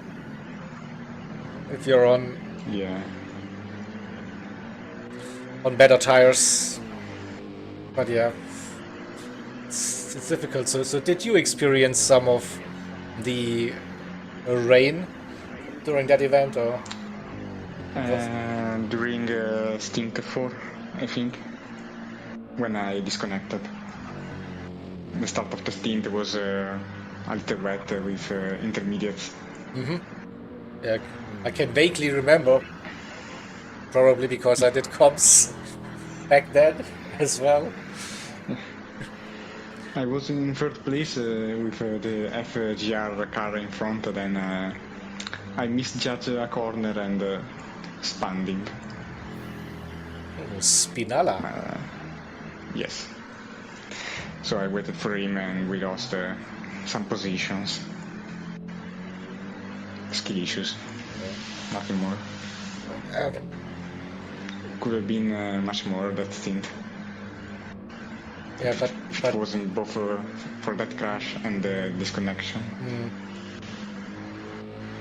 Yes, I think the scariest part for me would be like getting heavy rain during the nighttime and you're being caught out while being in the middle of the lap and then suddenly that rain comes or so, and that's It did happen, I think. yeah, I also think like we had one moment at least. But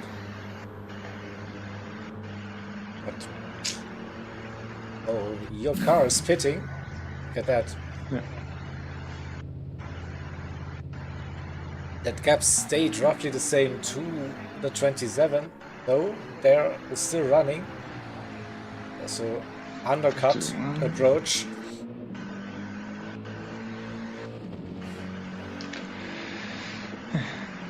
We'll see how it turns out. English is difficult. Yeah. Still have always looking at the remaining time, so you never know what will happen. For the moment it looks like very, very sunny though.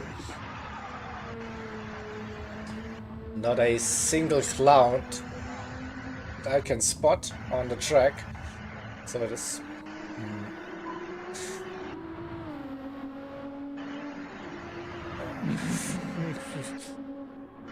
personally I would love to see a little bit of rain drama again.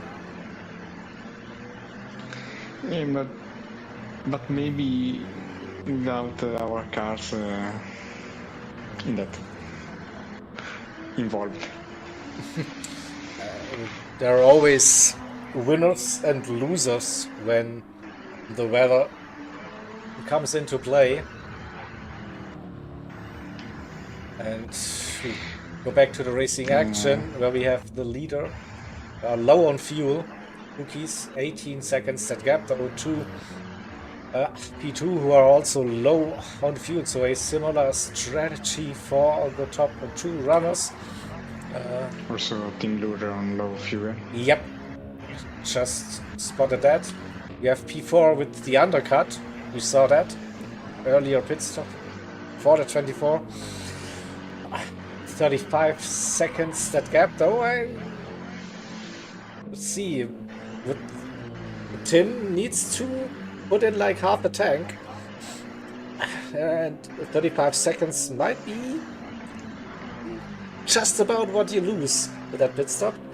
But this could get interesting between Tim Lure and Sikam. Also Shadow will lose his place after his stop to Speed Hunter. He's also low on fuel. Okay, yeah. Speed Hunters on the outlap to stay fixed the damage. And on the hunt again, and we have a special guest now. Yeah, I couldn't resist but not to join you guys before my last stand. Mr. Termovalorizzatore. Yeah. Good afternoon. Yeah, good afternoon. Good afternoon, everyone. Special thanks to Jaeger for following the live streaming and all that. Brilliant.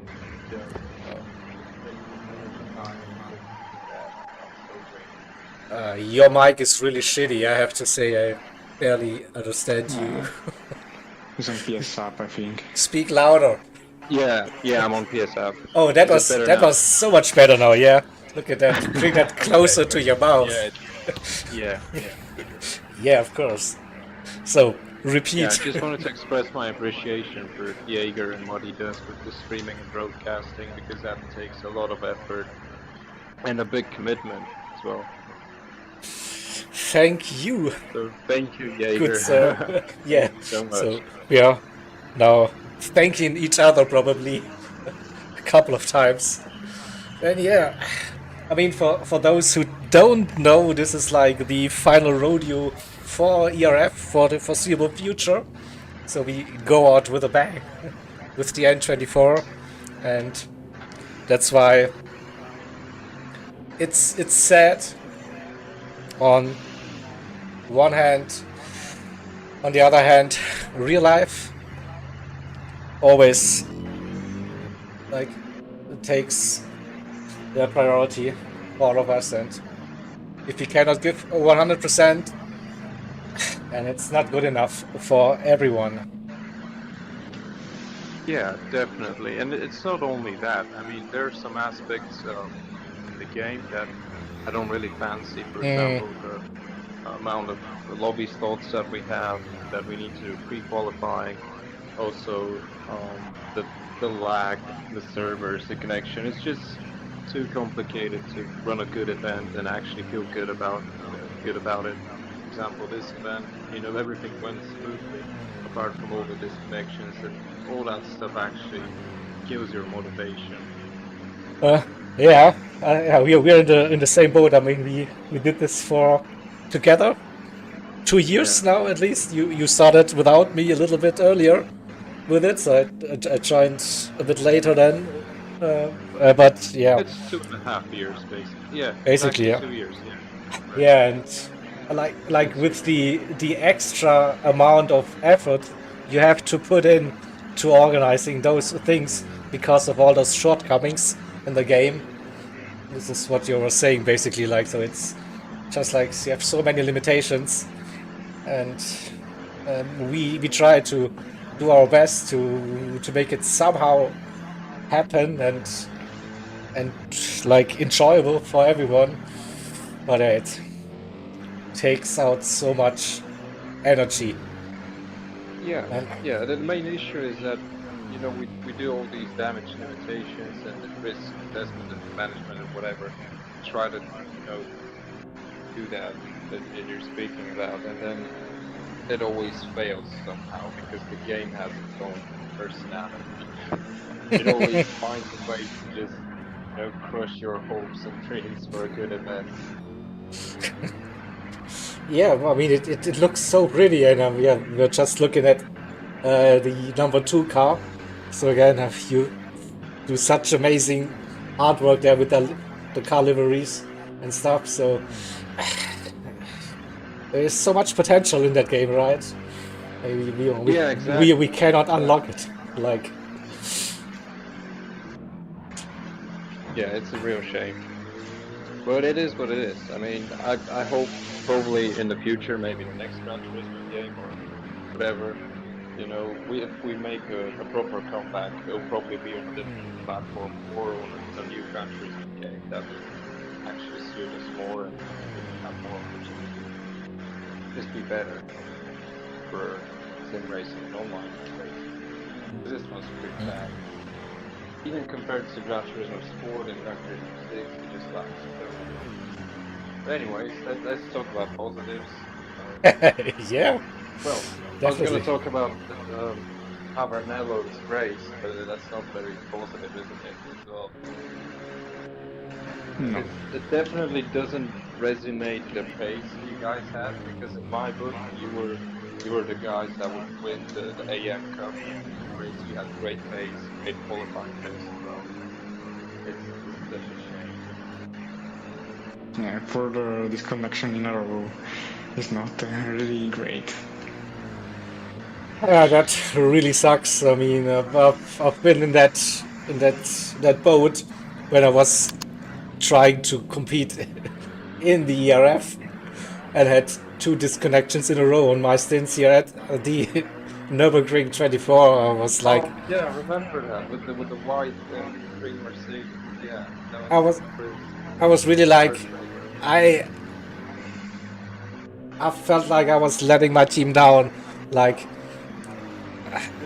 disconnecting on 2 of your stints, and your team does all the hard work and brings that car somehow back. into the race, and then it's your turn again, and boom, you disconnect again. This doesn't feel great. Yeah. No, not at all. And especially in the 21st century, I think that's just a stupid thing to have. Like an issue that shouldn't even be there. Yep, a different audience than with different games, and you get the opportunities. That's. Well, the great thing is that apart from all these throwbacks, the actual racing is amazing. Yep. I loved it. I loved every single second of it. Great battles. We didn't know who's going to be in what position at all times. Strategies changed because of the rain, mixed conditions, all that. Drying out track. You love to see that type of stuff. Yeah, we had some great battles, wheel to wheel. Many of laps are just like really close racing, and yeah, also like drivers showing their understanding of endurance racing, so not just going for every little gap or whatever. Play it smart, and this leads to some. I can't say that for my team, but yeah. I've been repeating that for years, and then they just go out there and try to do the fastest lap and beat. You know, go to the limit, and then crash eventually. So you told like Speed Hunter, take it easy. Boom, he gets damaged. You say if I have $1 for every time I told him that, I'll probably be a millionaire right now. Same thing with Jirutek. Same thing. We told him, go slow, don't risk it. 1 minute later, he's on the wall with half the car missing, smoking some weed probably. Yeah, who knows, yeah? Need to get into a relaxing mood sometimes. Or whatever, you are just like, okay, I took it easy for like the first corner, now let's floor it. It's good. Yeah. I feel it today, it's my race, trust me. I know what I'm doing. Yeah. Let's go. Let's go. I mean, you're still looking okay with P4, P5 currently. Yeah, I think the race is pretty open for anyone on the lead lap at the moment, especially from the pro teams, because there's inevitably going to be a safety car. I mean, oops, what? I hope there isn't, so there's like a proper battle on track, but you know, our history always shows that, you know, most likely there will be one. Especially if it's race again. About that, the 66 GT Finland has damage in the front. Oh boy, here we go. Damage. But it's just one car, we need more for a safety car. It is, yeah. Need call support from the west. So yeah, we need to call the mafia, the Italian mafia. I call new Caria, go straight into the carousel and destroy your engine. There we go. Oh, that was interesting. Skill issues will be not breaking the engine. That will be embarrassing. Totally.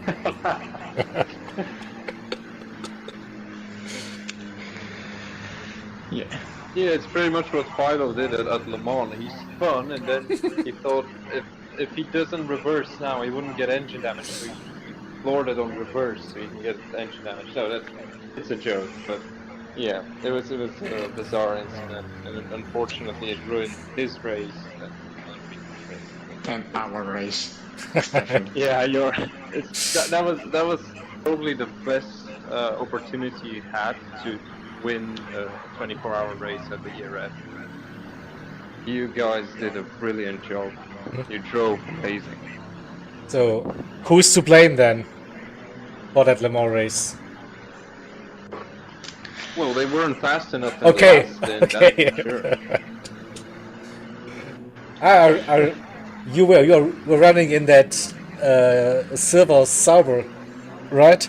Yeah, Ah, okay, yeah, I remember now. Yeah, too sober. yeah.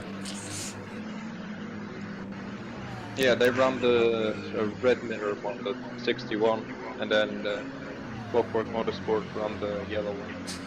See, chat now has proof it really happened. Yeah, proof Confirmed. check. Pastina is always right. A little Pastina. So, The most heavy man known to mankind. bold. But yeah, while we were waffling away, we have like the battle between the AMS teams once again. P2, P3, just separated by 4/10. We totally missed that. Are there any team orders? Oh no! Sikam, no! Oh, that's heavy damage. Front and the rear. No. So The engine didn't damage it. the commentator's curse is real. It's. I mean, I think it's only the second race I commentate with Sikkim in it, so he's not immune yet. Sorry for that.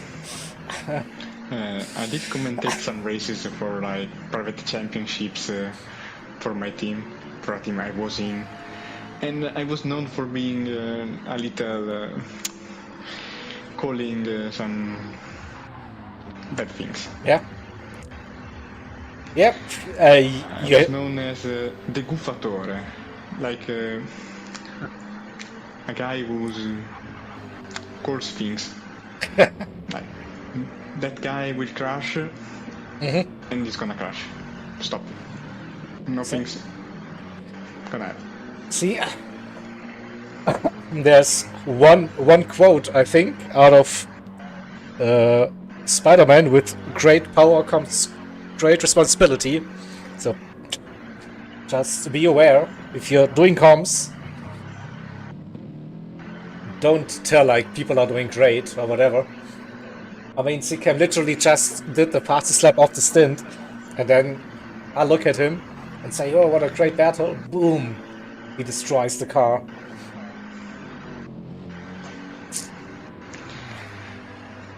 Wild, but still, I think it's not enough to call a safety car, even if you would have liked it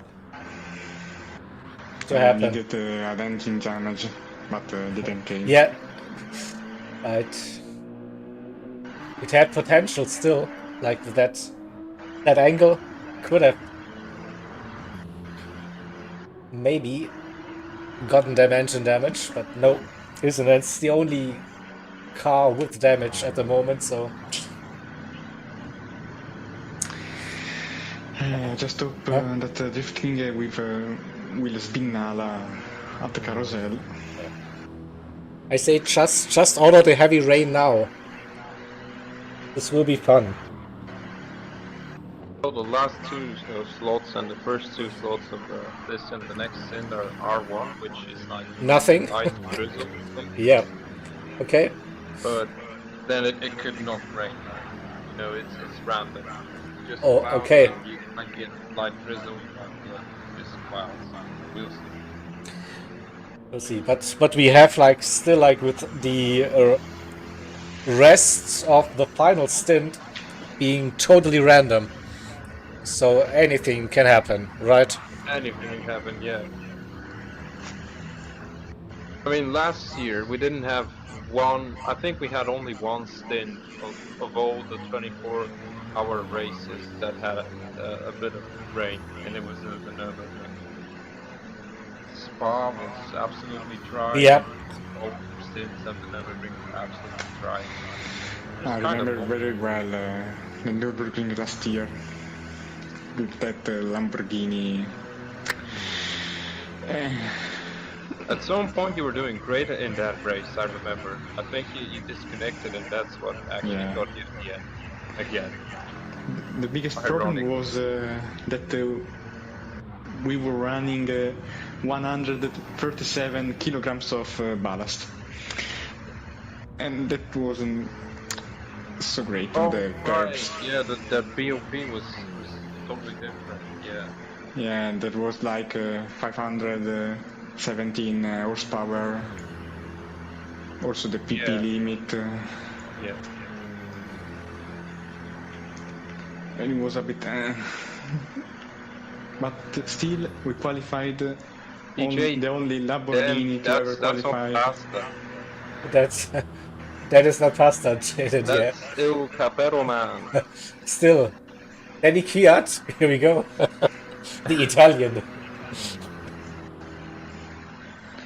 Interesting. I wouldn't even have recognized how Danny Kiat actually sounds like. But okay. Pasta is to be honest. Of course. Huh? It caused the collapse of the entire Sony system. What a man he is.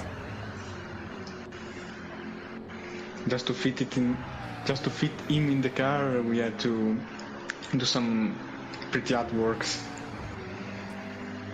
You just have to cut off half of the car, basically. Pastina became the car. There is no engine. It's like they were running below. His fuel is pasta and pizza. Okay, And so cannoli Siciliani. I'm a bit surprised to see the 24 staying out with front and rear damage after that heavy crash. So they don't want to pit. Now, why? Can someone explain? It's possible that he's due into next lap, so he doesn't want to compromise his strategy. I don't know. It's weird. Yeah, Our steam blower was closing in to him. just 3 seconds now. Should we go for Podium incoming for the number 1? Oh, that would be now heartbreaking to see something happen for that car. Maybe a disconnection on the last Stint. Will it be Hey that bad? guys, come on.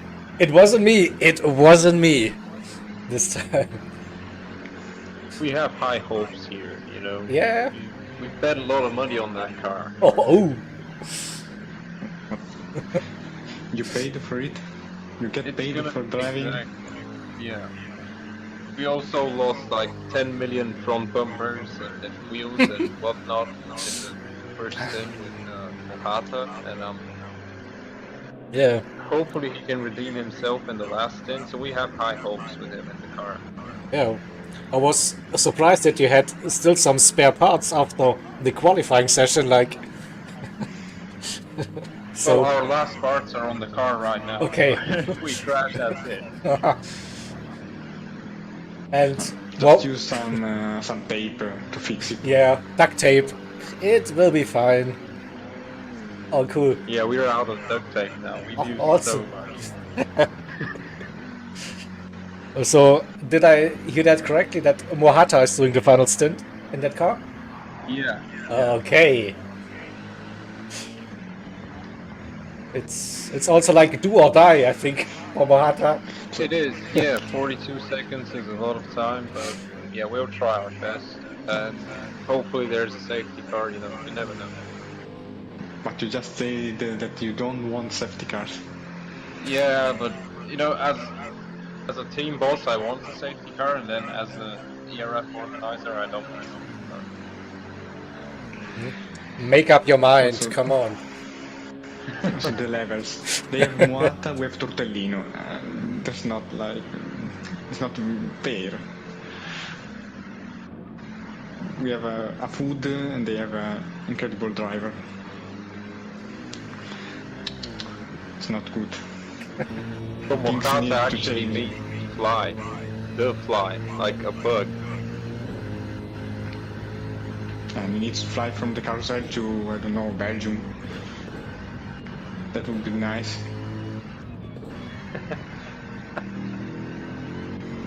Directly to the 24 hours of Spa. Okay, now we're talking, right? And Yeah, it would have been nice to do that race as well, but it's just not gonna be possible. Yeah. Real life meetup, yeah. It's at some point maybe one of those legendary endurance races.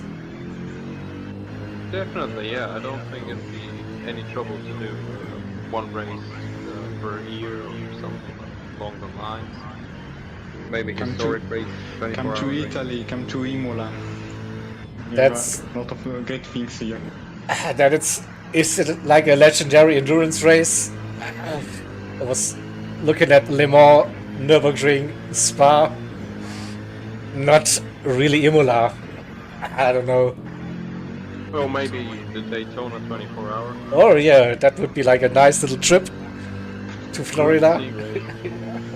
Yeah, Well, they actually have a classic Daytona 24 hour, just like Le Mans, but they use Group C cars on it. Which is pretty neat. now we see the move for the number one car out of Bergwerk. Oh, inside line? No. Not working at the moment, but that num 24 has so much damage, but Tim keeps on bump drafting that car Yeah, uphill. at this point I should be on the team radio telling you what to do. That Stop the that car nonsense! has Oh! That was close. Yep. So replay time, I think it is. Yeah, that could have been lag. It could have been the net code. I don't know. I don't think he actually hit him, but No. it could be lag. Don't think there was contact. It was just like it looked a bit weird still. Maybe a net code.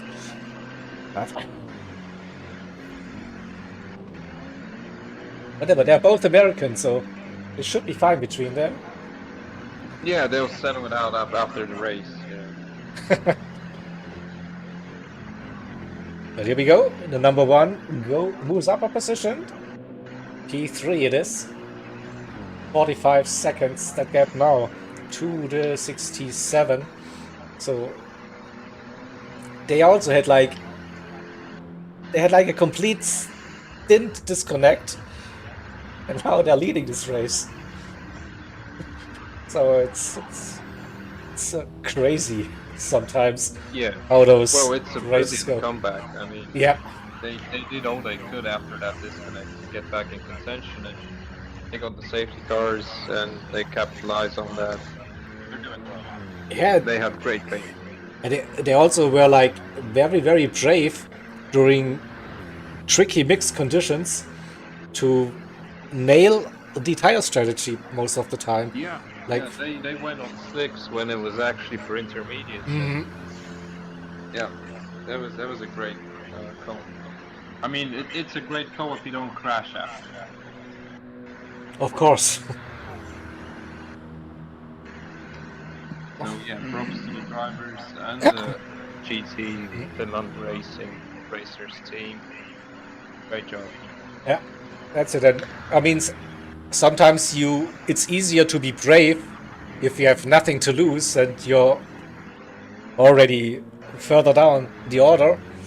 But then suddenly it all changes, and those calls were like perfect. And now look at that. I mean, Yep, absolutely. If GT Finland wins, how they will get disqualified for what? Well, we can always find something to disqualify you for. I don't know, for having names, yeah, pretty sure. strange names, Yeah. too many Ks. We'll do an in-depth pre-race inspection of your car. I'm pretty sure we'll find something.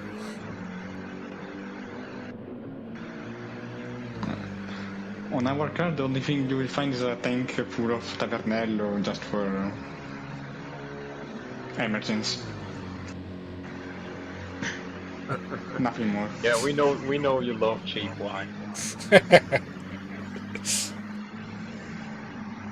Confirmed, exactly. So the 24 still staying out. Chad says he needs to chill. He's sticking to the strategy by the looks. End of this lap, and then he can go for a final stint on softs. But I'm surprised he didn't hit because No. his pace isn't that good Yeah, look. with damage. For example, we saw Philo and other Pata and other people doing great laps with damage, keeping it here. His fastest lap is 56. Yeah. He's been doing 8, 14, 50. That's See, a lot of time. that is a pit stop. So, and probably the car doesn't handle that well anymore, so it's suffering. Maybe that's his way to I suppose he's trying put the to blame avoid on winning himself. twice. I don't know. Maybe it's easier to drive that car now because it's slower. I don't know. But I mean, he will be in danger to lose that position to Speed Hunter. Just Yeah, he's 16 Speed seconds. Hunter. Yeah. So Speed Hunter can go for that 8-minute-ish lap time and 8:15, 8 for the Silkham. Look at that. That's a striking distance. And they're on the same pit stop strategy, I reckon.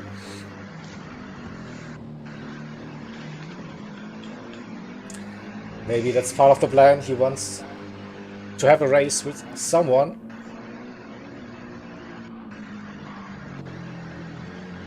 We don't know. Oh no.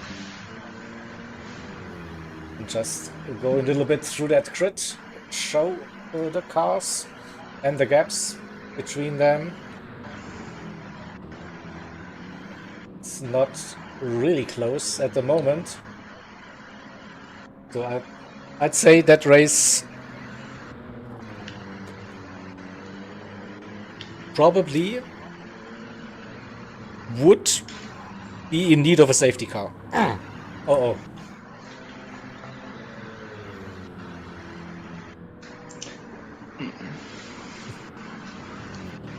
Pastina asks if there will be a last stint safety car drama. Yes or no? Yes, in capitals. Oh, the number 6 pitting again. That will be a long final stint. So, does Fresh know what he's doing?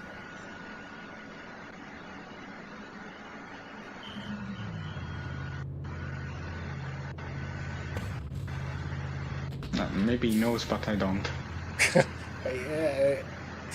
It looks like the softs, so... Pastina, hai rotto il cazzo con quel One Piece di merda. Basta One Piece.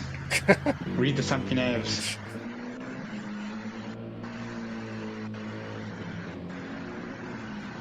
So, is that an Sorry insider? for the Italian in... Or Italian? One Piece.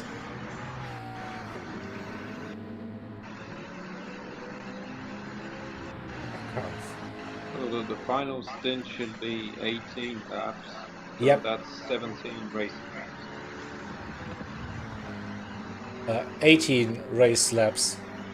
Oh, 18. You want me to put 19? Yeah, 19 lobby laps, 18 race laps, please.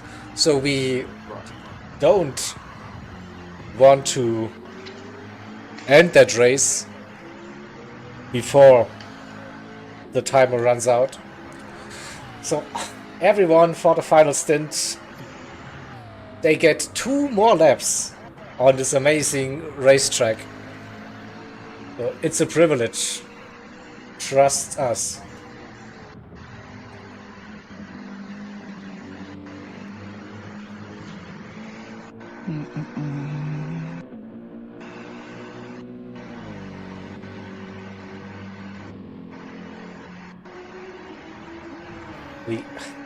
We cannot stop today. Maybe we just go on and on and on. Stint 13, Stint 14. Yeah, why don't we do a 48 hour? Yeah. Until a TDR car wins. We will be driving that long. And we won't be stopping until Tavanello gets that W. See?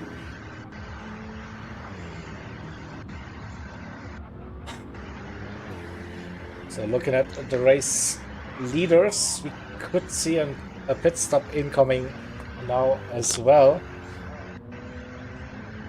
But could also stretch that stint. See, fuel gives them the option to stay out. Tires,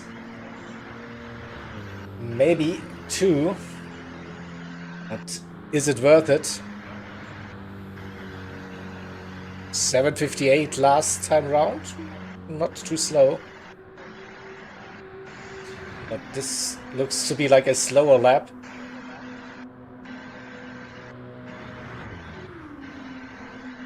Oh, he has quite a nice gap, so he shouldn't worry about that. Yeah. That We is... saw in the previous stint when Philo was fighting the 67 car, the actual undercut worked at first, but then it was worse towards the end of the race, and Philo could have actually gone fast if he didn't crash. So the gap was smaller, so I think with a 27-second gap, he's okay no matter what goes. Even if he decides to undercut, it's always going to be it's going to be fine. That's no.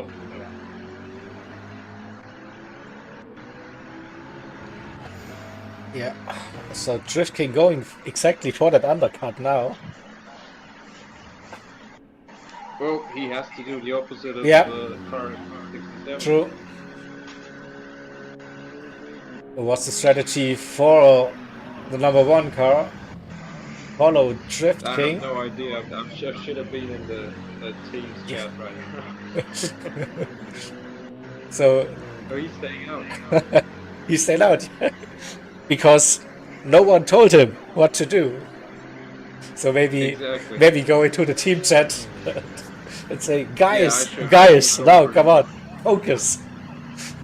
Definitely. Yeah. AMS in the pits. Probably also speed on. Yeah, they can finally getting that damage off his car. We'll come out close, probably. Oh, Speed Hunter is right behind him, I think. Yeah, that was really close. I mean, look at that. Oh, no, Under 6 seconds. Still, I mean, He needs to repair the damage, so maybe... yeah. Yeah, they'll come out more. Will be 2-3 seconds maybe. The gap between them. Let's see, roughly 50 liters. And the same here as well. repairs. It's a long one. Yeah, that's true. So yeah, he wasn't too bad, that call. 3 seconds. No. Speed Hunter puts... yes, exactly.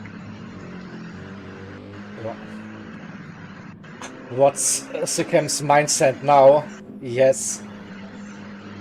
Fresh tires. No more damage. Will he push again?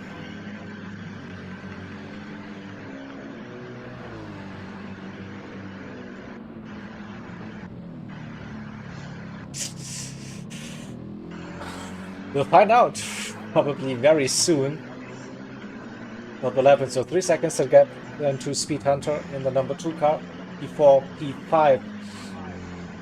The 66 car then running in P6. Damage for the GTR LMP. on the last place. Rear damage. It always sounds like hope. Damn it.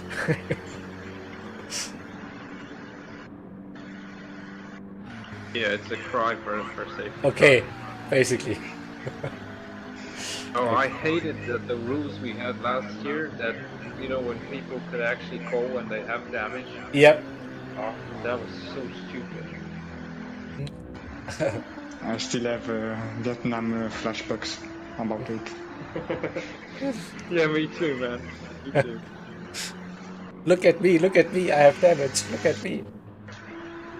Yeah, and when people see that, they try to crash. And Yeah. they become that was the worst. Oh, I just got distracted by in-game text messages. Oh no, I crashed. Yeah. Oh, My wow. wheel was...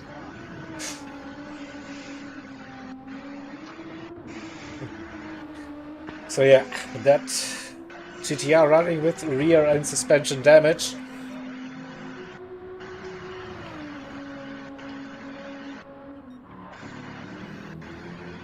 Three minutes, the gap to the GTMA car.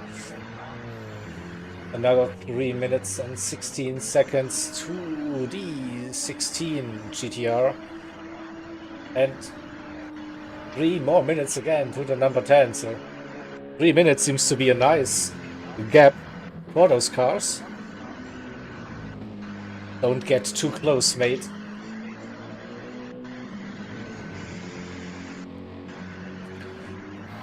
And the fight for the best of the AM teams probably goes to Nexus Racing currently. 54, nearly a minute, the gap to the 27.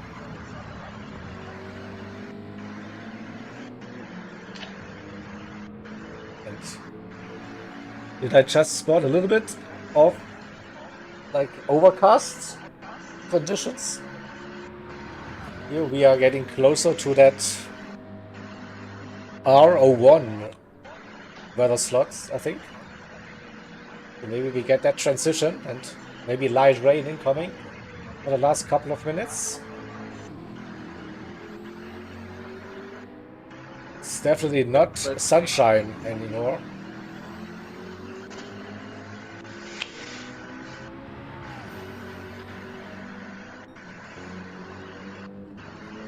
Oh. Late rain drama, come on, make it happen. Yeah, everyone wants that right now, apart from the guy.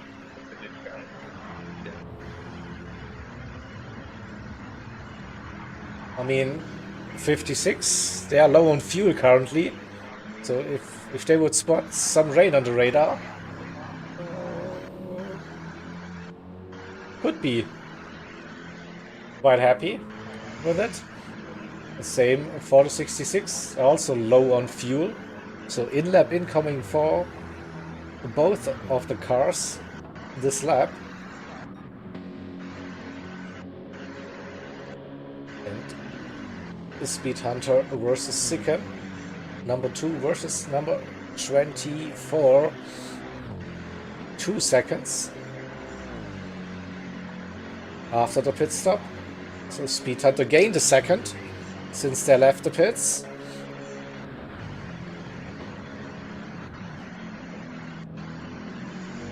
Yep, I don't think Sikkim is actually pushing that much. Maybe, yeah. Or maybe he's just forcing Speed Hunter into doing something stupid, push too much. No, that's not gonna be a first one. Yeah. Do a Roadrunner move like in Stint 4. No, Stint 6, sorry. When he destroyed himself at the start of the Nordschleife. That would be great for the safety car, honestly.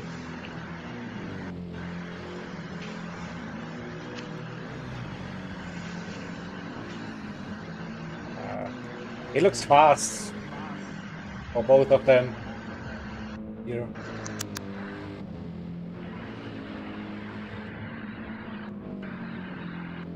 Here we go. We have. Oh, sick off track. Damage. Yeah, also Front collect the damage. Here, YouTuber's corner once again.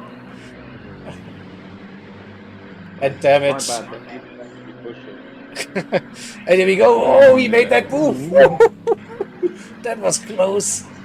So Like- fair play to him, he let him go. Over that jump hill. Yeah, still, I mean, that must be a great photo.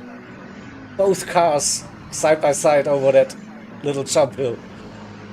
True, but I don't True. have the replay on that one. Someone will give it or provide it to you. Look at that. Boom! Speedhunter almost did the same. Oh, he's doing the same. What? Staying too long on the replay? No. Opening up that gap because of the damage for the 24. He still has to tow down the straight, so... Good So damage for the GT, the Ovic, the BMW thing, what is it? GT Morocco. that is a BMW, So, I think. Front damage. Yeah, the BMW. Whatever. The car, yeah. There's The damage. tire thing.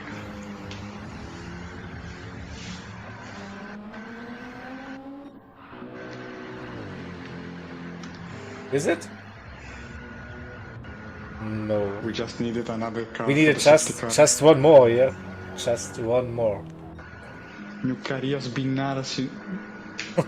And Yeah. you almost did touch the grass, but didn't spin. Use the force now. Jedi mind tricks. Oh, do we actually know that the GTMA car crashed at the same time? I mean, the race director comes, we don't. Huh.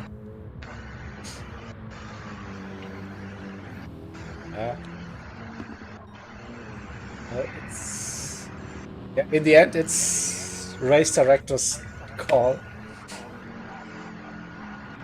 Such a great livery in that Minecraft. Props to the creator.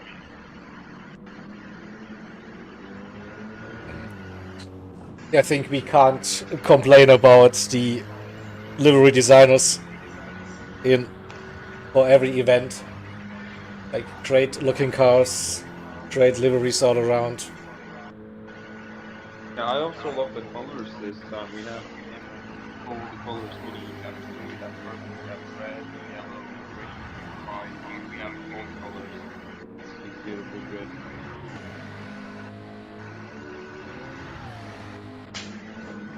Yeah.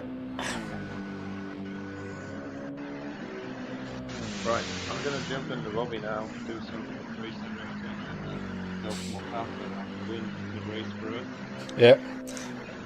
Good luck and get prepared for calling out a safety car. Definitely. Catch you later, guys.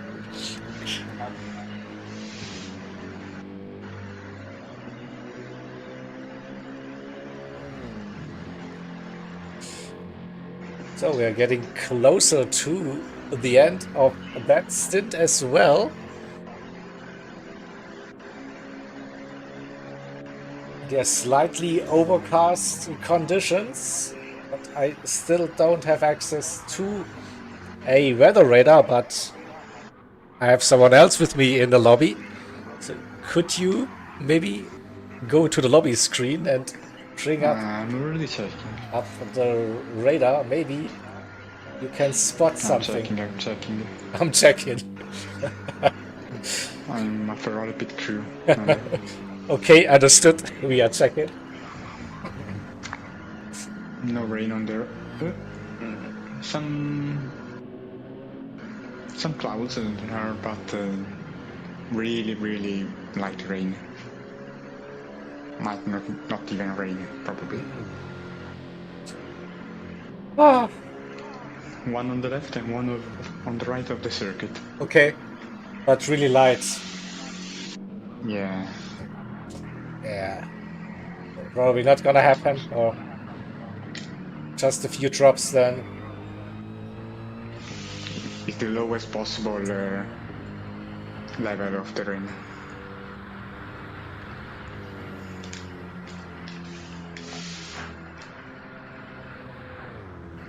Still, maybe someone like gets confused, decides to go on to intermediates.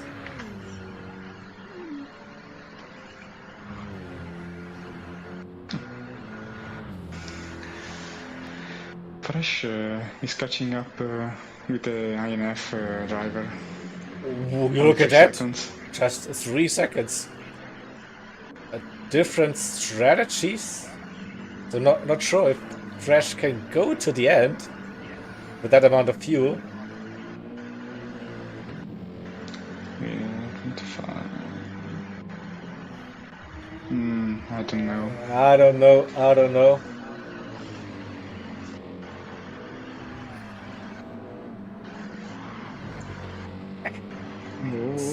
Oh, almost been. Did something happen to that 27? Or it was just a late pit stop now. So definitely a tire advantage.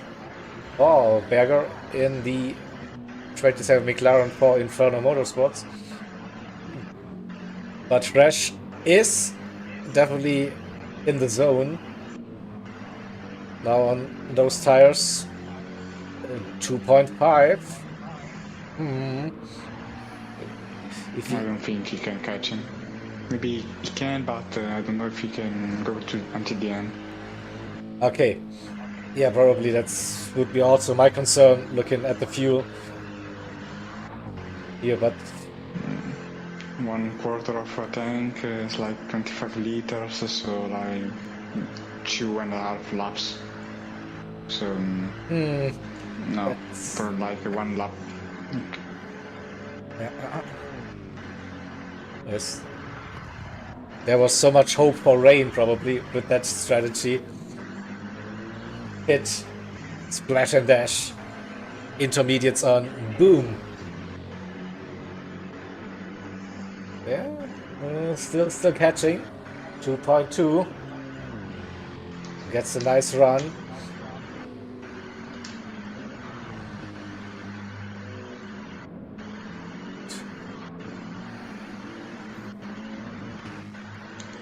Oh, and then he touched the grass. Too early on the power, out on our post.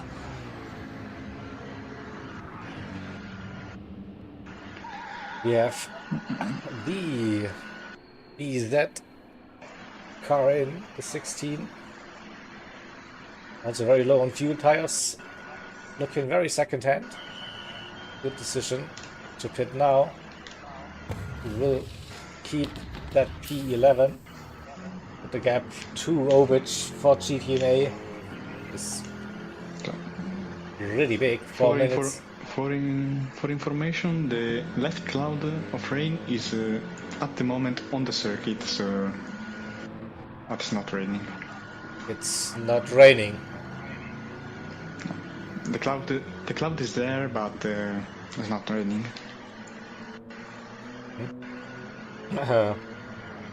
So you need to poke that cloud and say, come on, cloud, do something. Pretty much.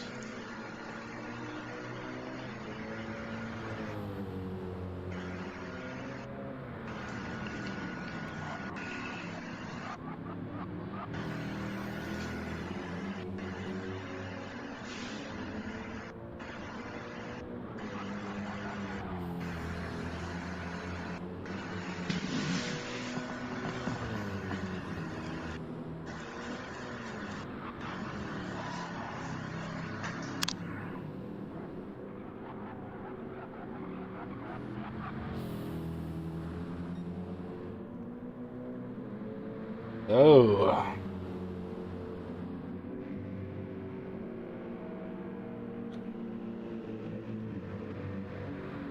getting closer to our travel swap, so can start to set up my part soon.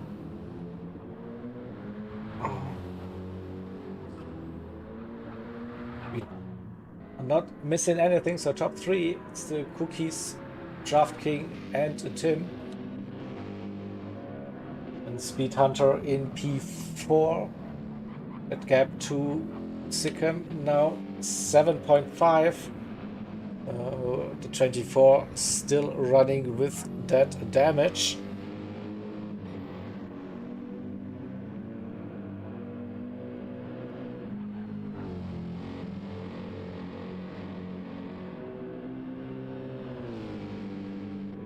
'66 with a big gap in P6. It definitely looks very cloudy here on the GP track. But yeah, no raindrops, nothing hit the track so far.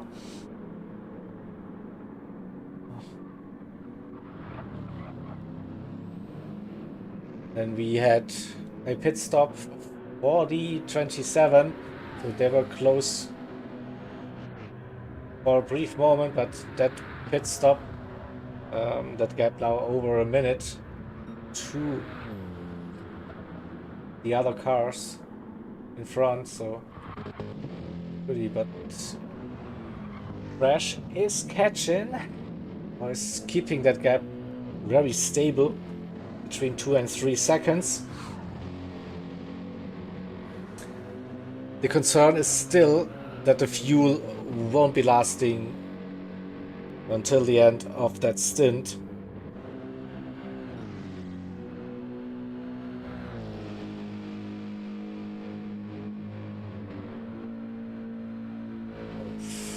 Maybe 2 more laps. Maybe, but that's 1 lap short. Maybe 2, but 3, no. 3 laps, I can't see. I can't see that happening.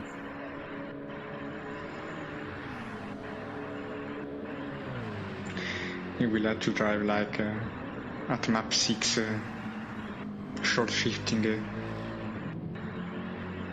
everything. Massive short shift now. To the place. So, I mean, it's probably better than to get some fresh tires, a light car, and then push.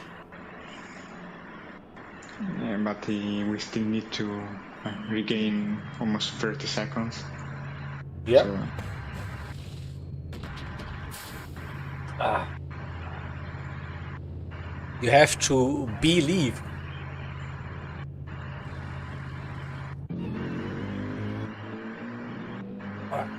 Good call, roughly 30 seconds.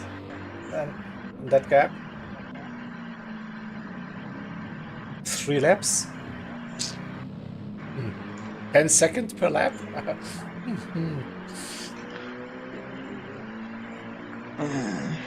A tough ask. Yeah, well, I mean, it's still gained on the cars in front. It's a good setup for the final stint. With 30 seconds with the next car. That's doable, I'd reckon. it might be doable. Where's the bar?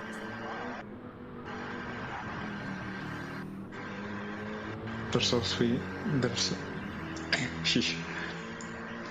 there's always the safety car programmed. Well, will it come? We don't know. We got promised a safety car. Where is it? We also got promised maybe some rain. Where's that?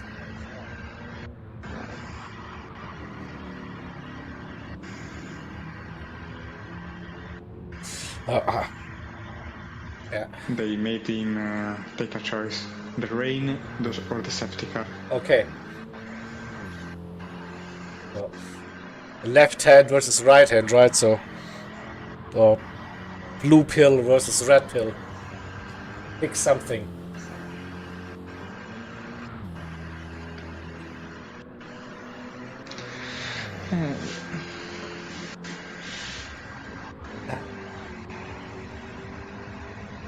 Mr. T, it's disappointing.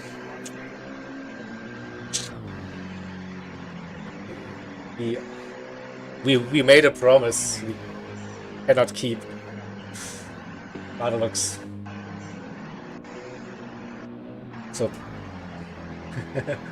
soon, okay. Hashtag soon or soon trademark. Soon, trademark. That's all. By the way, I think Sikhem crashed again. Yep. Because now he also has the front right tire damaged. It's balanced now, yeah. Left and right suspension.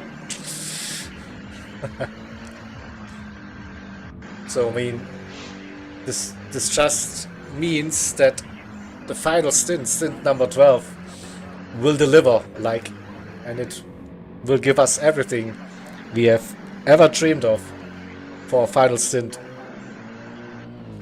Rain drama, safety car, lobby crash, red flag. We all take it. Come on.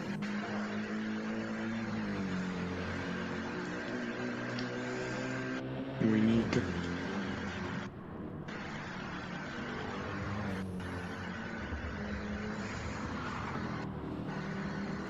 I live for the drama, yeah.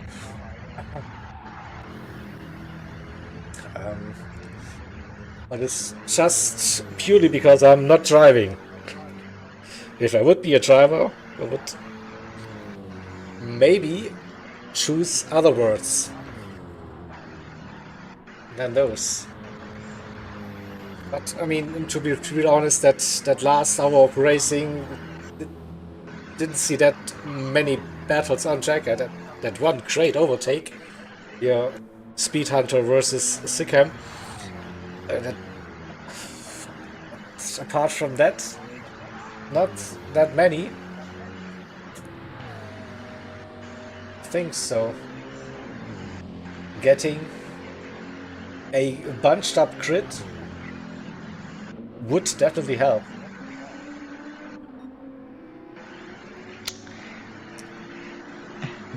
We need a safety car. Oh, it's We need it. it's inevitable. We need a safety car. And that light rain disappeared now completely. Oh, that's a shame. Well, MP didn't enter the final stint, so they made it up until stint 11 with that car. And it's then the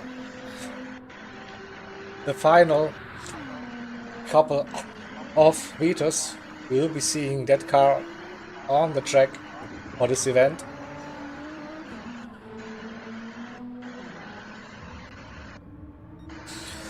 Definitely had the pace, also unlucky disconnects, and we touched on it a bit earlier. It can be disheartening for the team, and they were also just running with 3 drivers, so probably in the end you're like broken.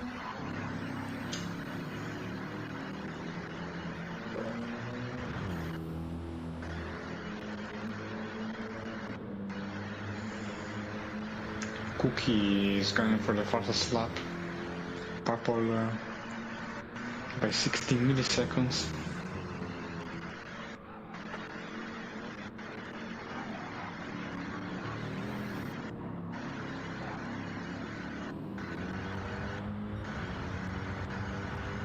Not anymore. Still improvement.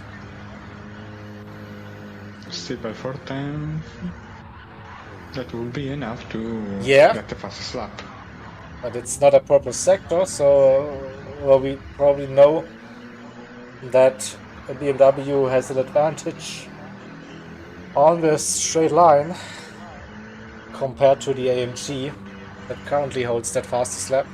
So maybe that's why we see the difference in the individual sectors.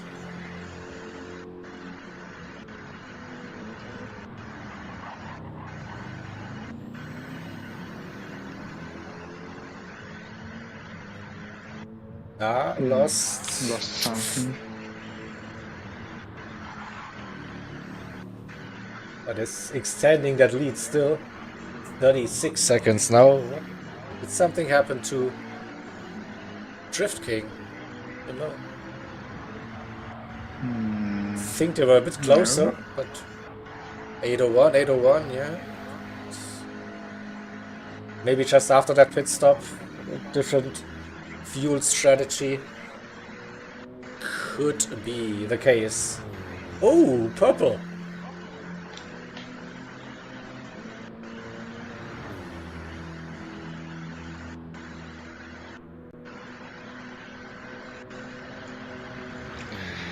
Fresh gained 5 seconds in this lap. It's now 24 seconds behind. So not enough to catch him. Not yet. Not yet. Believe. Trust the process.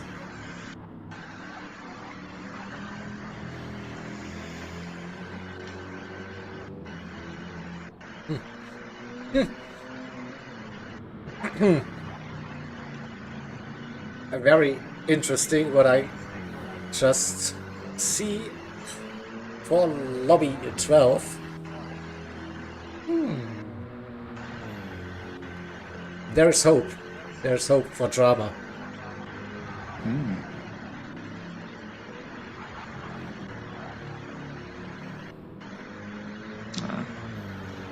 Lost free time. Red.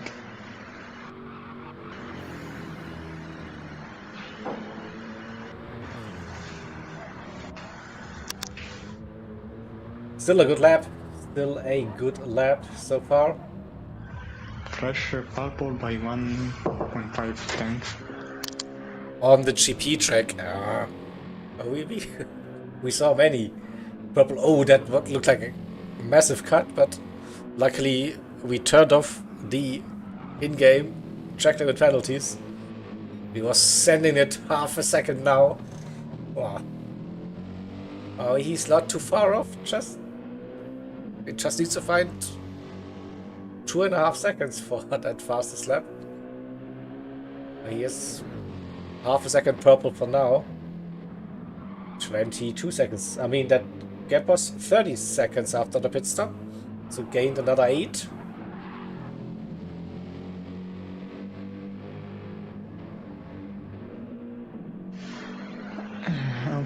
Unfortunately, I need to go. Lunch is ready. Oh no, it's such a shame. Yeah. Food is more important than all of this. Thank you for joining me, keeping me company during that stint. And yeah, good luck for the final stint for your team. See you again somewhere, sometime. I hope so. Bye. Bye bye.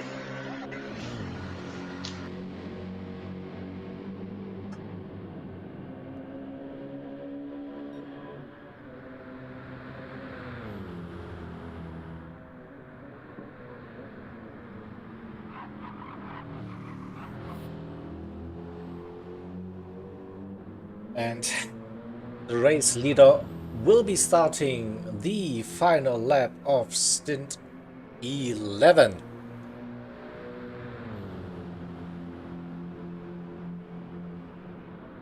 .57 last time round. 38 seconds roughly the gap to the 23.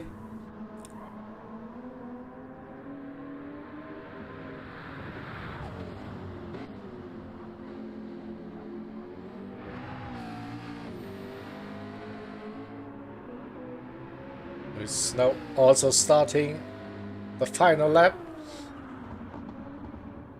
And in P3 we have the number 1 AMG for track design racing, Tim Lohr.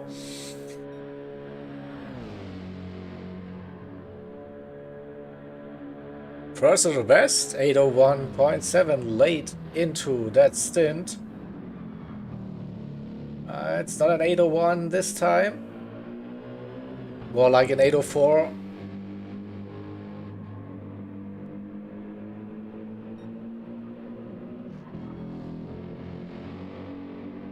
Speed Hunter. Will we see a team battle? OP3, 11 seconds separating the number 1 and number 2 car for TDR. Oh, Sikhem an off track again. 20 seconds.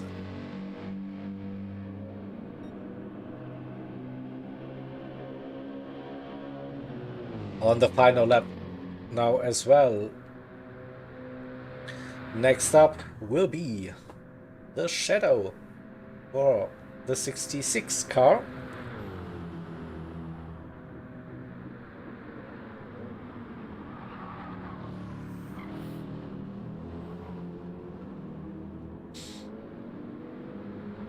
And good luck for that final lap of your stint. 30 seconds behind. It's our lead M team, the 54 BMW for Nexus Racing.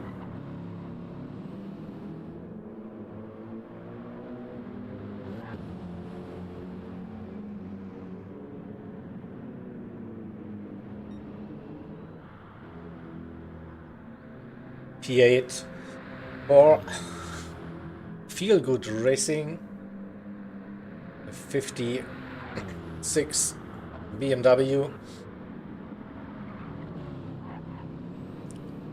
Going through the final chicane onto the start-finish straight for the penultimate time, crossing that line. And a minute 11 seconds for Inferno Motorsports with their car number 27. Trying to keep that gap too fresh in P10. We gained more time. I had a little moment. Oh, but still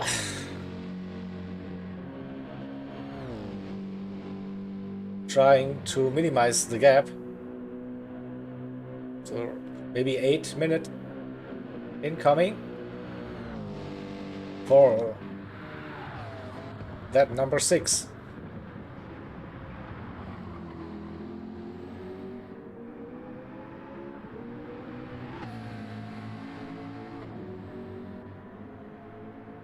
.804 personal best. Good time, Ming, to do that.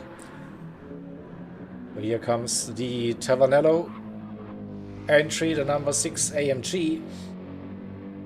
Fresh with a sub 8 minute.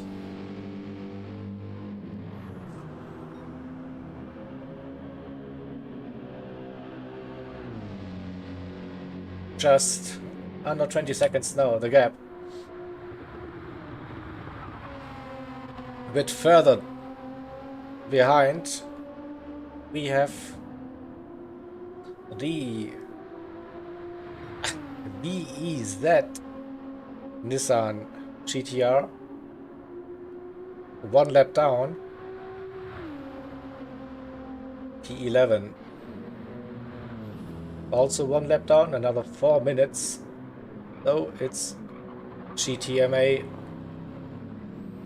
with Ovich and legendary motorsport performance chef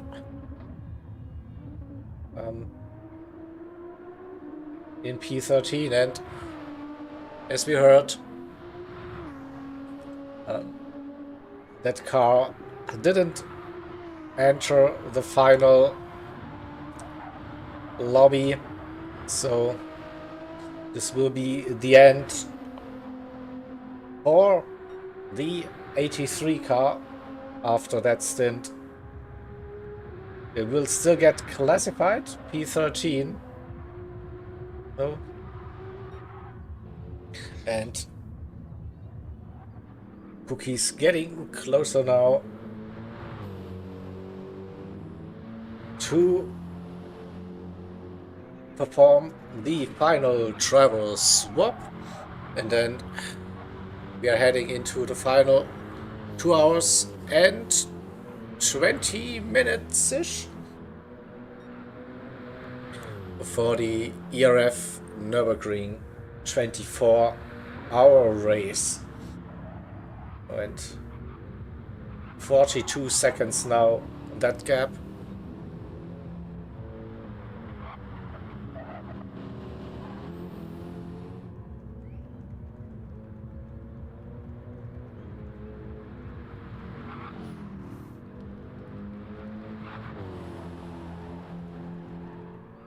Ooh, nearly went wide last time. Geigenkopf. A small code brown moment for the race leader, but he managed to keep that car then out of the walls, and now blasting down the Döttinger Höhe for the final time, and giving his teammate a commanding 42-second lead now, while they enter pit lane for the driver swap.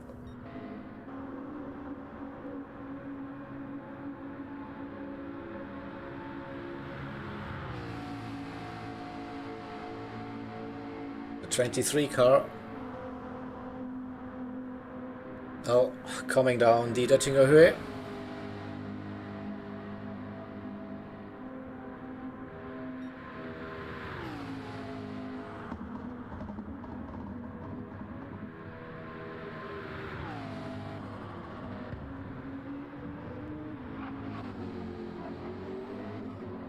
So now preparing my swap here, so 23 is in. The 3.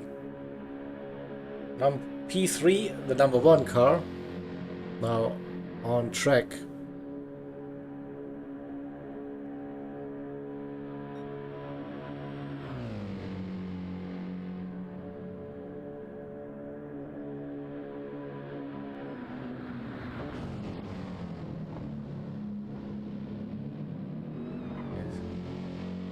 Coming through the Hohenrhein chicane for the final time.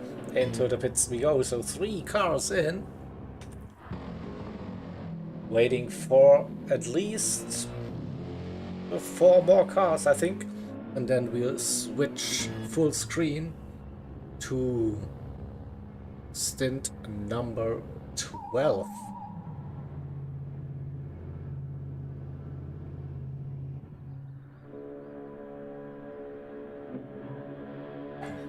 So Sikkim survived with the damage.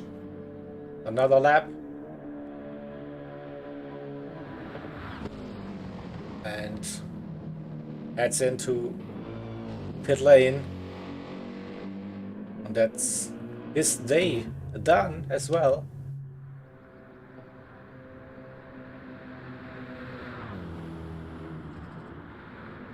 In P6, the 66. And maybe you can spot it already, it is wet for stint number 12, so I think this is a good time then to switch over to stint number 12.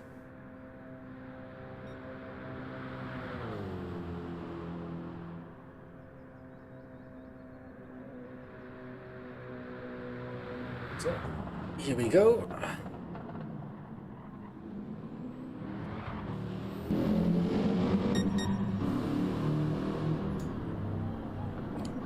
Good morning, good afternoon, good evening, or good night from wherever you're watching.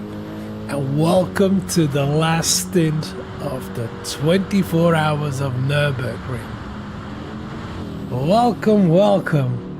Let's sit down and let's see what this will bring, because we started with changing weather. We're starting on intermediates right now.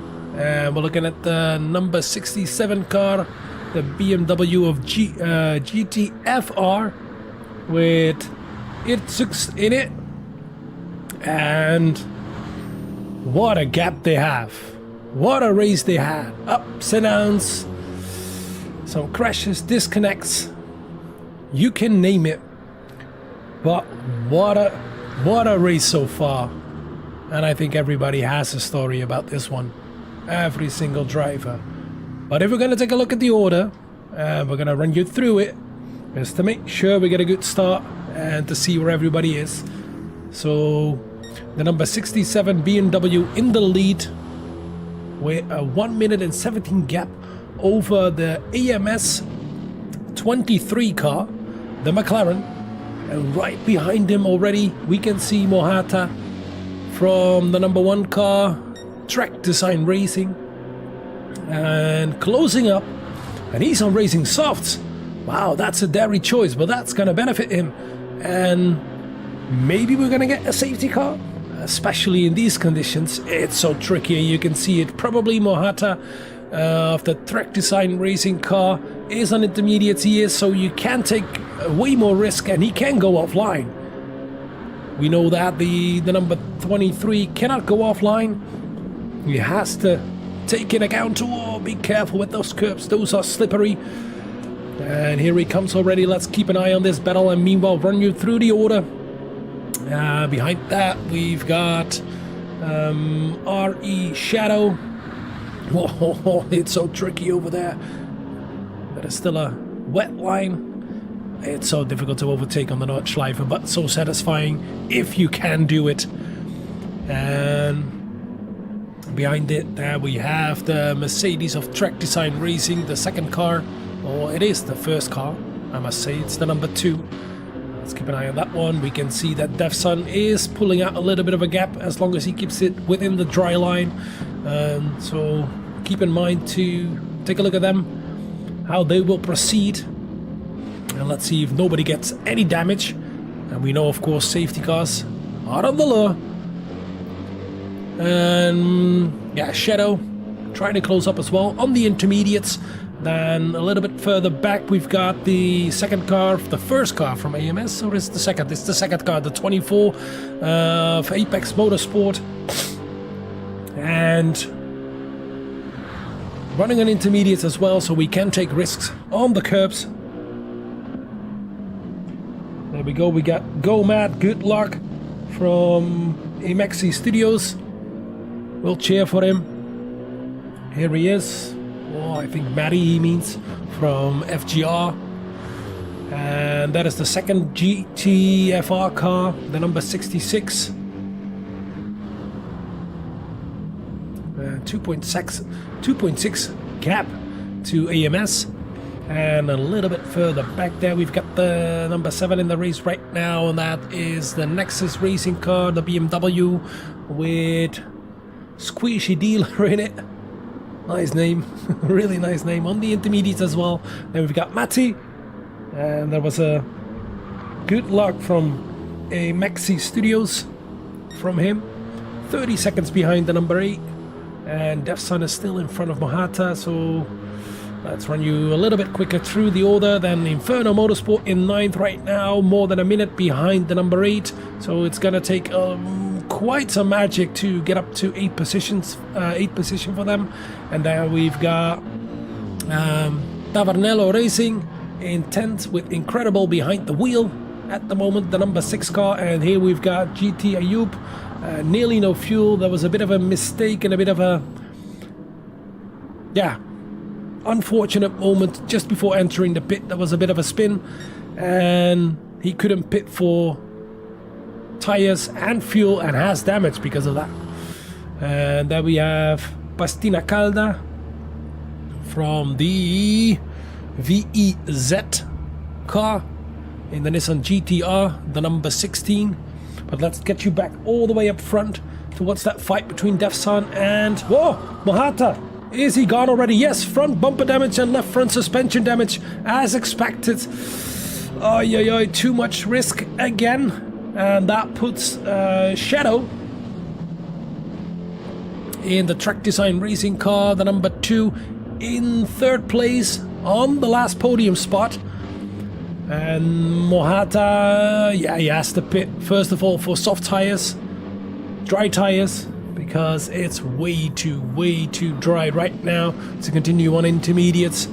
They're gonna run out, but you can see he can run the curbs right now, so it's still tricky for the dry weather tires. Shadow was on the intermediates as well. The number 2 car and the number 1 and number 2 car right behind each other, both in the Mercedes.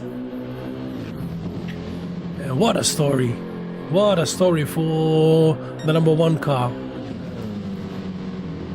So many crashes, so many ups and downs, but still in contention for the lead. And the number 1 is in right now. The number 67 car, the BMW of GTFR, in for a pit stop. He wants those soft tires. Now we know Defsun is already on the soft tires. Didn't gain that much. I think he even lost this lap compared to the lead. It was just over a minute. And let's see that fight for 3rd place. Yeah, now Mohata is gonna lose the number 1 car because you're gonna lose a lot of top speed.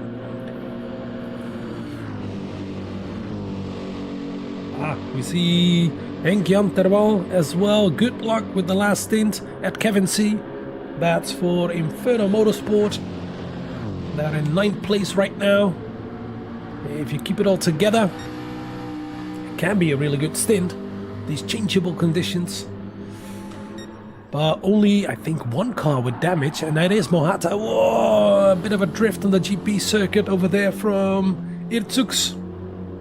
Let's see, nobody else with damage. No, Defsun can continue. And here comes Shadow and Mohata together into the pit. Mohata, the number 1 car, can repair that damage. Well, that's going to cost them a little bit of time. Let's see a little bit further back. Max out Finn in the 66 BMW can continue, but is more than 52 seconds behind. So he's not going to overtake the number 4 or number 3. And we can see that it was a short pit stop for Defsun. Oh, sorry, no, he's refueling right now. Excuse me. And the number 6 in the race, AMS on the Mercedes. Yeah, he has to pit as well. Max out Finn is on the racing soft, so he can continue. That's not really beneficial for Super S2K. Take a look at that, how fast those intermediates wear out. Oh, and you have to be extra careful when you come out of the pit, because that pit lane is still so wet, and we've seen many mistakes happen in that first corner when you come out of the pit. There you have the number 7, that is the Nexus racing car, the number 54 on intermediates and has to pit as well. Let's see with Matti. Matti is already on the soft tire, so he can continue. The same for the Inferno car, the number 27 car. Oh, be careful with those curbs. And the number 10 in the race, Tavernello Racing. Ooh, be careful on those curbs.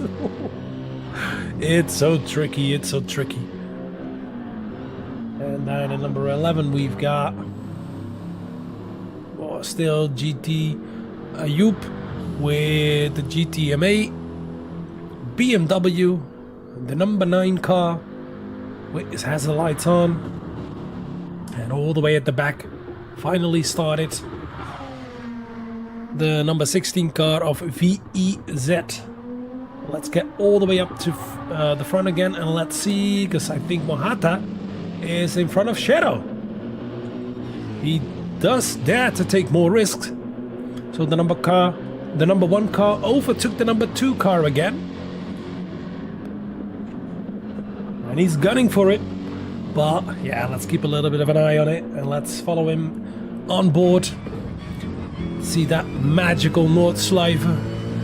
What a track this is, and what a roller coaster of a ride every single lap. Down, and let's get the track map with me. And let's see what we've got. Of course, we came out of, right now, of course, Flugplatz. Really fast double right-hander down to Kuttenborn. And then downhill towards Schwedenkreuz.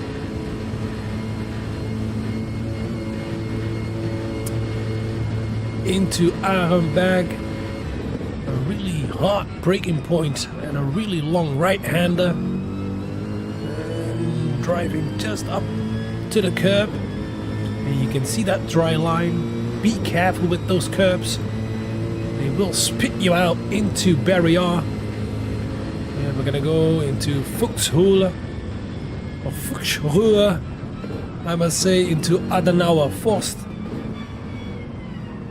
Really slow part of the track. Coming out of here, you normally want to use the curb. He does already. Ooh, tricky. Let's look a little bit behind.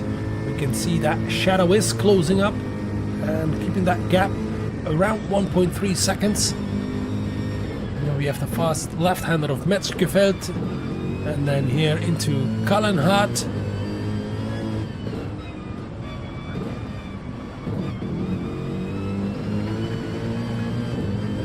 Pief puff, as some drivers call it, into miss hit miss.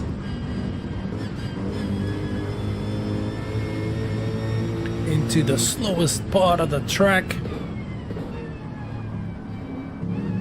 Versifer, coming out of Versifer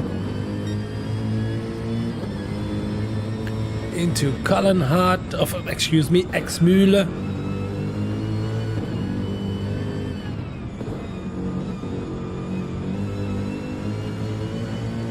On towards nearly half of the lap of the Nordschleife.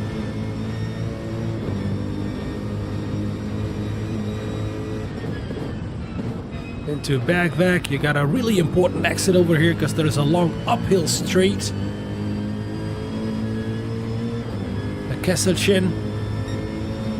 My German is not that good, so excuse me if I pronounce some of these names a bit wrong. But still trying.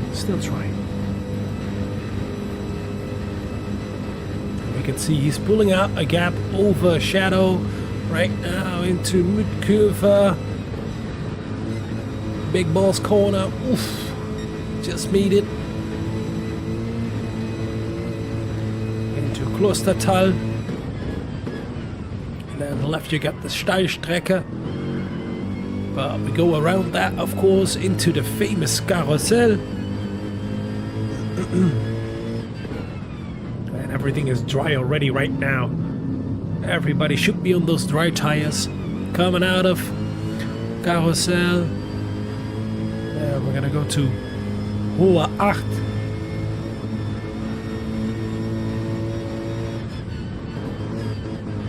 Right here. Be careful on that outside curb. Oh, you're gonna spin out. Yes, here he comes. Oh, that's what I said. Rear bumper damage for Mohata. No. What are you doing? And that comes that overtake already. Oh, let's keep it over here. We saw it live, so we saw that crash. We don't need a replay because we want to see this battle. Oh, you gotta be so careful on those curbs because they're still so slippery. Yet again, damage for Mohata. The number 1 car and the number 2 car is closing up. And he's going to be a sitting duck on the Dittinger Hohe. But first of all, let's continue that lap. And we can see him in the rear view mirror. The number 2 car here coming out of YouTube corner. Then, oh, watch out on this curb as well. Into Plantengarten, Einsch.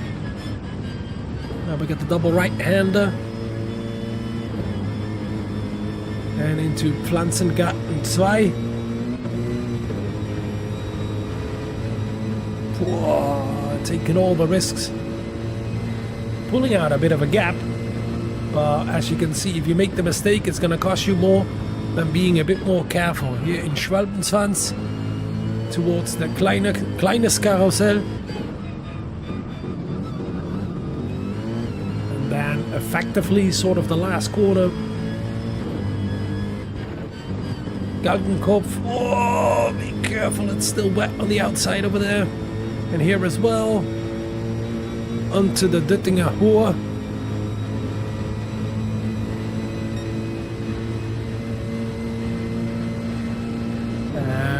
After this, we're going to check if anybody else has any damage. I don't think that the leader does. I don't think that the number 2 in the race does. And now you can see that gap coming down just behind the number 2 car, closing up. Rear bumper damage for Mohata. And is he going to continue? That's going to be the question. Into Tiergarten. And then the last real corners of the Nordschleife. Hohenrhein. Whoa, a bit of a drift. And is he gonna pit? No, he does not. He's gonna continue, so I gotta keep an eye out for the number 1 car with damage, rear bumper damage. And we can see that Shadow already trying out that wet line. Be careful for corner number 1 into the Mercedes arena. This battle is heating up, my god.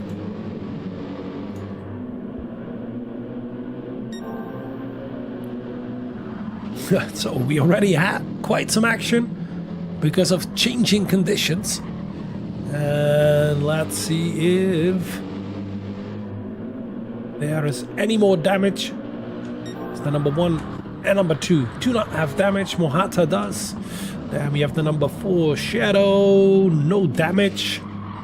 Max out Finn in the 66 car, no damage. And there is damage for Super S2K as well in the 24 car. So that's 2 cars with damage. There we have Matty in the 56, is that correct? Yeah, out of my head. Wow. Super S2K is already coming in, so that damage will be repaired. And I don't think anybody else with damage so far. Nope. Nobody else with damage. The number 11, no damage. And the number 12 right now finally in for that stop. Repairing the car, refueling the car, new tires, and there they're gonna go. Finally on the way for the GTMA car. But let's see that fight between Mohata and the number 1 and the number 2 car. Mohata and Shadow onto the Nordschleife again.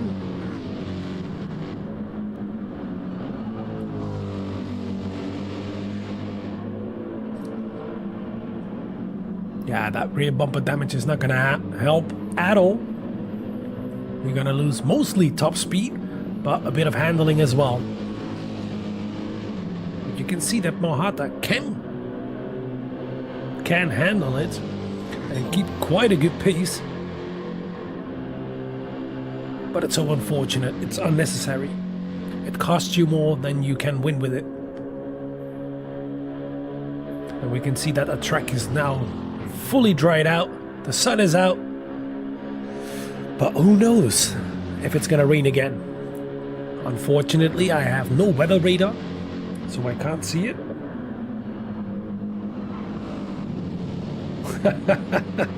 Here we can see Mr. T with some really good comments. Mohata has only 1 gear, and that's flat out. Well, you're damn right he does. We can see that.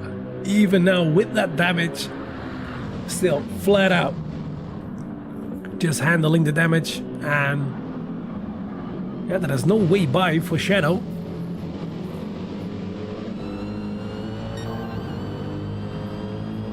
Beautiful livery on that Mercedes. Take a look at that. A nice thank you to ERF, because we know, of course, it's going to be their last race for now. Hopefully for now. And yes, we have to say a huge, huge, big thank you to them. But we still have a couple of laps to go, so let's wait until the end. When we... Oh, Mohata nearly get into the wall, and a little bit of grass over there. A sniff of the grass. Luckily, the next corner is a left-hander. And we can see that Mohata is indeed still flat out.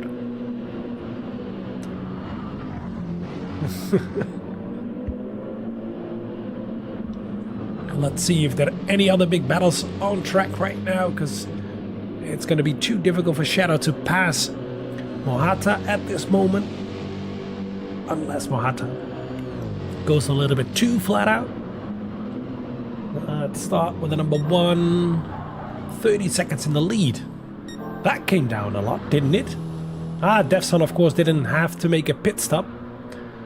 So the number 24 car did gain a lot of time. Here we have them in the McLaren. They gained a lot because they started on softs and didn't have to make a pit stop.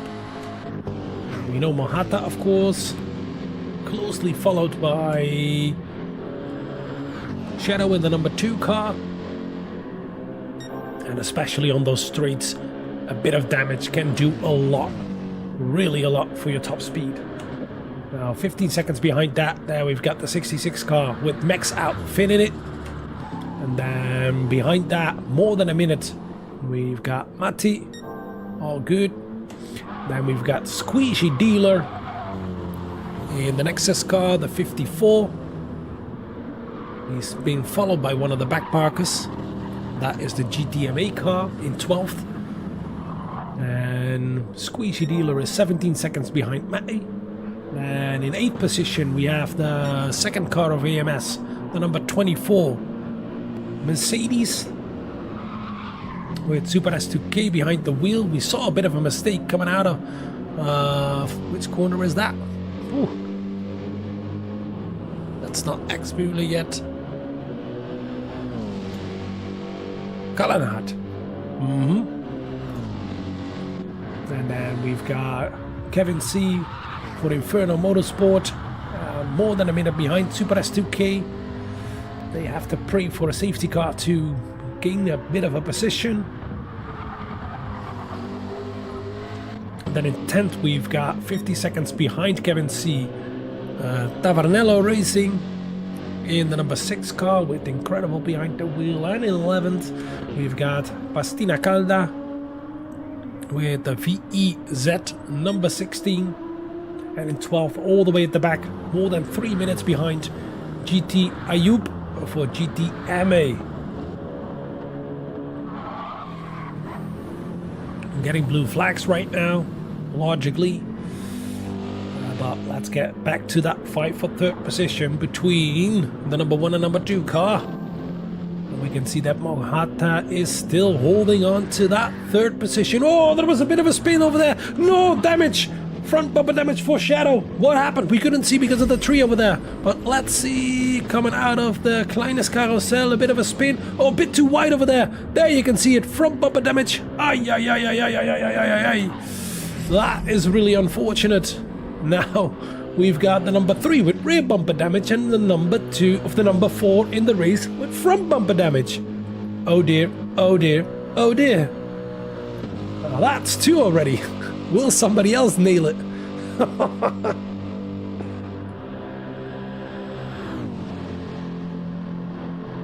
Oh, I'm getting compliments. Peter Rose tells, hey you're racing and doing commentating as well. Wow. Yeah. I did stint number 2, 4 and 6 for Inferno Motorsport. But yeah, that's done and dusted. Had a bit of a sleep and could do the last stint of this amazing event. It's beyond. But we're going to continue. The number 2 car is going to continue with front bumper damage, and Mohata is going to continue with that rear bumper damage as well. Sorry, I had to skip to Mohata. That is 2 cars with damage. We're close to a safety car. Oh dear, oh dear, oh dear. Is somebody gonna put it into the wall? And are we gonna see nobody with damage so far? Nope. So yeah, that battle for third place right now is settled as well, because they both have a bit of a deficit on the streets. There is no benefit anymore. The gap is grown to 7.4 seconds at the moment. And we can see that Mohata is quicker than Shadow if you equal the cars with the same damage.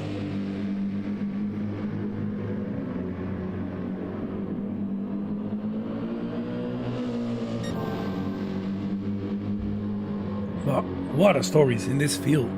As I remember that Kukas was driving the 67 car and was more than a minute behind, I think, everybody. They were probably around 10th or 11th place and last in the lobby at the moment. But because of safety cars and other cars spinning out, disconnecting, you name it, they clawed their way back all the way to the lead. What an amazing drive from them. With that classic livery on the BMW. One of the better cars, of course, but hey, you still gotta drive it because it is snappy on the rear. Although you can do a setup on these cars, still, that is a certain behavior of the car. You can't get out of it. So cap off to them. But who knows? We already got 2 cars with damage. Might come a safety car. And the same for AMS. That had quite some ups and downs as well. But I don't think they ever left the top 5, top 6. Maybe for a pit stop, but they were always in contention for the lead. At least the podium. And yeah, the number 1 car had way too many stories this race. They had so many ups and downs. We've seen it all with them. And I think they've seen just as much. Nah, that's too much to say, but yeah. A roller coaster of a ride on a roller coaster of a track. That's for sure. But they're in the podium spot. 3rd place. You still have to do it. Now the boys of Track Design Racing, TDR, had quite some ups and downs as well. But a bit less compared to the number 1 car. They're doing a solid stint right now, but we can see that Max Out Finn in the 66 BMW is catching. Oh, that means that the number 66 car is still in contention for the podium as well. Could GTFR put 2 BMWs, 2 of their cars, on the podium in one race? That would be an amazing result.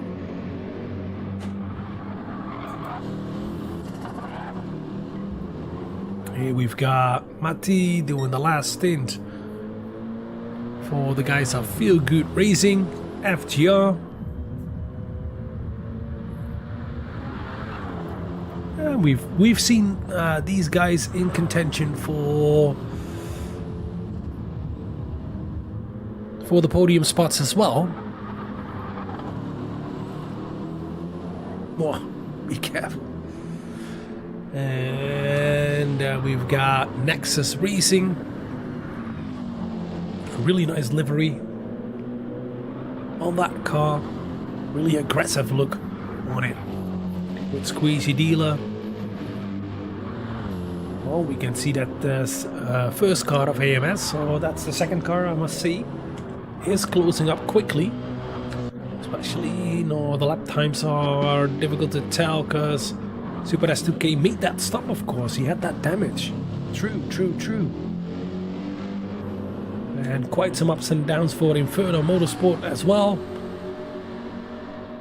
I think every stint something happened somewhere, somehow. Yeah, quite the story as well for them. And I think for Tavanello as well. And there was a disconnect, so they missed a full stint, or nearly a full stint.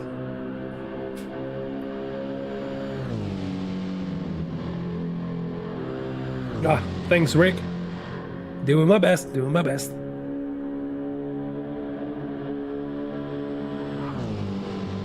Well, there we've got... Excuse me if I...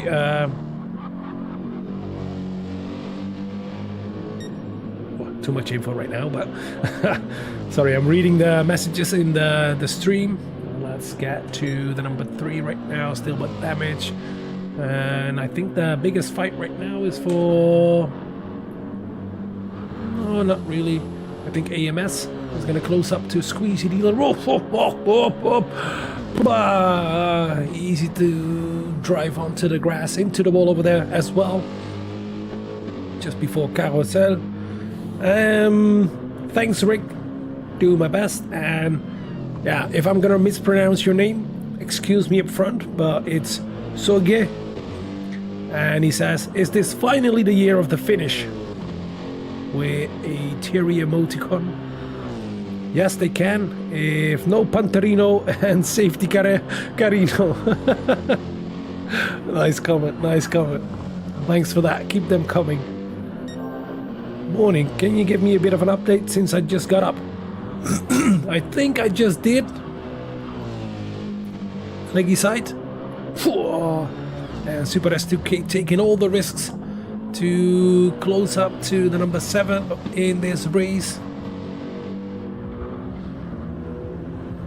Logically, because he had that crash, of course, and that damage he had to repair. They went for new soft tires. And this stint is a bit longer than all the others. Why? To make sure that we can end the stream exactly, of course, after 24 hours. And we can see the number 3 is in. Mohata. He's going to repair that car. Is Shadow going to come in as well? Yes, he does.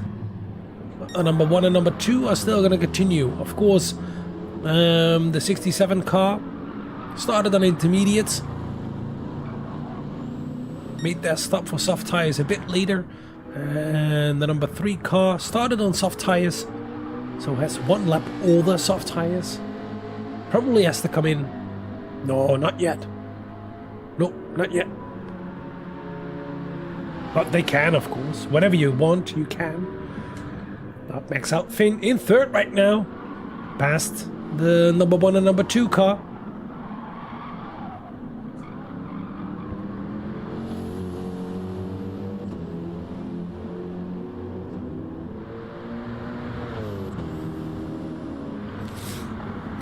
So here we go.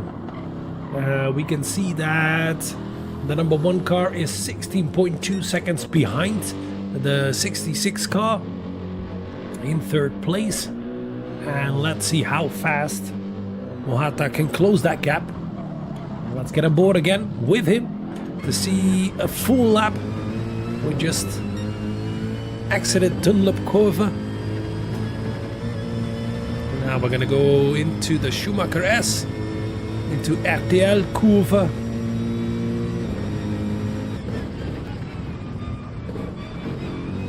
And Mr. T said, well, it was quite too eventful. 5 safety car procedures, a lot of rain, and amazing battles and disconnects sums it up. You're damn right, Mr. T. You're damn right. That really sums it up.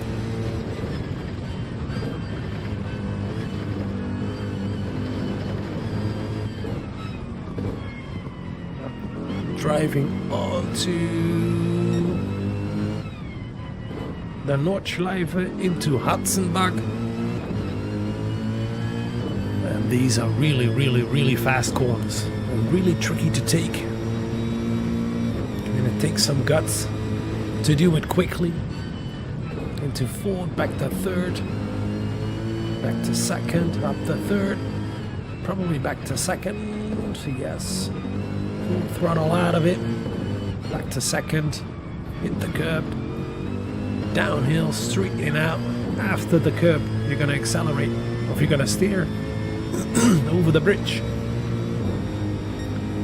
Famous Flugplatz, the double right-hander after it, full throttle. That's risky, that's tricky to do. Up towards Schwedenkreuz.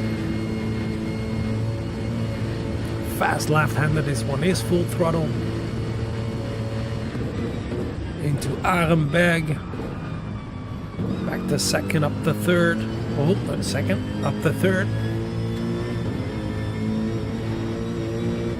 Then into Fischröhre, or Foxhole in English. Really fast left-hander. Tricky braking zone over here in Adenauer Forst. Oh, as I said, nearly losing it over there. Oh, Mohata, keep it together.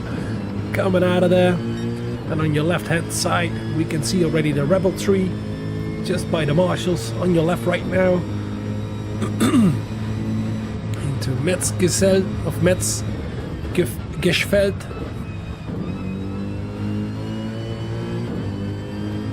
Kallenhardt. Coming out of here, we're gonna call it Pief Puff. And miss, hit, miss. Ooh, on the edge.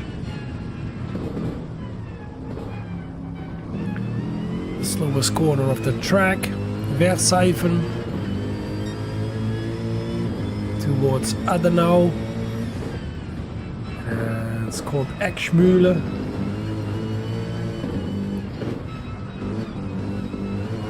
Ooh, nearly losing it over there as well.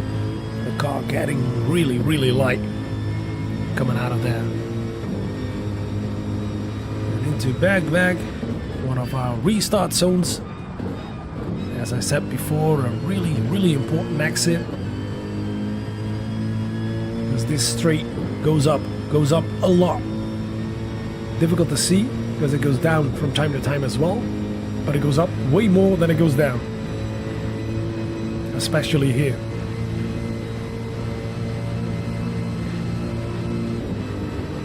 And into Big Balls corner. There's Mitkurve.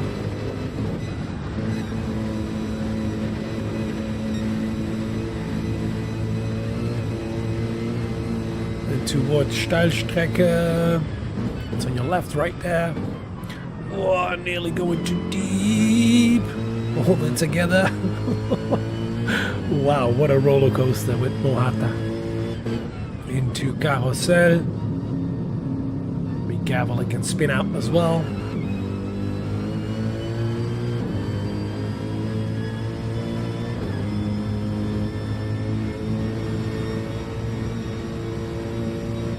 Towards Hohe Acht. And we spun out earlier, of course, over here. Nearly into the wall. We're gonna go down to Hedwigshöhe. Then... Oh, Wiepermann! Into Eschbach. Dann Brünchen. Oh, starting to talk German fully. YouTube corner, of course. We all know this one. The Eiskurve. Fully over the curb over there. Nice drive into Pflanzengarten 1. Full jump, 4 wheels off the track. Double right-hander of Sprünghügel. Högel. Into Pflanzengarten twice, yeah, sure. Towards Swalpenschwanz. Oh, a 4-wheel drift over there. And here we've got Das kleines Karussell.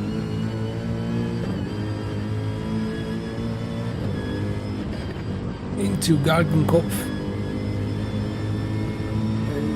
Is it full throttle? No, it's not. Oh, he had to lift out a little bit onto the Ditzinger Höhe. And this is so extremely long. But you can see that he's gaining a lot on the number 66 car.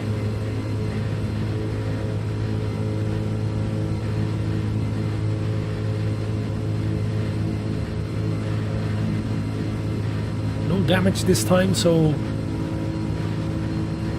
this is absolutely flat out for Mahata. 8.6 to the number 66 in place number 3. And here in Hohenrhein, onto the main street. There we have a full lap with Mohata. Let's see if there are any battles. And do I see some cloud? Do I see some overcast? Is it gonna rain? Yes or no?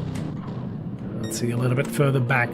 We've got Shadow, Super S2K, in 6th, past, Squeezy Dealer already.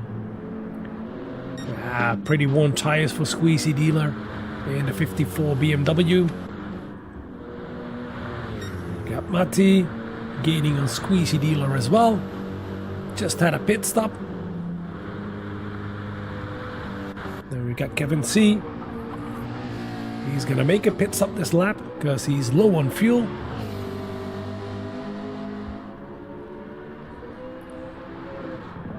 Bit further back. Oh, damage! Damage for Incredible in the Tavernello Mercedes, the number 6 car.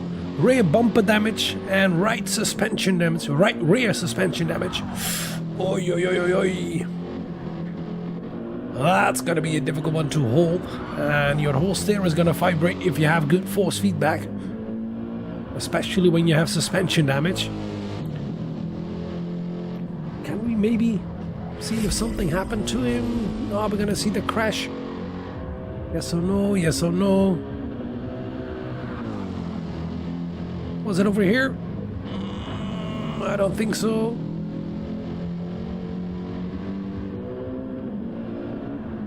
No, I don't think we're gonna see it. That's unfortunate. Sometimes it will do on the replay that it chooses a highlight. But yeah, they'll have to fix that.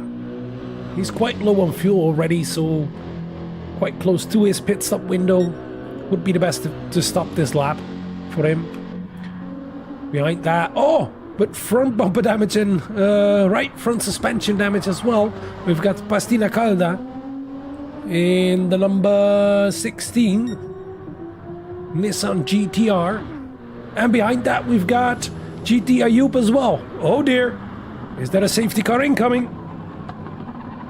That's 3 cars with damage. I think it's gonna come in.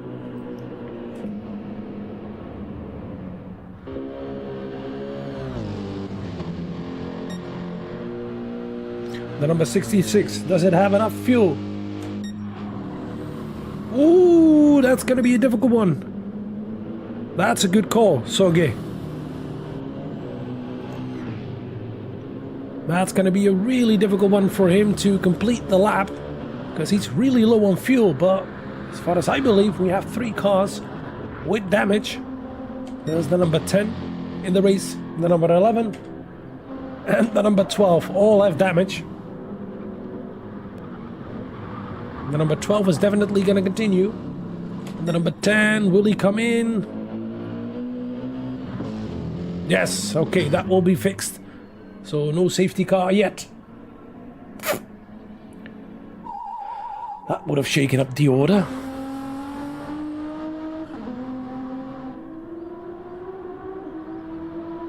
Ooh, and the leader is going to pass the number 11 in the race as well. Put it on a lap.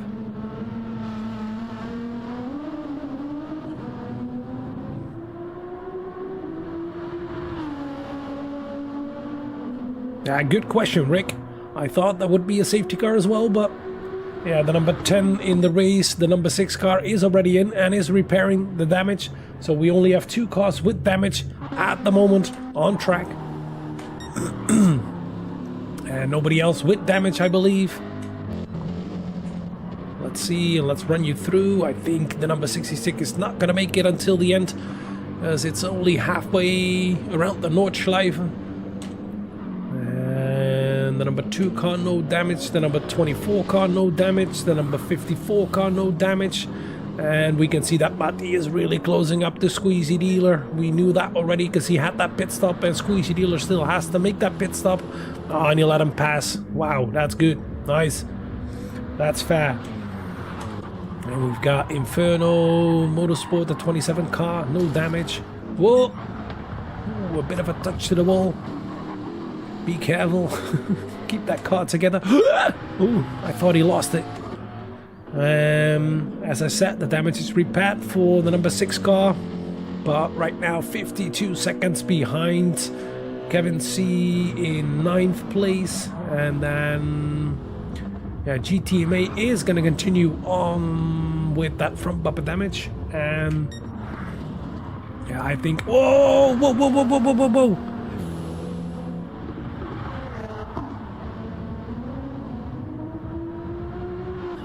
I don't think they're on the same lap, Philo, so I think that's it.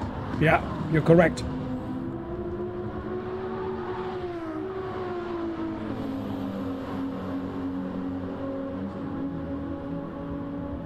But you can see Pastina Calda is gonna get overtaken with that damage by the number 1. Easily, of course. Because when you drive with damage, you're absolutely a sitting duck on the Dittinger Höhe.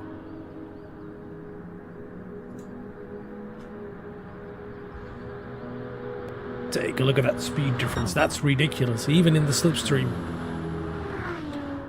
Nearly 280 versus not even 260. Wow. And is Pastina Calda gonna come in? Yes, he does, because he has no fuel as well.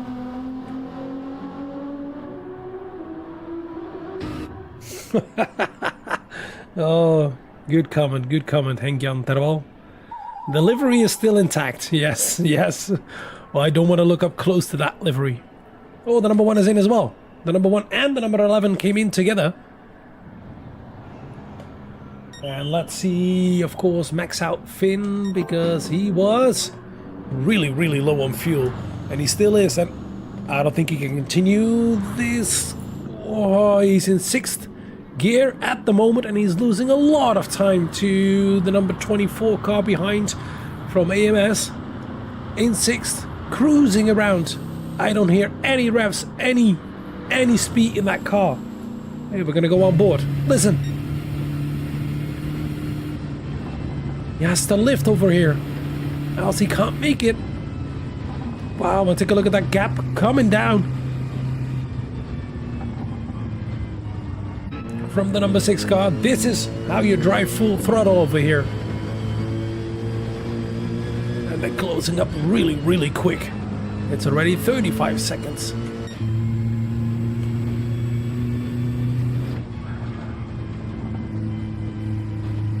Oh dear, the number 9 car crashed. Front bumper damage and right front suspension damage. Oi, what happened? Can we see a replay of him crashing? The damage is done already over here, so nope. Unfortunately, we do not have any sight of that, but we know they've got damage, and they're not close to that pit stop yet. Or just pitted, even just pitted. Oh, that's going to be a double deficit for them. Thanks for the heads up, Mr. T.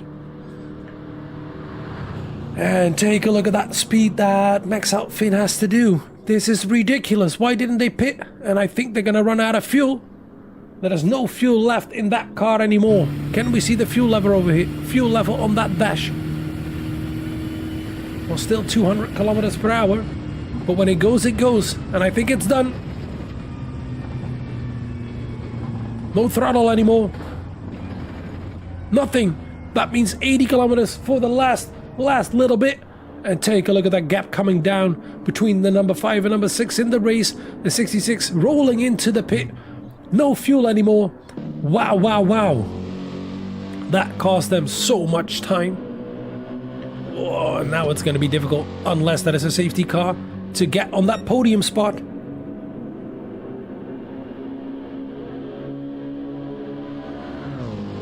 You're damn right, Mr. T. Mr. T tells us this race is over for the 66 car if there is no TC for SC. And that is drama. Ay, ay, ay, ay, ay. He should have stopped just one lap earlier. Maybe miscalculated a bit or overlooked it. But, oh, sorry. But, yeah, that's really unfortunate. You can see right now filling up to 63% of fuel. Coming out in 7th. And even the guys from FGR have passed him. 26 seconds behind the guys from FGR.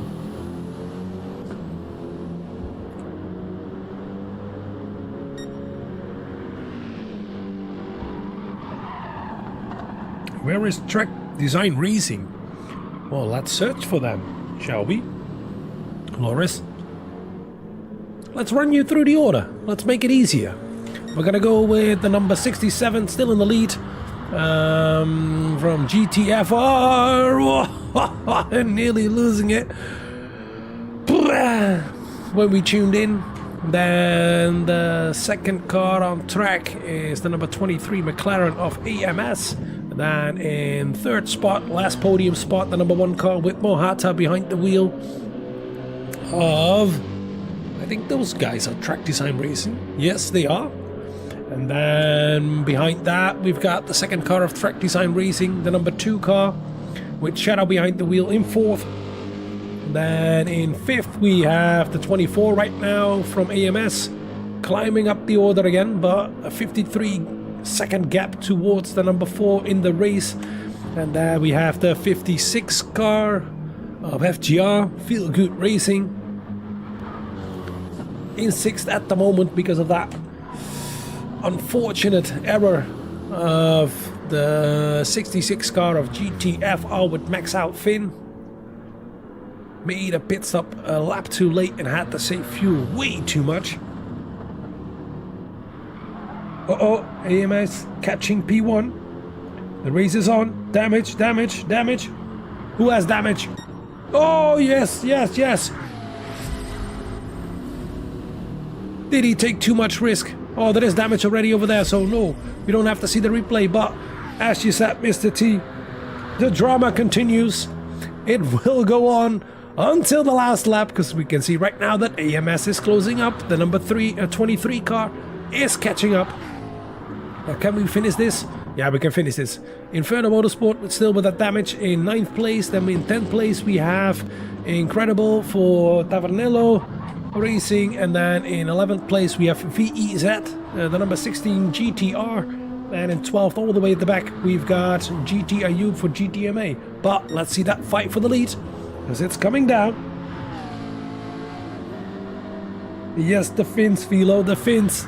The mistake was made. It took putting into the ball, front bumper damage and left front suspension damage. Oh, that's going to be a horrendous drive right now, and they just pitted. A bit the same as Inferno.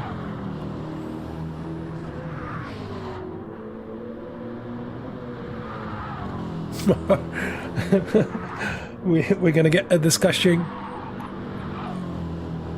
in the chat right now among drivers. Oh.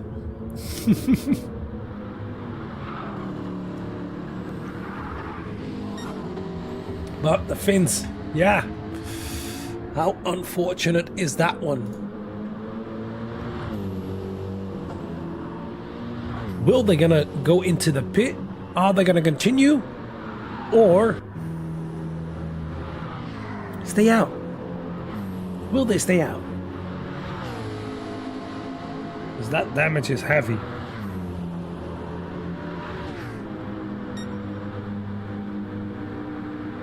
Well, we can check Nick Regier if the number 10 has damage. No, he does not. No, we have 2 cars with damage in the lead lap, and that's the Inferno Motorsport car with exactly the same damage as the number 1 car in the race. The 67 of GTFR. GT Finland Racing. So yeah, one more crash of somebody on the lead lap. And there we go again.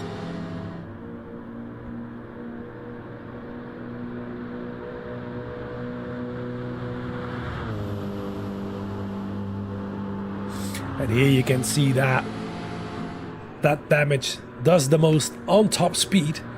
266, around 266 of top speed right now, and a 270, over 270 for the McLaren behind, and closing up fast. Let's get on board with Devson, our World Tour driver.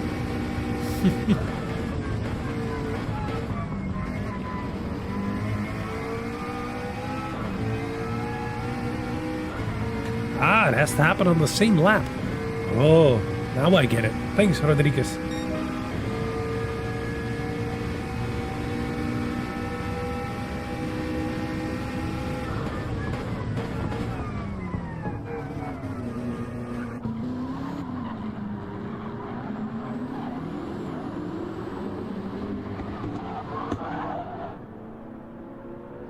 And we can see that Devson is definitely closing up, doing a personal best as well.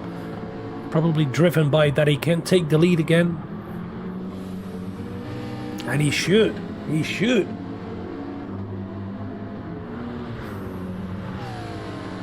Let's get on board again with him. A bit of dirty air, of course, right now, especially through the Schumacher S. The deficit of front bumper damage and right front suspension damage on that BMW.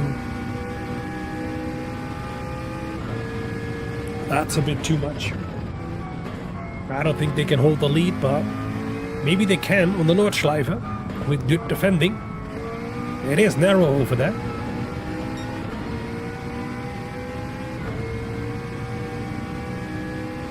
Yeah, that last one I know, AMS Optimal. Immediately a safety car when there is engine damage to some car. But I didn't know that it has to be on the same lap for 3 cars. Whoa, nearly into the wall over there for Devson. Now let's keep an eye out for this battle, because it's the lead. Let's switch back to TV cam. Yes, we will.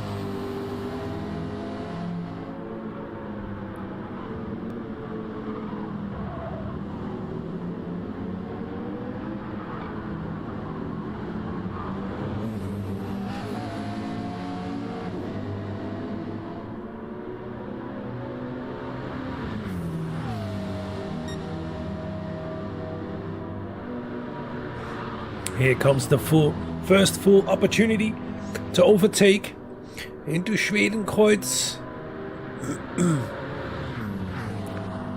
Nearly flat out, and here he comes into the fast left-hander. Are they going to go side by side?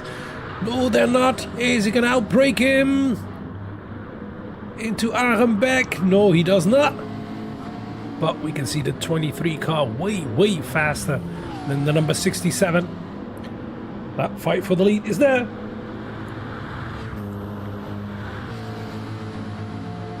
And they're glued together right now. Into Adenauer Forst. Oh, and that dirty air does have a play in this. And we can see on the Nordschleife, because it's so narrow over there, it's really difficult to pass.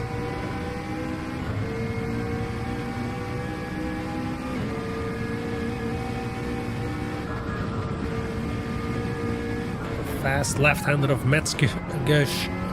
Oh, that's still a difficult word. Metzgerschfeld. Wow. Whoa, a huge slide over there from the 67 car. Holds it together. Nicely driven, nicely done.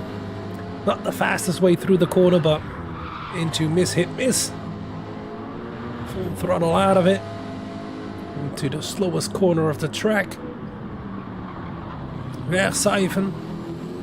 coming out of it. A bit of a drift from Devson.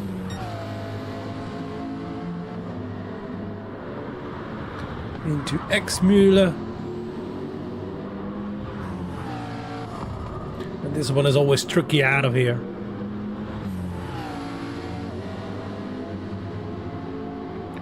But the 67 is going to be a sitting duck on the Dittinger Höhe.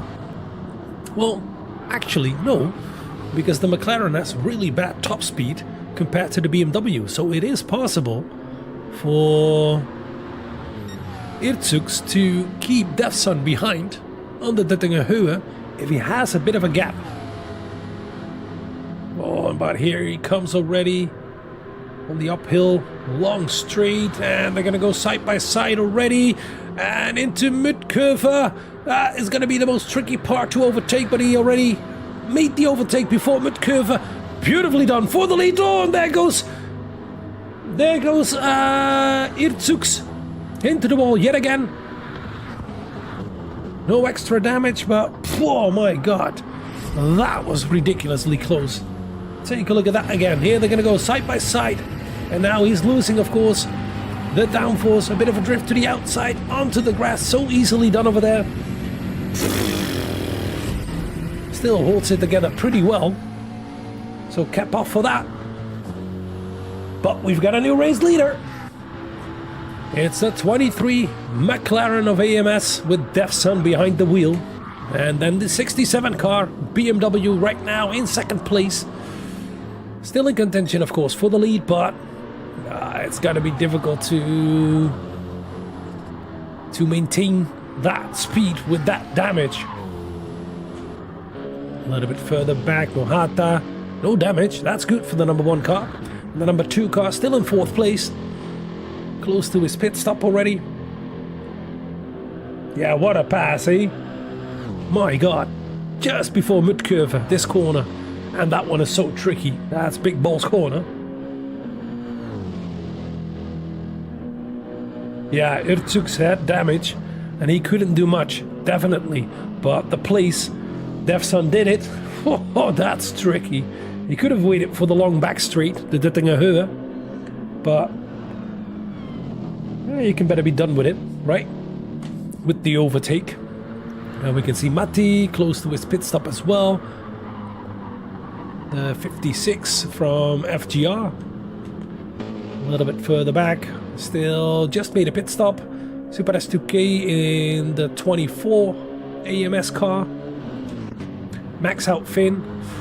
Yeah, a really unfortunate pit stop strategy, we should say, in the 66 BMW. Still in 7th right now. Squeezy Dealer just made his pit stop a lap before. In 8th place, 3.5 seconds behind Max out Finn. Then in 9th place, still with that damage, Kevin C, nearly 2 minutes behind the number 8.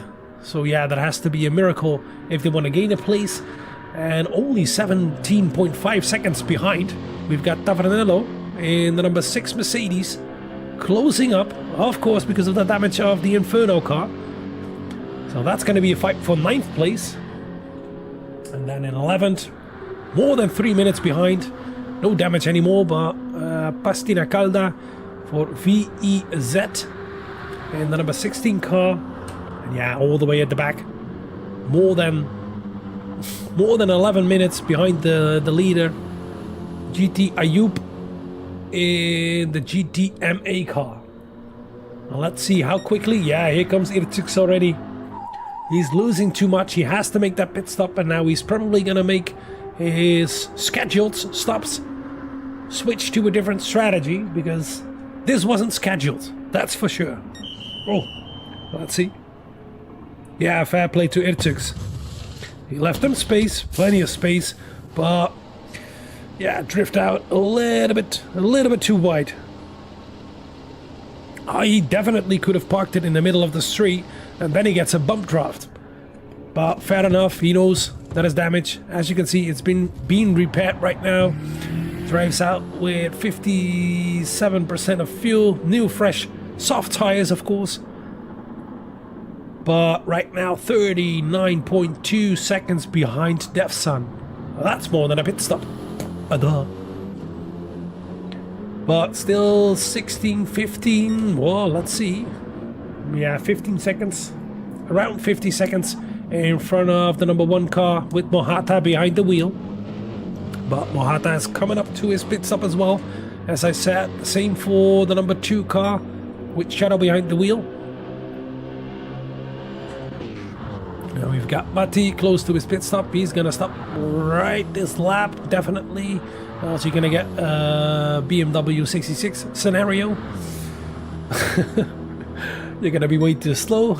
And we've got Super S2K just stopped.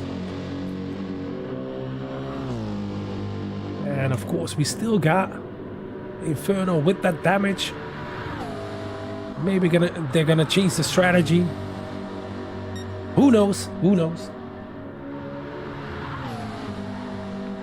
But well, let's get on board with. Let's do with the leader. How far on the track is he? How far on the track are all the other guys? Let's see. Yeah, let's do a full lap with Matti. Oh no, of course he's gonna go into the pit. Sorry. Let's do a full lap with Super S2K in the Mercedes 24 car. A beautiful purple livery. And let's see what he can produce. Just fresh tires. So this should be a sub 8. Watch and learn.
Let's commentate a little bit further on the lap. We're coming out of Exmühle. I'm not sorry. We're gonna go into Exmühle. It's second gear over here. Full throttle out of it. One gear back. Hit the apex. That little bit of a camber. Full throttle out of it. Of course. Now we're gonna look at that marker on the right hand side. You're gonna see right there. We got the blackboard. A little bit after that, you're gonna brake all the way to second. Keep it rotated early on the throttle, but be careful with that curb over there because it can spit you out to the right and out onto the long straight of Kesselchen.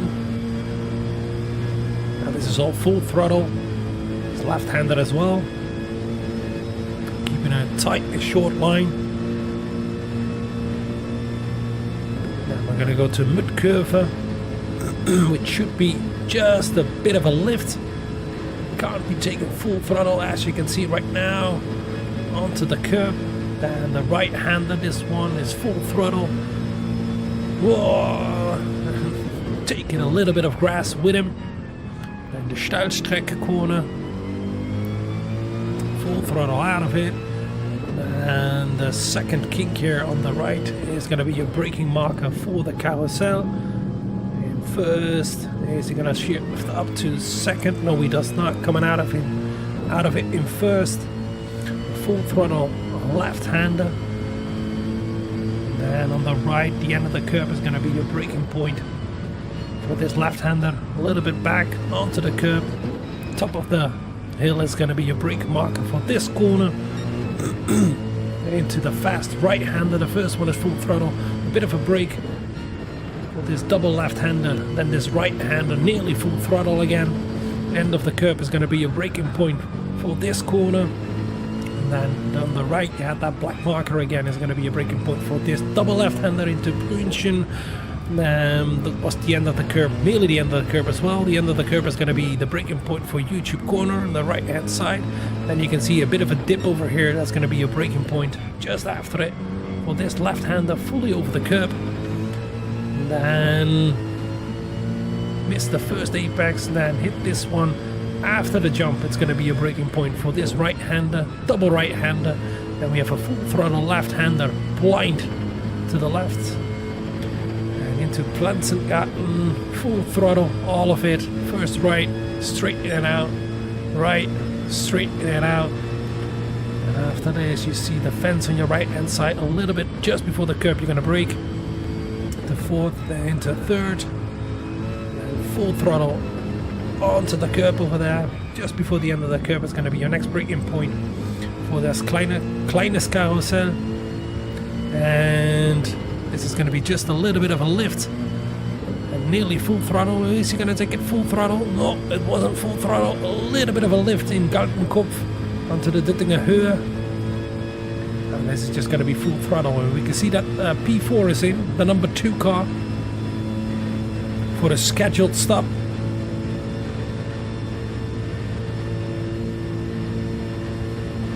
Still in the Dittinger Höhe. Of course, here you get the Touristfahrer bit with Devil's Dinner over there, of Dinner Devil, Devil's Dinner.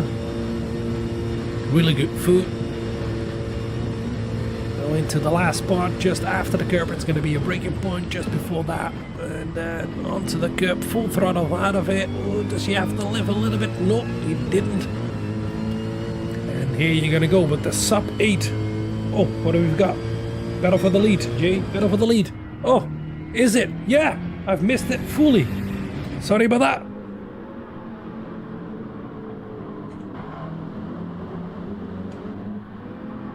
Wow, what happened to Defson? What happened to Defson?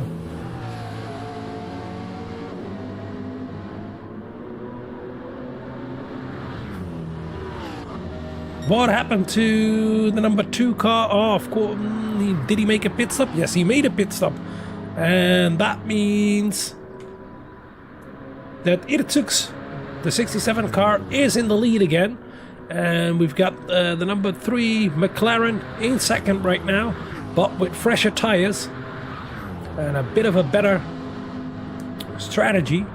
But we know that BMW is really quick, and I heard a lot of tire squeals from the 67 coming out of Arenberg.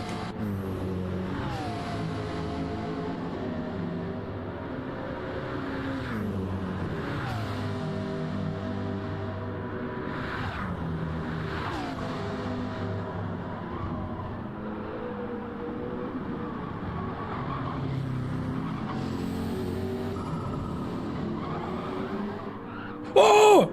A huge slide over there! Huge slide over there from the lead! And there is yet another lead change! What the hell? Take a look at that! Coming out of it.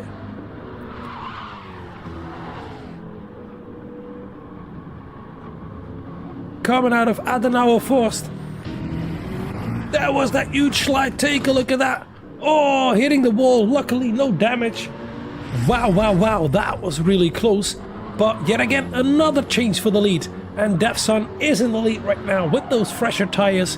And Irtux is pushing it all the way for the 67. He wants that. He wants that.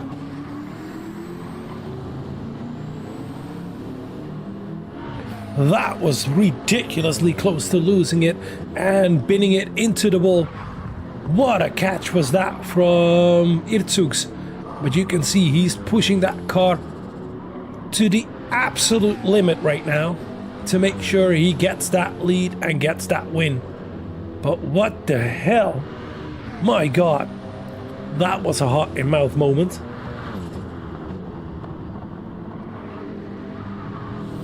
Yeah, Mr. T, you're definitely right.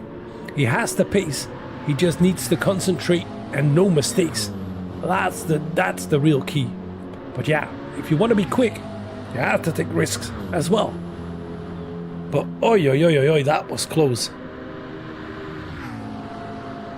That was ridiculously close. I think I have to do something that... Yeah, Defson has clean air right now. Definitely AMS optimal. I have to do something that normally isn't being done in the stream. I have to join a certain... Let me see, wait. Can I do it via this?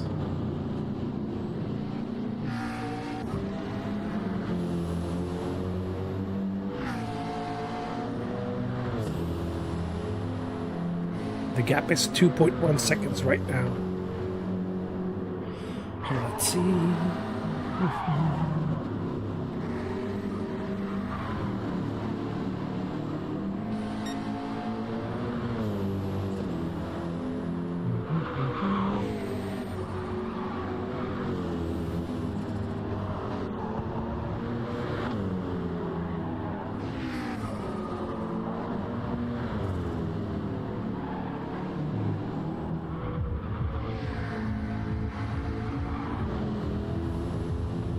I'll have to do it this way. Excuse me. Quickly.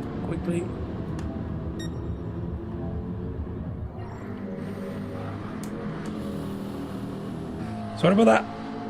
Nobody saw that. I had to do it. Sorry.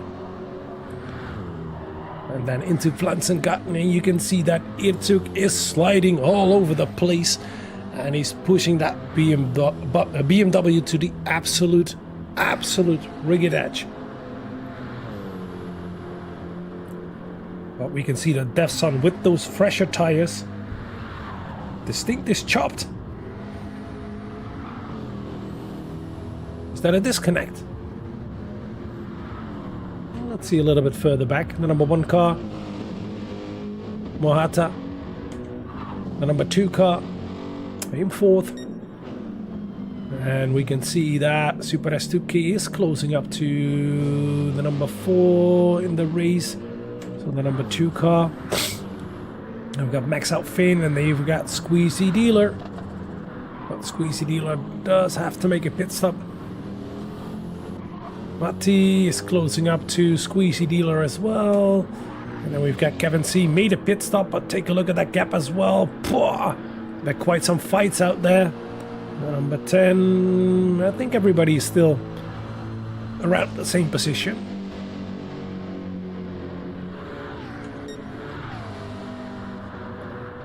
Here we've got Death's Son. And the gap is 2.1 seconds. Every single time that BMW goes up against the McLaren on a straight, the BMW wins. Especially with a good exit. But let's see that fight. Here we've got it. Between Squeezy Dealer and the 54 BMW. Just behind the 66 BMW of GTFR. And behind that we can see the car of FGR with Matty behind the wheel. Well, that's the 56 if I'm correct.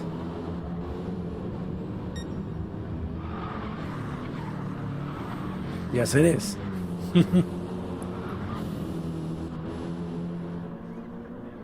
Yeah, Squeezy Dealer has to make a pit stop this lap. You can see that big jump in Flansengarten.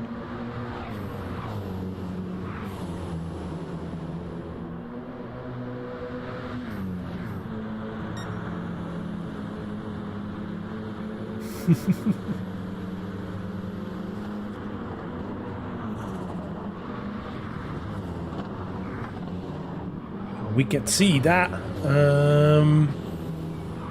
Nexus Racing is faster. That's for sure. Compared to the BMW of FGTR.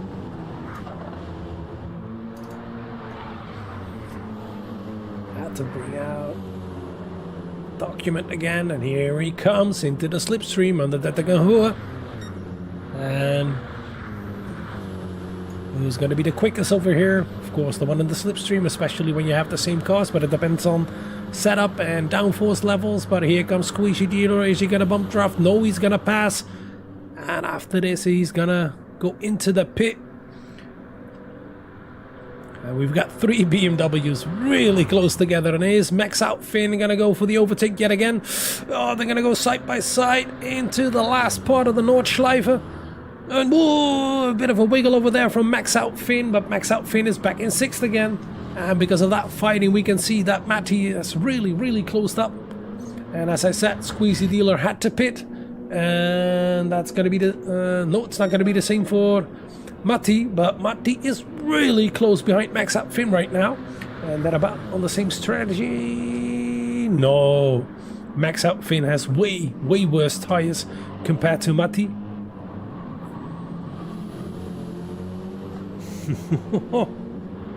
Oh, safety car, safety car. Safety car is out. Do we have so much damage somewhere? Oh, it's not out, is it? Somebody with engine damage.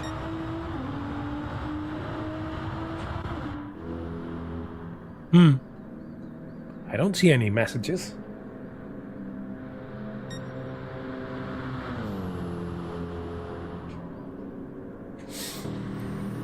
Okay.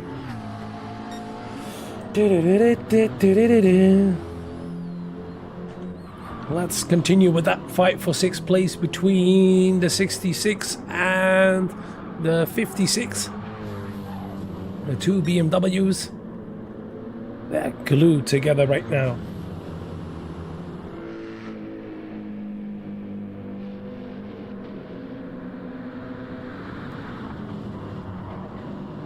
Ay. Okay, Jäger. Oh, and here comes that pass onto the Nordschleife. Oh, a bit of a push over there into the ball. Are they going to make it? And Max Out Finn still on the outside, and they give each other space. Beautifully done. Side by side on the Nordschleife, and Max Out Finn is still in front of Matty. But we can see Matty is way quicker than Max Out Finn. But it's difficult to pass on that Nordschleife. Oh yeah. Oh, and Matty goes a little bit wide over there. Yes, a bit of dirty tires, and that dirty air does not help to make that pass complete. And they're gonna go into Flugplatz, which is not really Flugplatz anymore. Oh, and he goes way too wide, Matty. Oh, oh, nearly losing it over there. Wow. Oh, and that overtake is gonna come. Let's stop this one. Here it comes. They're side by side. Oh no, I thought they were side by side. Hoo, hoo, hoo. Nearly lost it over there, Matti. Went a little bit too wide, out of Flugplatz, the double right-hander onto the grass, a huge wiggle on the curb, but still hold it together.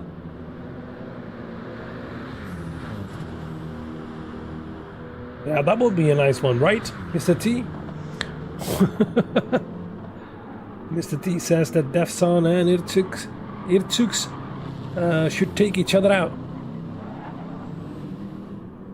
Number 10 and number 9 in the pit. Yeah, I can see.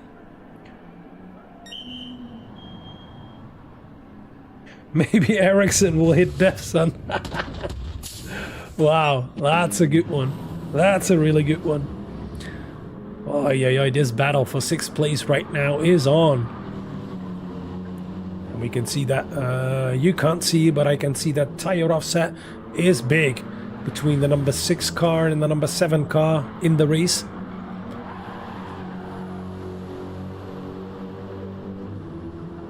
And Matti is the one with the better tires out of these two. The final hour already? Wow! Time flies when you're having fun, right?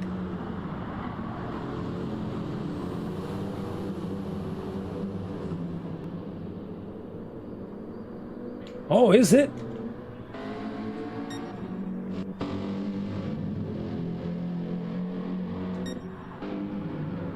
When did that happen, Nick? Apparently there was a huge crash between the place number 9 and place number 10 in this race.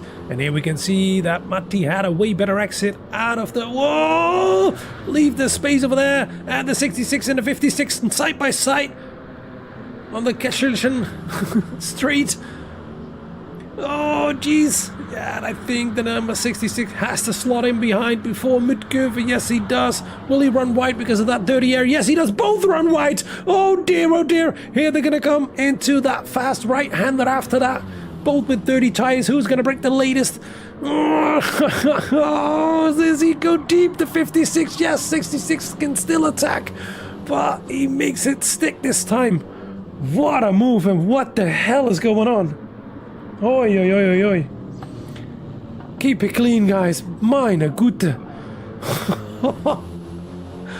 That was really tricky and really, really, really scary. Phew.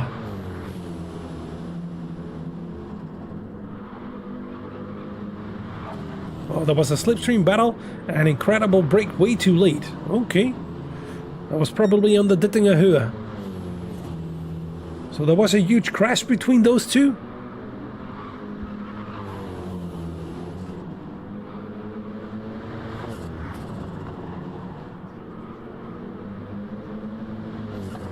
Now, of course, Matti has to be the quicker guy and has to pull out a gap. Whoa! Both nearly too wide over there. Matti a bit further compared to Max Out Finn.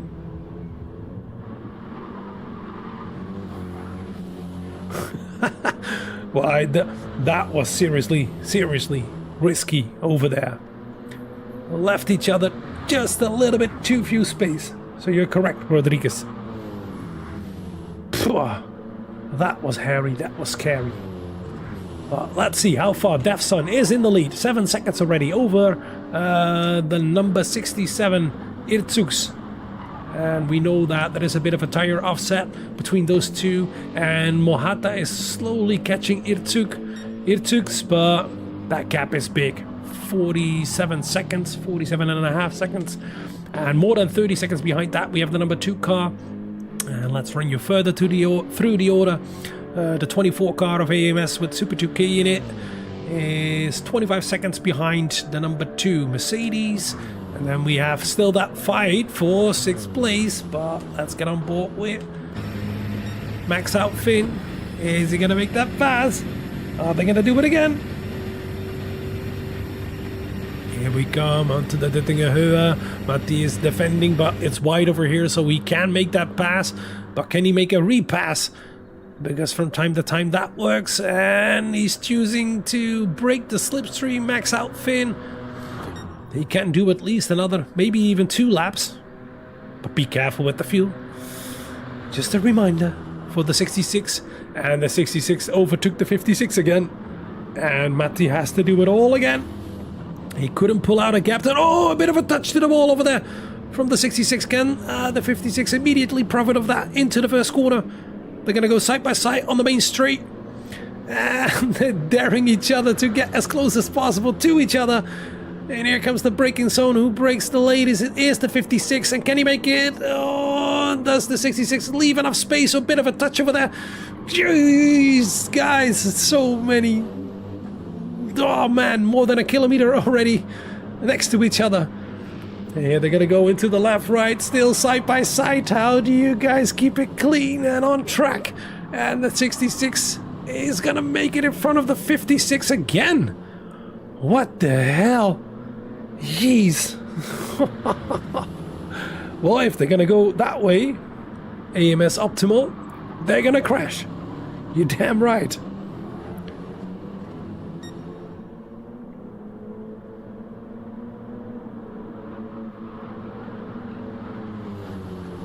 Wow, okay. Well, that is quite the story over here between Inferno and Tavernello Racing. There's, what was it? Got straight into the wall, but the Merc is a front engine and flew with a 200 to 220 into the wall. But okay, Matti is doing this with damage. Does he? Oh, did I miss that? Oh, he does. Wow. That is even more outrageous. Hey, Seth Kuhn, welcome.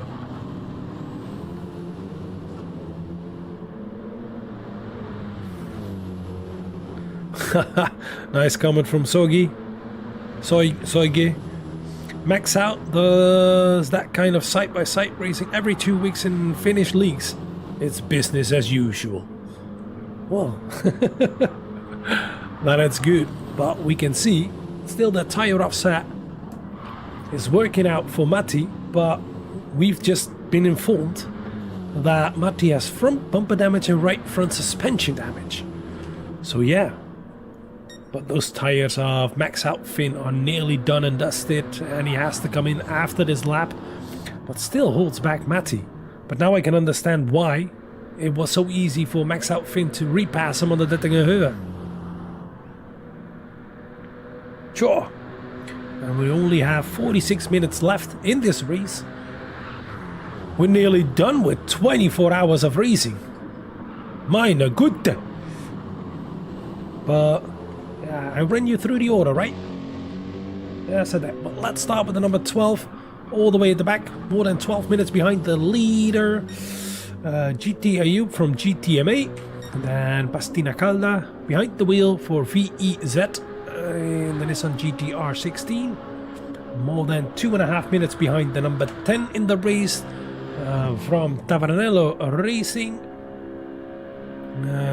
with Incredible behind the wheel. The number 9 is Inferno Motorsport with Kevin C behind the wheel, just pitted for fresh tires. So did the number 10 in the race, the 27 car McLaren. The number 8 we've got Squeezy Dealer in the Nexus Racing 54 car. And the number 7, of course, still right behind Max Out Finn, is Matti for FGR in the 56 BMW. And in front of that, we've got the 66 BMW with Max Out Finn, as I told. And in 5th place, we've got the 24 AMS Super S2K. And Shadow behind the wheel of the number 2 Mercedes. Mohata, the number 1 car. In 3rd place, the last podium spot. With all that drama, but kept it clean after this. So maybe he did tune it down to maybe 89 or 99%.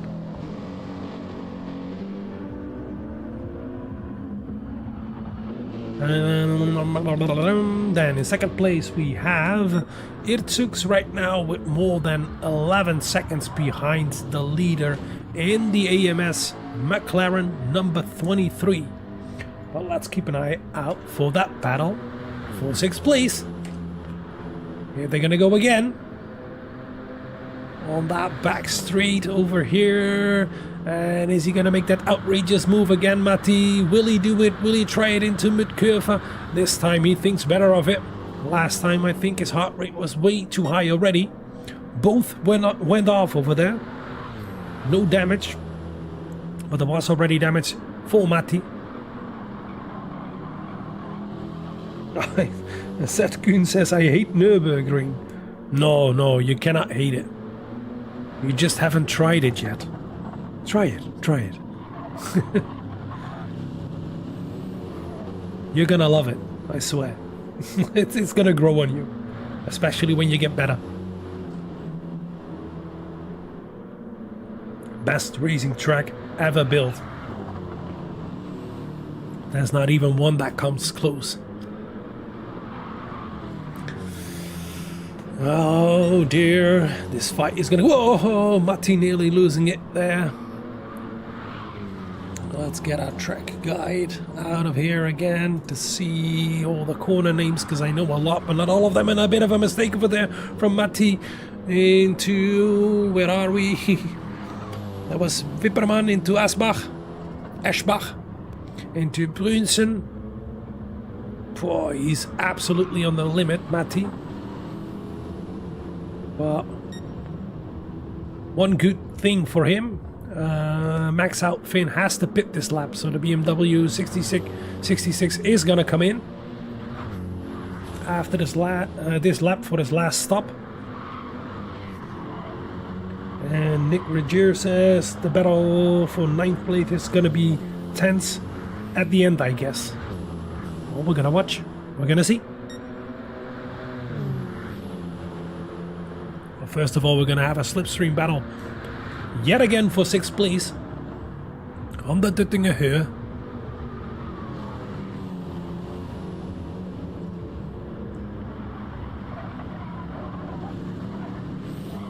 Coming out of the Kleines Carousel, and I think the gap is a little bit too big for Matti to make that move.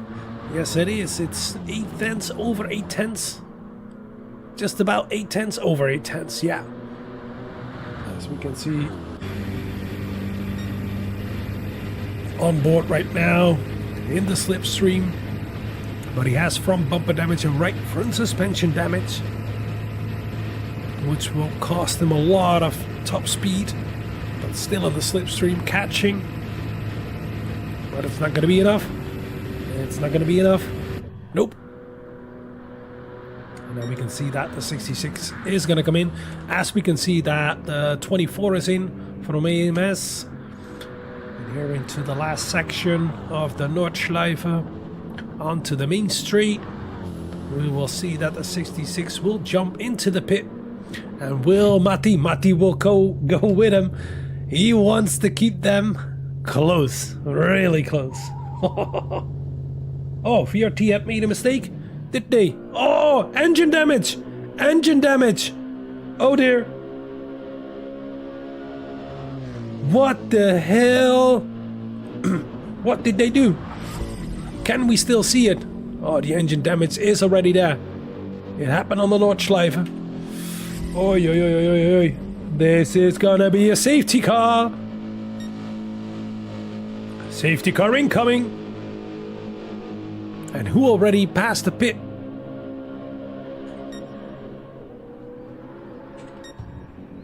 This is gonna be beneficial for these two guys. And for AMS as well.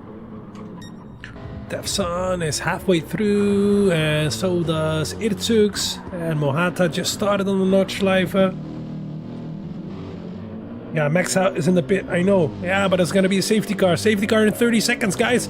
Safety car coming in. Oi, oi, oi, oi, oi. Any overtakes that need to be done, need to be made, and Matti has repaired that damage, of course, but had a bit of a slower... No, he had a faster stop than Max Out Finn. Did Max Out Finn refuel a little bit more? I think he did. Yes, he did. Wow. Okay, safety car incoming. Well, that's going to be my cue to take a short toilet break just before the end. And we've got 40 minutes to go. So everything to play for. Safety car incoming because of the engine damage of the Tavernello VRT racing car with Incredible behind the wheel. Safety car now. Yeah, the safety gods of the safety car gods are with us. Well, oh well, oh well, oh well. Here we've got the safety car. Now let's see how quickly and fast everybody will close up. Give me 1 second, I'll be right back.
Well, thanks for waiting.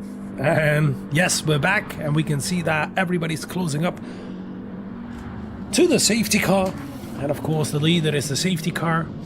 But yeah, would it be wise to pit? Because it's a really good comment of Soge that... Let's see a little bit further back. Super S2K, Matti, and Max Out Finn already pitted, of course. And that means if they can catch up to the safety car quick enough, they're gonna pass all the other guys. And that's gonna be the last stop. It's gonna be the last stop. And will they stop? That's gonna be the question as well. And we can see that the guys of Inferno in the number 27 McLaren did stop as well.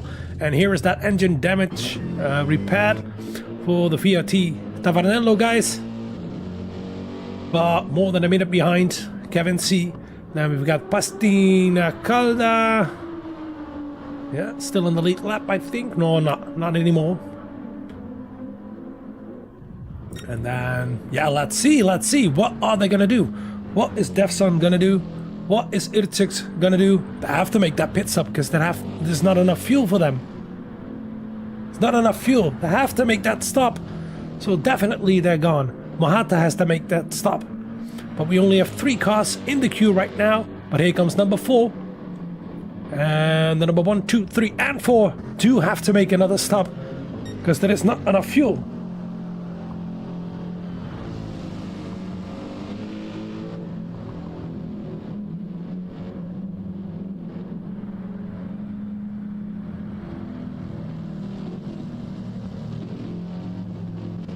Here we go, Super S2K. It's closing up quickly, only 20, more than a minute still behind the leaders. Ooh, can he make the pack before these guys can pit? I do have to see, do they drive a bit too fast? I gotta be careful. Don't go over the 120 kilometers per hour. Don't be cheeky. Don't be cheeky.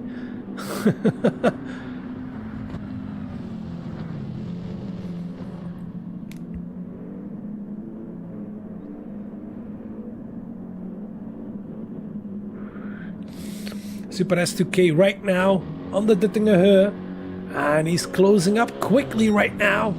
But these guys, all 4 of them, can make a pit stop. And are they gonna come out just before Super S2K?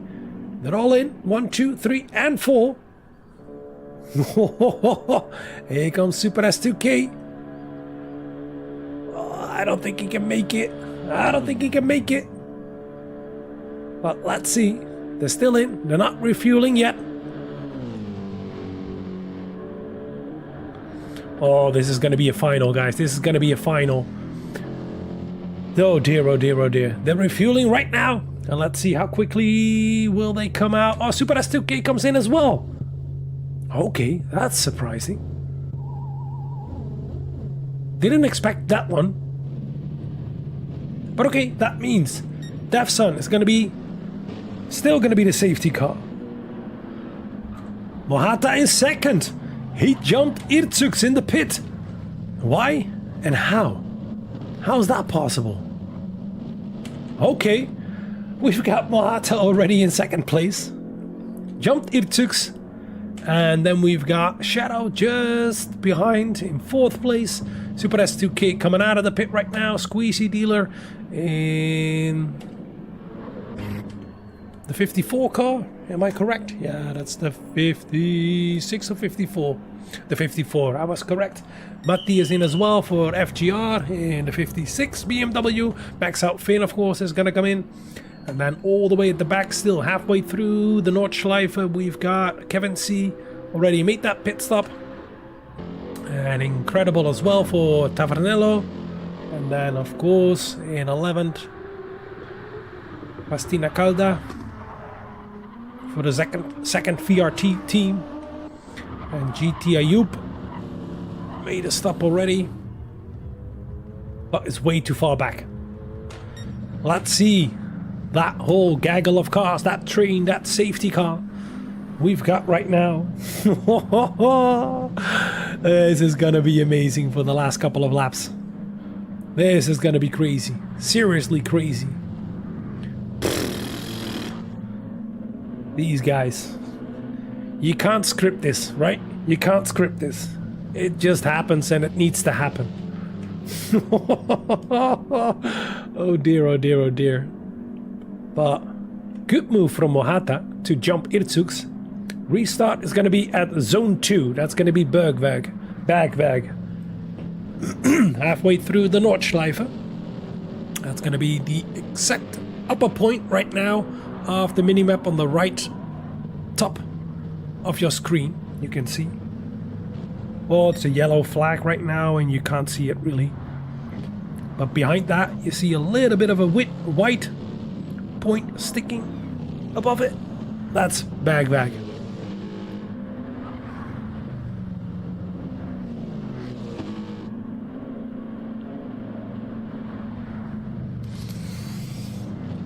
Oh dear, oh dear, oh dear. This is gonna be ridiculous. There's gonna be a fight for... Matti is gonna close up. Max Out Finn is gonna close up. Squeezy Dealer is gonna close up. And I don't think Inferno can make it towards the pack. Oh, that's gonna be way too difficult to catch up. But... oh dear, oh dear, oh dear. There's going to be a fight of 8 cars for the win. All on fresh tires, all with enough fuel to the end. So it's going to be... what? Excuse me. It's going to be a small sprint race. after 24 hours. Sure. Why not?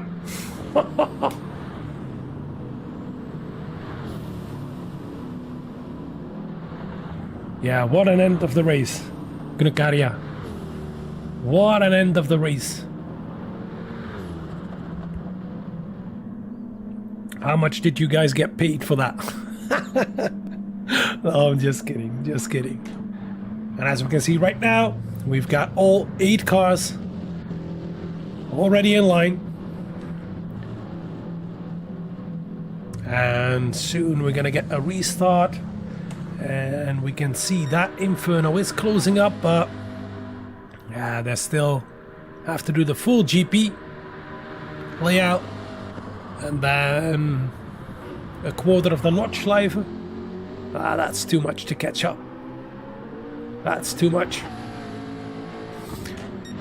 But hey, who knows? Maybe there's going to be a second safety car. We don't know. Yeah, welcome to the ERF 5 laps of Nürburgring. That's it. That's it. Forget all the other... Yeah, what is it? 23 hours and half an hour. Forget it. Just never mind. Nobody has driven. Nothing happened. It's all about this.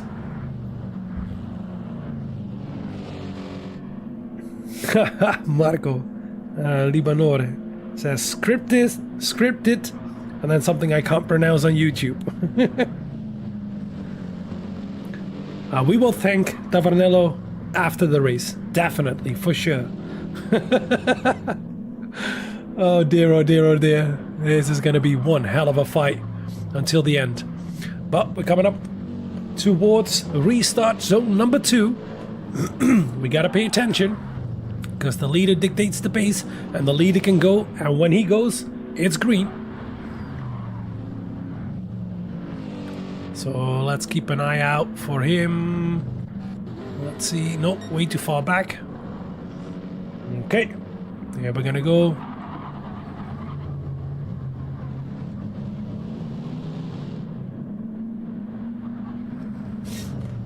Into X Müller, 1 second gaps. He's been instructed by our race director, Mr. T. Here we come close out of X Müller towards the corner where Niki Lauda crashed. And after that we have that right kink, and that's Bag. And when you see the 11-kilometer mark on the right hand side, that's our restart zone.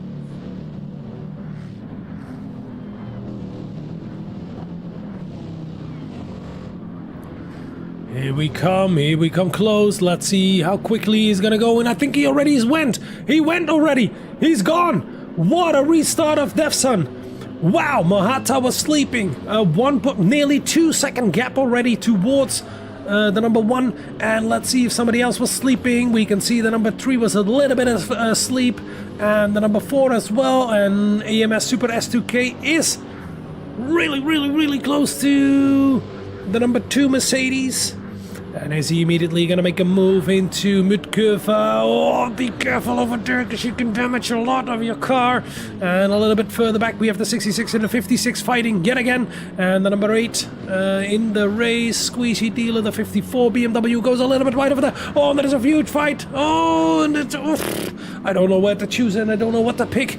Let's see a little bit further up front. 2.3 second lead already for Defsun over Mohata. And then a 1.6 gap over there. And here we've got the number 2 with the 24 behind, and with the 66 right in the guts as well. Let's get on board. Let's see that all the way from Matti. And the 54 is a little bit too far back to make any moves, but these 4 guys are going to fight for place number 7, 6, 5, and 4. Oh, both a huge slide from the 66 and the 56. Just holding it together, and that's so easy to do. Let's get on board with Super S2K, who's all over the ass of the number 2 Trek Design Racing. Oi. Be careful, please. Oh, it goes a little bit wide over there. Bit of dirty tires, but still okay into YouTube corner. Difficult exit over there. Let's see it from TV perspective again. You can see that the 54 car did close up again, and they're all in one train just behind each other, all the BMWs and 2 Mercedes in front, and all the way up front we've got the McLaren 23 car still in the lead with a 2.4 gap towards Mohata, who was sleeping at the restart. Behind that we have the 2.4 seconds to the 67 car of GTFR, and a little bit further back here we got that huge slipstream battle who's gonna come up towards the Dittinger Her.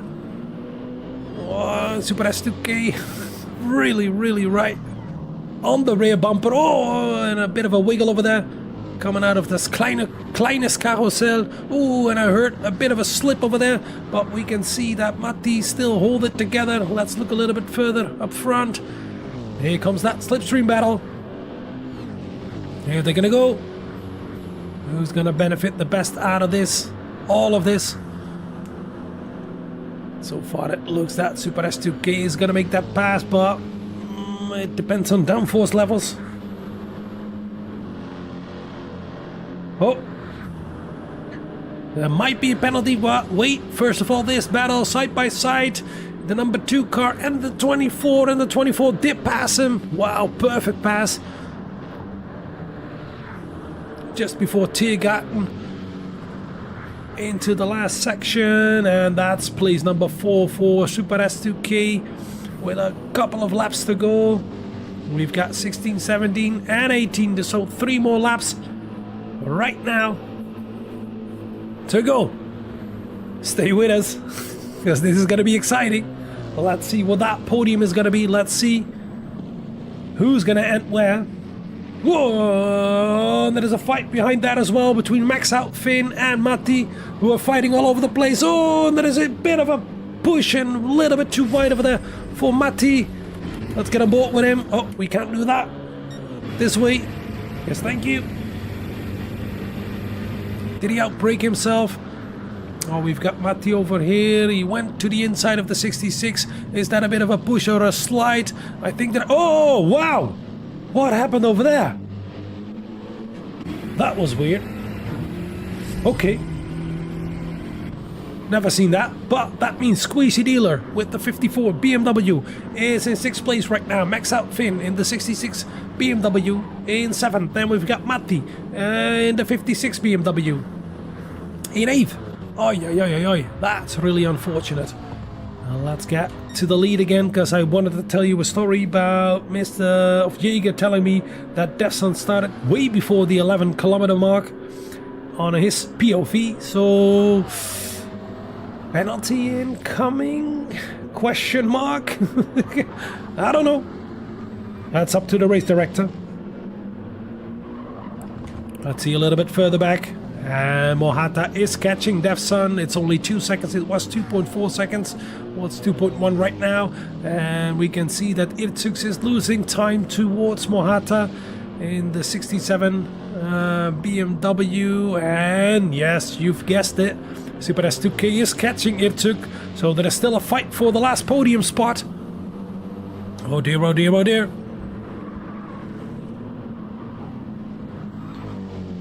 My God, what an end to this race. 24 hours and we've got this.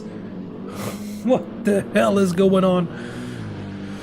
Okay, let's see a little bit further back, because there are battles all over the place right now. Of course, the number 2 car in 5th place right now. The 54 still really close, not in the slipstream, but close enough to maybe do something about it. Then we've got Max Out Finn in the 66. Is still in 7th, and Matti still in 8th for FGR. But as I told you, that is going to be a battle for 3rd place. I will guarantee you, Super S2K wants that podium. And instead of maybe 2 Finnish teams on the podium, it might be a Canadian and American team of the same origin. Pwah. Oi, oi, oi, oi, oi, oi.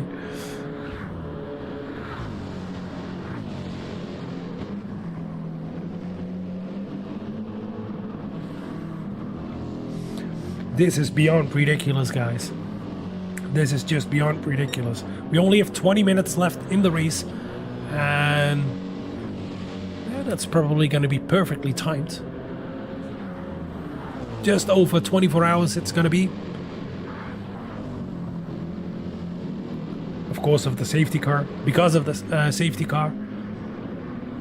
And we can see that Super S2K is closing up to Irtux, and now everybody still has to keep it clean, because who knows what happens. And if there's going to be another safety car, it might be done and dusted, and there might not be a restart, although the Nürburgring is a long track. You can see it the same as 4.5. Oh, no, no, no, no, no, no. Keep it together, Irtux. You still got your hazard lights on. Somebody tell him.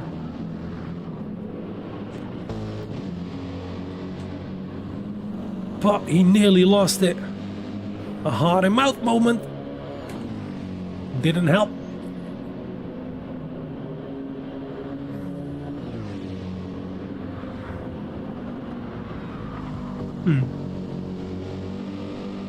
Iru. It's pronounced Iru. Okay. Let's keep it with Iru. Oh, you're not sure?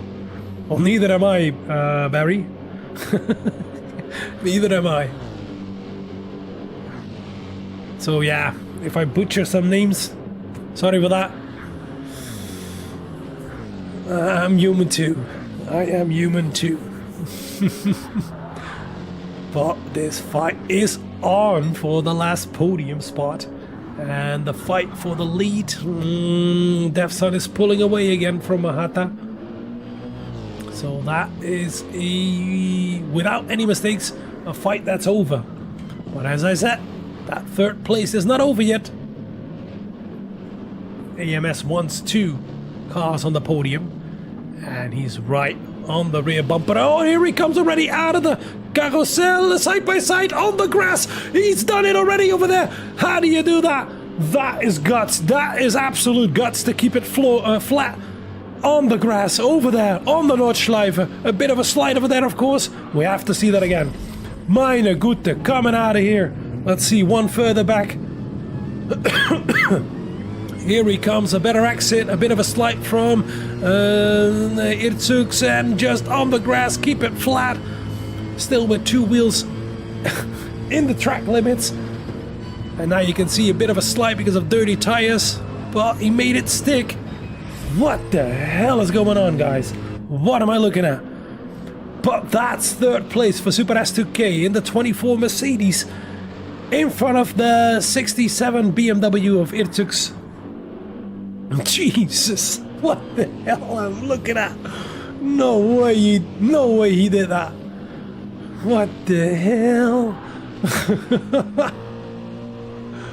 Oh, well, luckily for Irtux, the number 2 car with Shadow behind the wheel is a bit further back, but Squeezy Dealer is catching up to the number 2 car in the 54 BMW. Is that going to be a slipstream battle on the Dittinger? And we see that Max Out Finn had to drop a little bit. And I think Matti as well. Yeah, he's got worn tires, and I think he made a mistake because suddenly 3 seconds is too much. And 66 with Max Out Finn has worn tires as well. Not as new as all the others. And here comes Squeezy Dealer. Can he make that move for fifth place? Yes. Let's get on board. Let's see, first of all, a little bit further up front. Yes. Super S2K pulled out the gap of 1.4 seconds. That means there is no slipstream for him. Let's go to TV cam and see how much quicker that BMW is compared to the Mercedes. And especially in the slipstream. Here he comes. This is going to be a pass. Super S2K. And then we see Irtux. Then we see Shadow. And right behind him, Squeezy Dealer. Can he make that move before Tiga? No, he does not. No. All right, on the rear bumper.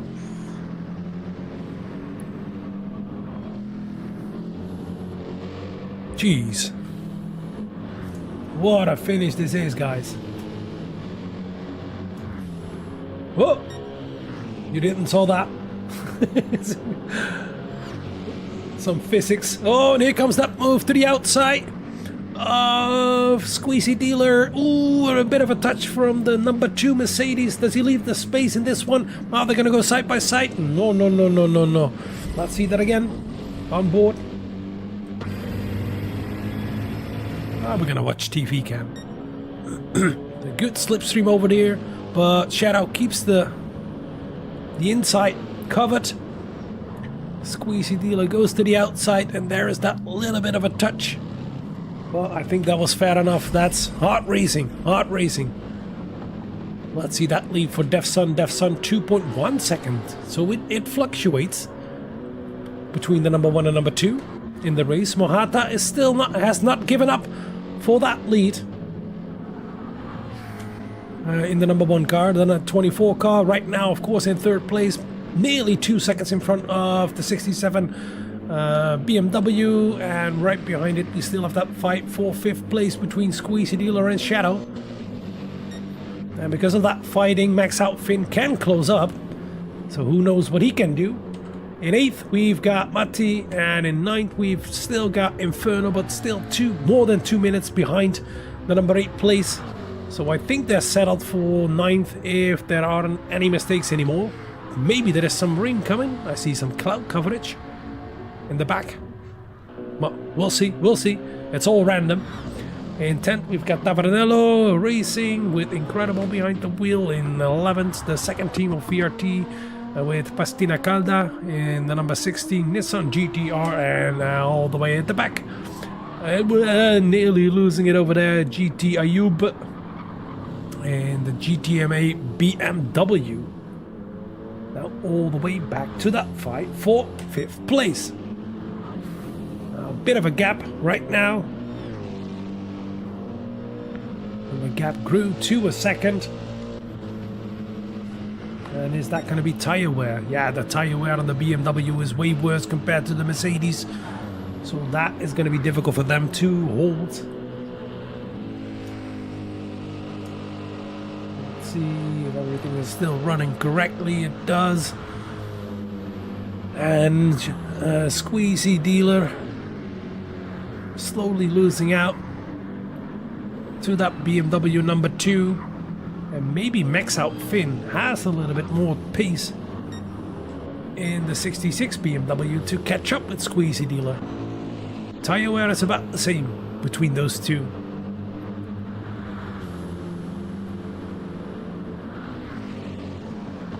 Yeah, physics. Beautiful, eh? You didn't saw that. Nothing happened. Nothing happened. We're just gonna clip it out. Yeah, that super dark cloud. You see it? No, but it's getting a bit more cloudy out there. Cloudy, cloudy. Who knows? You never know how it can come quick. But we're nearly towards the last lap already. The penultimate lap at this moment for Defsun. Oh no, we're gonna finish to the 19th, of course. We don't have to come in. So after this, 2 more laps to go. Defsun in the lead, but he's slowly losing time towards Mohata. Mohata found some extra pace. He's killing it right now. About the same lap time, but this lap is going to be better for Mohata. So that fight for first place is still not done. I think the fight for third place is Super S2K with a gap of 3.5 seconds behind and a 6.5 seconds up front. Yeah, in the north. Definitely. I saw it as well. Now a 2-second gap towards Shadow between the place number 4 and number 5. And then the number 2 car over here has a 1.4 gap towards Squeezy Dealer in the 54 BMW. And the 66 BMW getting closer within slipstream range just about-ish. Who knows what Max Out Finn can do. Maybe he can recover towards 6th place. And then Matti, I think, lost a little bit too much pace at this moment. Maybe a bit of fatigue coming in.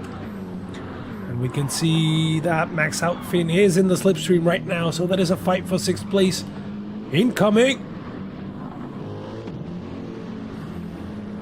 Let's see that lead. 1.5 seconds. Oh dear.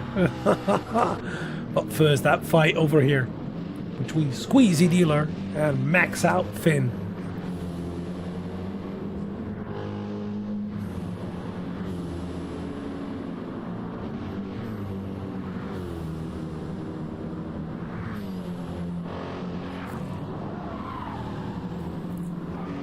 This should have been in VR. Yeah. Still, somebody can drive in VR, but it's difficult to stream it in VR.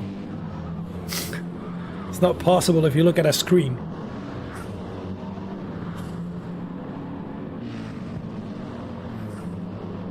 Yeah, that gap slowly increasing again between Squeezy Dealer and Max Out Finn. So yeah. Oh, and a bit of a mistake over there. A bit of dirty tires for Max Out Finn. Losing out. A couple of tenths again. Oh, and there's a fight. What happened? No! Left front suspension damage for Irtux. No, no, no, no, no, no. Yeah, you saw that cloud over there? And dropping back to 5th place. And is he going to be passed by Squeezy Dealer as well? What did you do?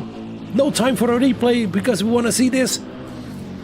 I saw them suddenly side by side. I think he lost it in Brunchen, which makes sense because the next corner, Shadow did pass him for 4th place.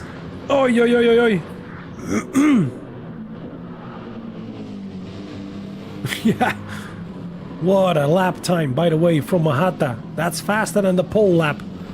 So that's ridiculous. In the race, eh? But there is left front suspension damage for Irtux. And oh, be careful over there. Don't run too wide. This is going to be difficult for him to hold on the Dittinger. Here comes Squeezy Dealer. Let's get on board with him. He's going to pass him for 5th place. Here they're going to come.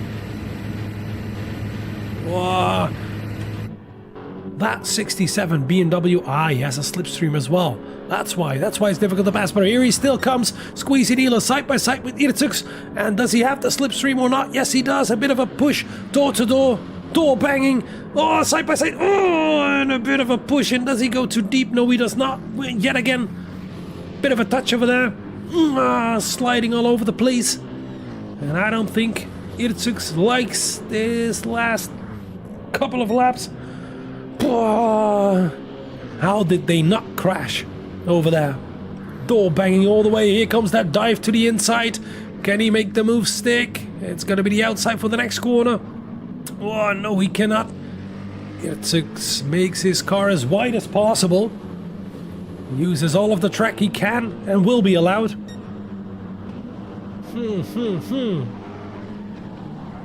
What the hell?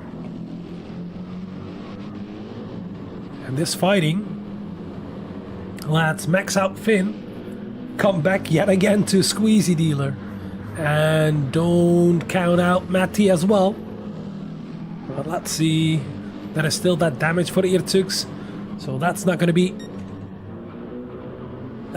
it for him. And the gap is still around 2.1 seconds between Devson and Mohata. If there are no mistakes for the number 1 and number 2, I think this is going to be the order, but still nearly 2 laps to go. 3rd place is going to be for Super S2K without any mistakes. 4th place is going to be for the number 2 car, but that fight for 5th place is still not done. But I think Squeezy Dealer in the 54 BMW made a bit of a mistake because there is a bit of a gap of 1.1 seconds towards Irtux. Whoa, yet again, and here comes the 66. Max Out Finn to the inside of the 54. Nearly a pass over there. A half pass. Let's see that again. Let's get on board. Oh, that's a bit far back. I think that's mistake number 1, going a little bit too wide into the fast. Oh, you saw it. You saw it happen. He went off. Sorry, I've missed it completely. But Irtux went off. Now he has left front suspension damage, left rear suspension damage, and rear bumper damage. This is done and dusted for Irtux. Oi, oi, oi, oi, oi, oi, oi, oi. How the hell did that happen? Max out Finn still just behind Squeezy Dealer, so that battle is still on. But oi, Irtux, you were fighting and competing for the lead. Right now, more than 26 seconds behind with a lot of damage. And still after this lap, another lap to go.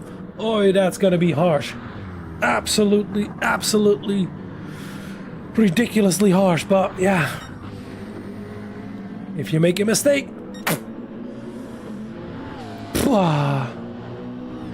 let's skip to that fight for 5th place.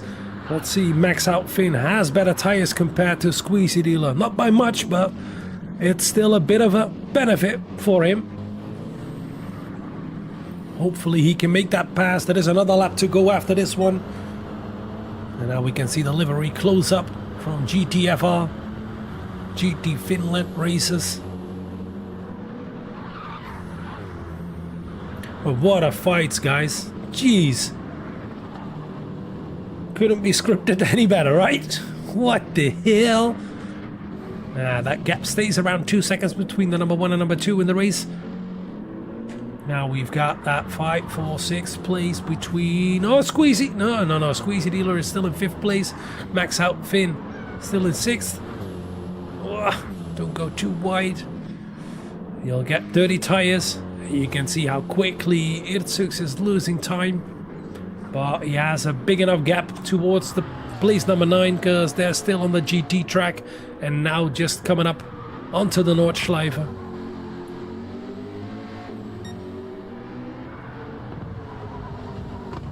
Let's see again that fight for 6th place, 5th place I must say in the race.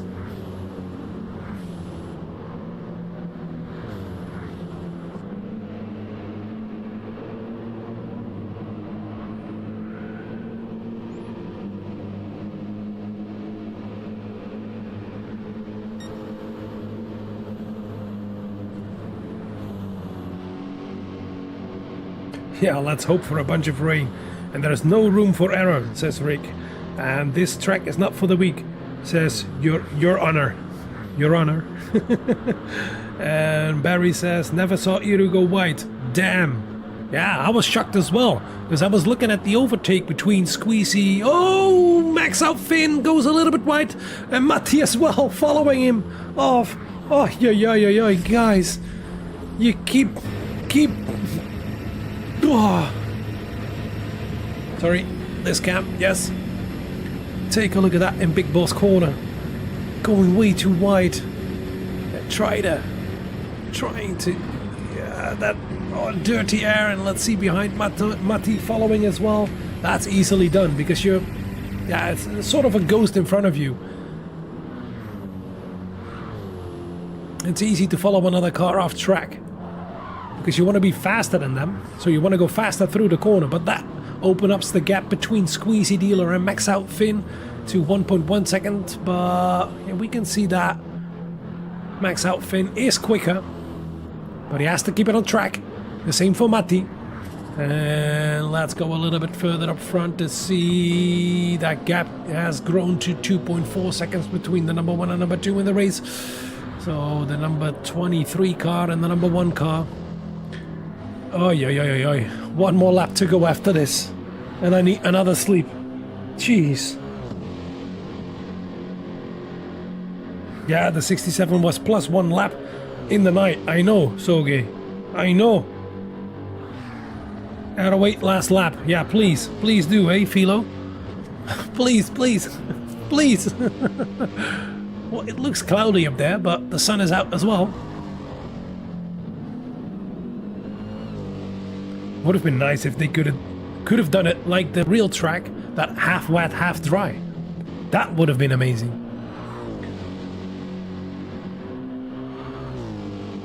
That will be a nice upgrade in Gran Turismo.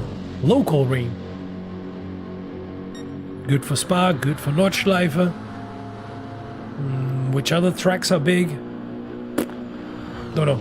Of course, special states. This gap is gonna be too big. If there isn't any mistake from Defson, that's gonna be the win for him. Let's run you through that order. We've got the number 3 McLaren from AMS with Defson behind the wheel in the lead. We had a 2.7 gap towards Mohata in the number 1 Mercedes. Behind that, we've got the second car from AMS, the 24 Mercedes with Super S2K behind the wheel. Behind that, in 4th place, the number 2 Mercedes. Oh, it's Shadow behind the wheel. Then we've got Squeezy Dealer still being hunted down by Max Outfin into Tiergarten onto the main straight. And is it going to be a pass into the first corner? Else it's going to be a last pass on the Dittinger if he can make it. Here he comes, right on the rear bumper. Can he make that move? Will he make that move? Will Squeezy Dealer defend? Excuse me. Yeah, that was a defensive move from Squeezy Dealer. And can Max Outfin do something about it? This is so tight, that first left-right hander. And there is not a better exit from Max Outfin. And they're really close on tire wear as well. Oh, we can see that the left front from Squeezy Dealer is nearly dying of death. So that's not good. So let's keep an eye out for this battle. A little bit further back we've got Mattis. A bit too far away to fight with these guys for 5th place, but maybe if they fight a little bit harder it can. And here it comes already, and we just switched a little bit. If we switched on time towards here, side by side, the Schumacher S, can that be done? No, it cannot. That has to be single file. Oh, can Squeezy Dealer hold it? Oh, and he outbreaks himself, I think, a little bit. No, that's perfectly judged. Jesus. Bloody Christ. Here they come again towards the fast Fiedel chicane. And can he make it to the outside? Will he dare it? Will he do it? They're gonna go side by side, but it goes onto the gravel. Oh, that's gonna be dirty tires for Max Outfin. And here comes Matti to the inside, a bit of a push. No, and a half spin. Oh, he lets him go, lets him through. Oh dear, guys, keep each other alive, please. But there is a 1.6, 1.8, 1.7 gap, 1.9 gap already towards a Squeezy Dealer in 5th place. And now the fight is for 6th place between Max Outfin and Matti. But a little bit further back, we've got Irtux with that damage. A lot of damage on his car in 8th place. Unfortunate. Self-inflicted, unfortunate as well. So, nearly losing it over there. In 9th place. Nearly starting his last lap. And you can see those clouds. They're coming in. I told you. No, it is chaos. The final lap. What? Last lap of ERF. The final lap, rather. And in 10th place, oh, yet again into the wall. Incredible. Of Tavernello. And in 11th, we have Pastina Calda. VRT as well. And then GT Ayub all the way at the back. But is going to finish this one. Nicely done. The 2.1 second gap in the lead. But let's see that fight for 6th place. Matti and Max Outfin. And can Max Outfin close up towards Squeezy Dealer? No, he cannot. That gap is slowly grown to towards 2 seconds.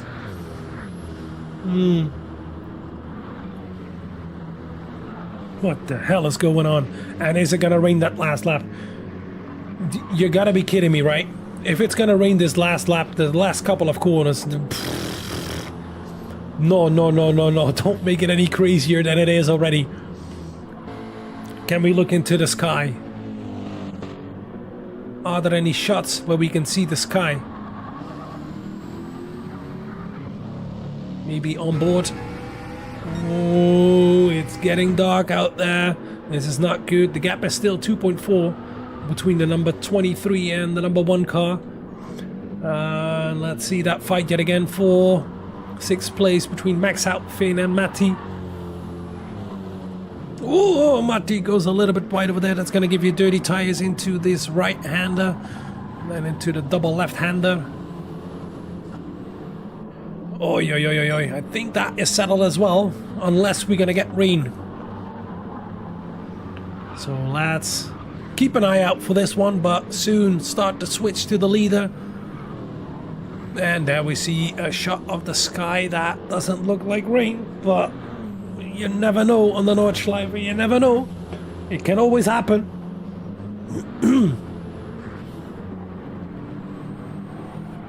Max out Finn closing up towards Squeezy Dealer. A 1.6 second gap. And that gap between the number 1 and number 2 stays at 2.4 into the last part of the Nordschleife. The exciting part. The best part of it. What a race from AMS. Did it perfectly. And slowly increasing that gap. I think a bit of a mistake from Mohata. Oh, I think he has to save fuel. Because he's really low on fuel. Really low on fuel. Hopefully he's going to make it. But he has enough of a buffer towards place number 3, the 24 Mercedes AMG of AMS. Shadow in the number 2 Mercedes. Has a nice buffer behind him and in front of him. Oh, the buffer in front you never want, but behind you, you do. And Squeezy Dealer keeps that gap around 1.5 at the moment over Max Out Finn in the 66 BMW and in the 56 BMW Matti. Cannot close too quick, but if he can come in within a second, he will be in the slipstream. So, and as you can see right now, nearly 30 seconds in 2 laps. Irtsuks lost. Iru. Oi, oi, oi, oi, oi, oi. 8th place for the Finns. And then Inferno all the way in 9th in the 27 McLaren. Beautiful livery, by the way. Thank you, Henk Jan Terbal. But here we're gonna go onto the Dittinger Höhe soon.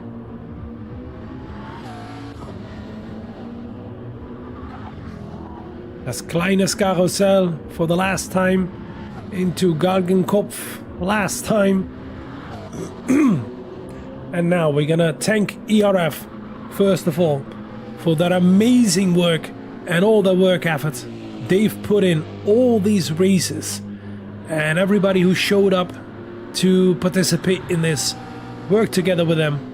Thanks Jaeger, thanks Mr. T, and everybody from ERF for this amazing organization. That's really good.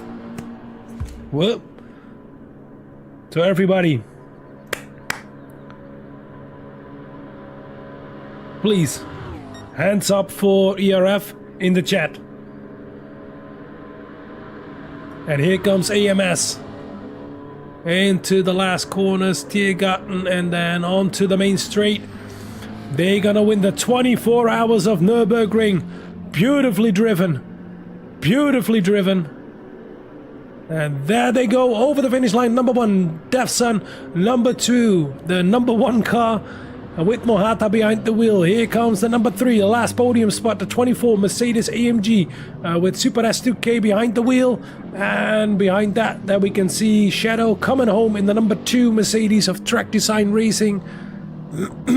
Nearly no fuel anymore, but perfectly timed.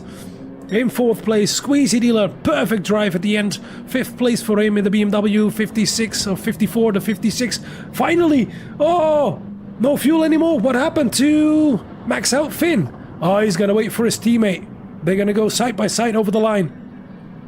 Wow, that's a beautiful gesture, especially at the end. That's beautiful to do. That's beautiful to do, to wait for your teammate, who was unfortunate at the end. And here he comes. And let's see, they're gonna go side by side over the finish line. They're both GTFR cars. Wow, what a beautiful gesture. What a beautiful gesture. And he's gonna make some donuts. Wow, wow, wow, wow, wow. That's beautiful. That's beautiful. Thank you very much, Irtsuks. And thank you very much as well, Max Out Finn, for waiting. That's a beautiful finish. That's a really beautiful finish. Wow, perfectly driven. some unfortunate things, but wow, what a show you gave, you two guys. That is a beautiful gesture. That is absolutely beautiful. So yeah, run you through the order. First, AMS Def Sun with the number 3 of 23 McLaren, the number 1 Mercedes in second with Mohata behind the wheel. Of course, everybody has 4 drivers, so and then we have AMS Super S2K, the 24 Mercedes in third, Shadow in the number 2 Mercedes. Then Squeezy Dealer in the 54 BMW, right behind in the 56 BMW. That's Nexus Racing and FGR. And here we've got the 2 Finnish drivers. Beautifully driven. Nice gesture at the end. So cap off. Max out Finn in 7th. Actually, it should have been 6th, maybe 5th. And Irtsuks with that unfortunate damage at the end in the 67 BMW of GTFR in 8th. And here comes Inferno Motorsport finishing the 24 hours as well. And are they going to make it until the end? Nope, they can't make it until the finish. Unfortunate. But they're going to go home in 9th place. And let's see those results. That second page. Then we've got the 2 teams of VRT, Tavernello Racing, and VEZ. With Incredible behind the wheel and Pastina Calda. And then all the way at the back, GTMA. Also finishing this race. Beautifully driven, GT Ayub. So yeah, how to say this? I don't know what to say right now. Because this was the last one of ERF. I'm gonna say thank you for that amazing final stint coverage. Well done, mate. Oh, thank you very much, Jaeger. Great racing year. So yeah, I think we're all a bit chuffed now at the moment. So thank you all for your compliments and for. You're welcome. I mean, it was a roller coaster ride. For that race, for the entire ERF, we had amazing events. We had some events where we were like at a very, very low point, but yeah, things happen, and so I wanna just bring up. Thank you, everyone. Yeah. I think just a lot of people need a bit of rest and a bit of reorganization. But yeah, this was amazing. It was a blast, definitely.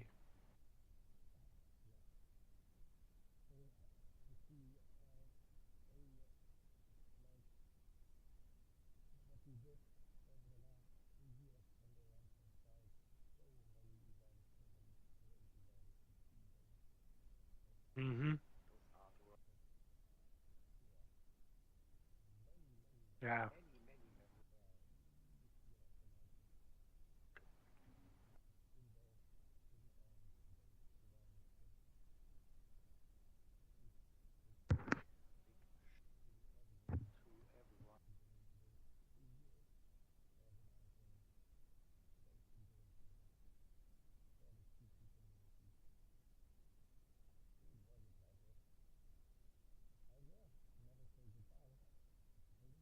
No, never say never.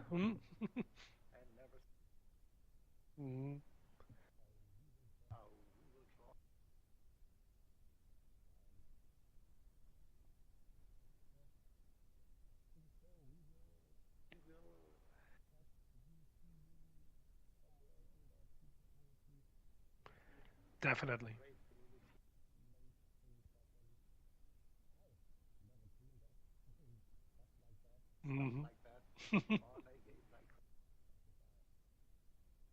Yeah, neither did I, so I can understand.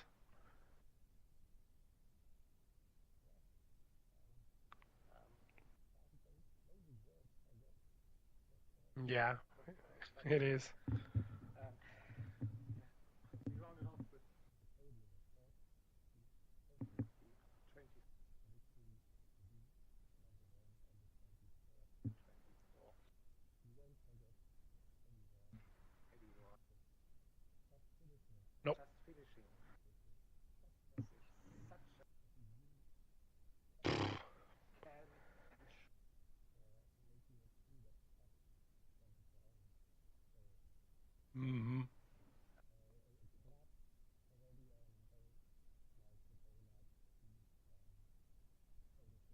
Yeah, beautiful.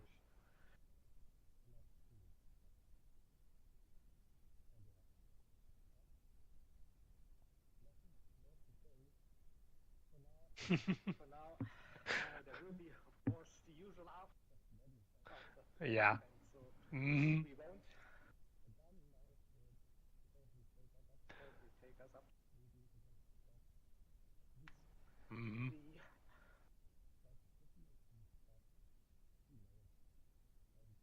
Mhm. you will get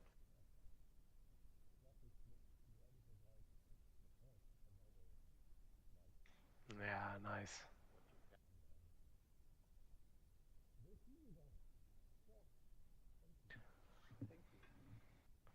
Definitely see you. And yet again, many, many thanks to ERF. And it's really unfortunate that you guys are gonna leave because we've just started joining these race lobbies, and it's so well and so perfectly organized. So yet again, cap off to you guys. Really. Thank you very much. Yeah. see you. Thank you very much. Bye bye.